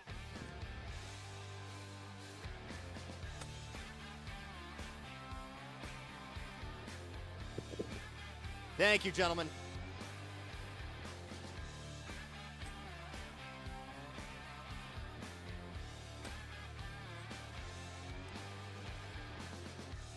All right, count of 3. Johnny, you're drinking early.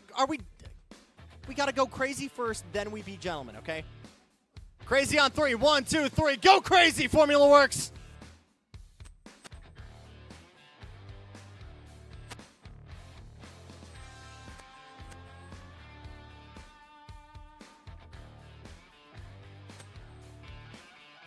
And now they'll take a swig. One more time for KA100 Senior, everybody.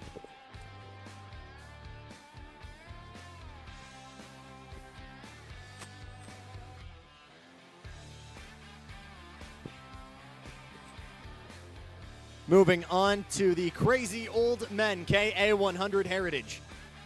In third place, driving the 505 Lakeside Karting GFC, Tony Gomez.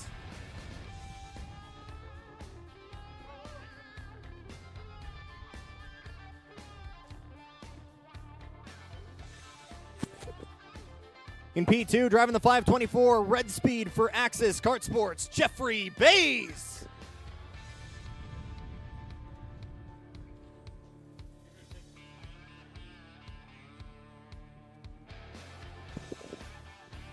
And your winner for round number 7 of KA100 Heritage, driving the 556 CRG for Precision Works, Dylan Albiani.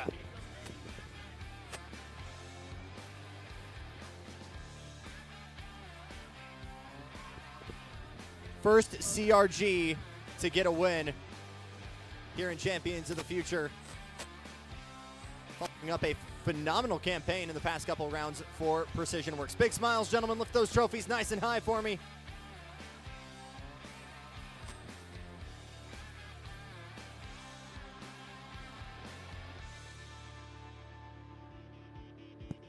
Thank you, guys.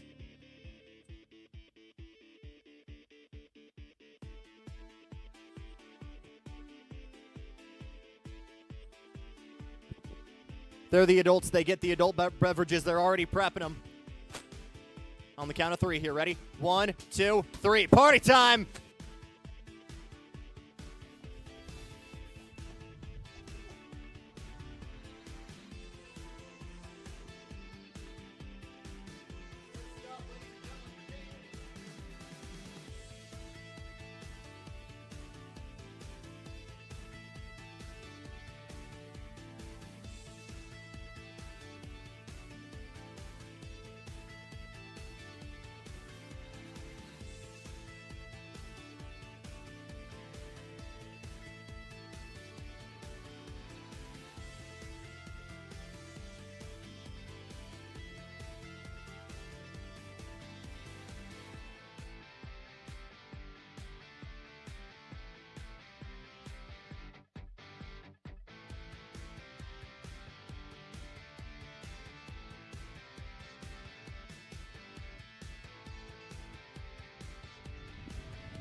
In second, driving the 650 Cosmic.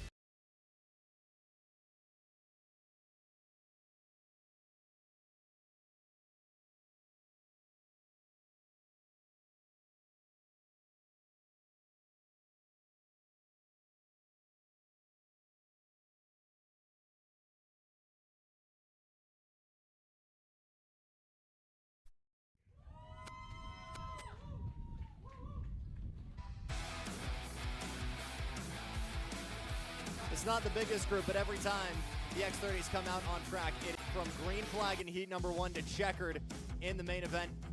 And the championship lead will extend for Sergey. Big smiles, everybody. Lift those trophies nice and high.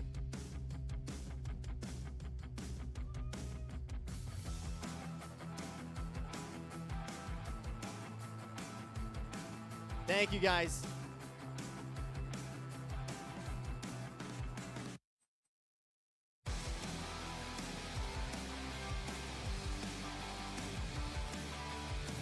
I feel like there's a mutual agreement almost to not do the champagne here in the bubbles because it's too hot. Am I wrong in assuming that? No one is grabbing.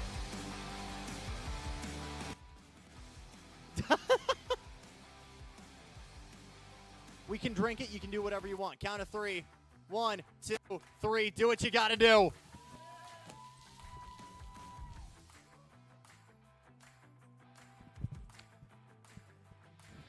Ladies and gentlemen, your round 7 podiums here for Champions of the Future. That'll do it for us, folks. We'll be back in a month's time, not using the tic-tac-toe layout. It'll be the conventional pro layout, just using the D's at the top of the hill. We changed that because we didn't want you guys ruining your chassis anymore. So we'll see you back here in a month's time for round number 8 of Champions of the Future Americas.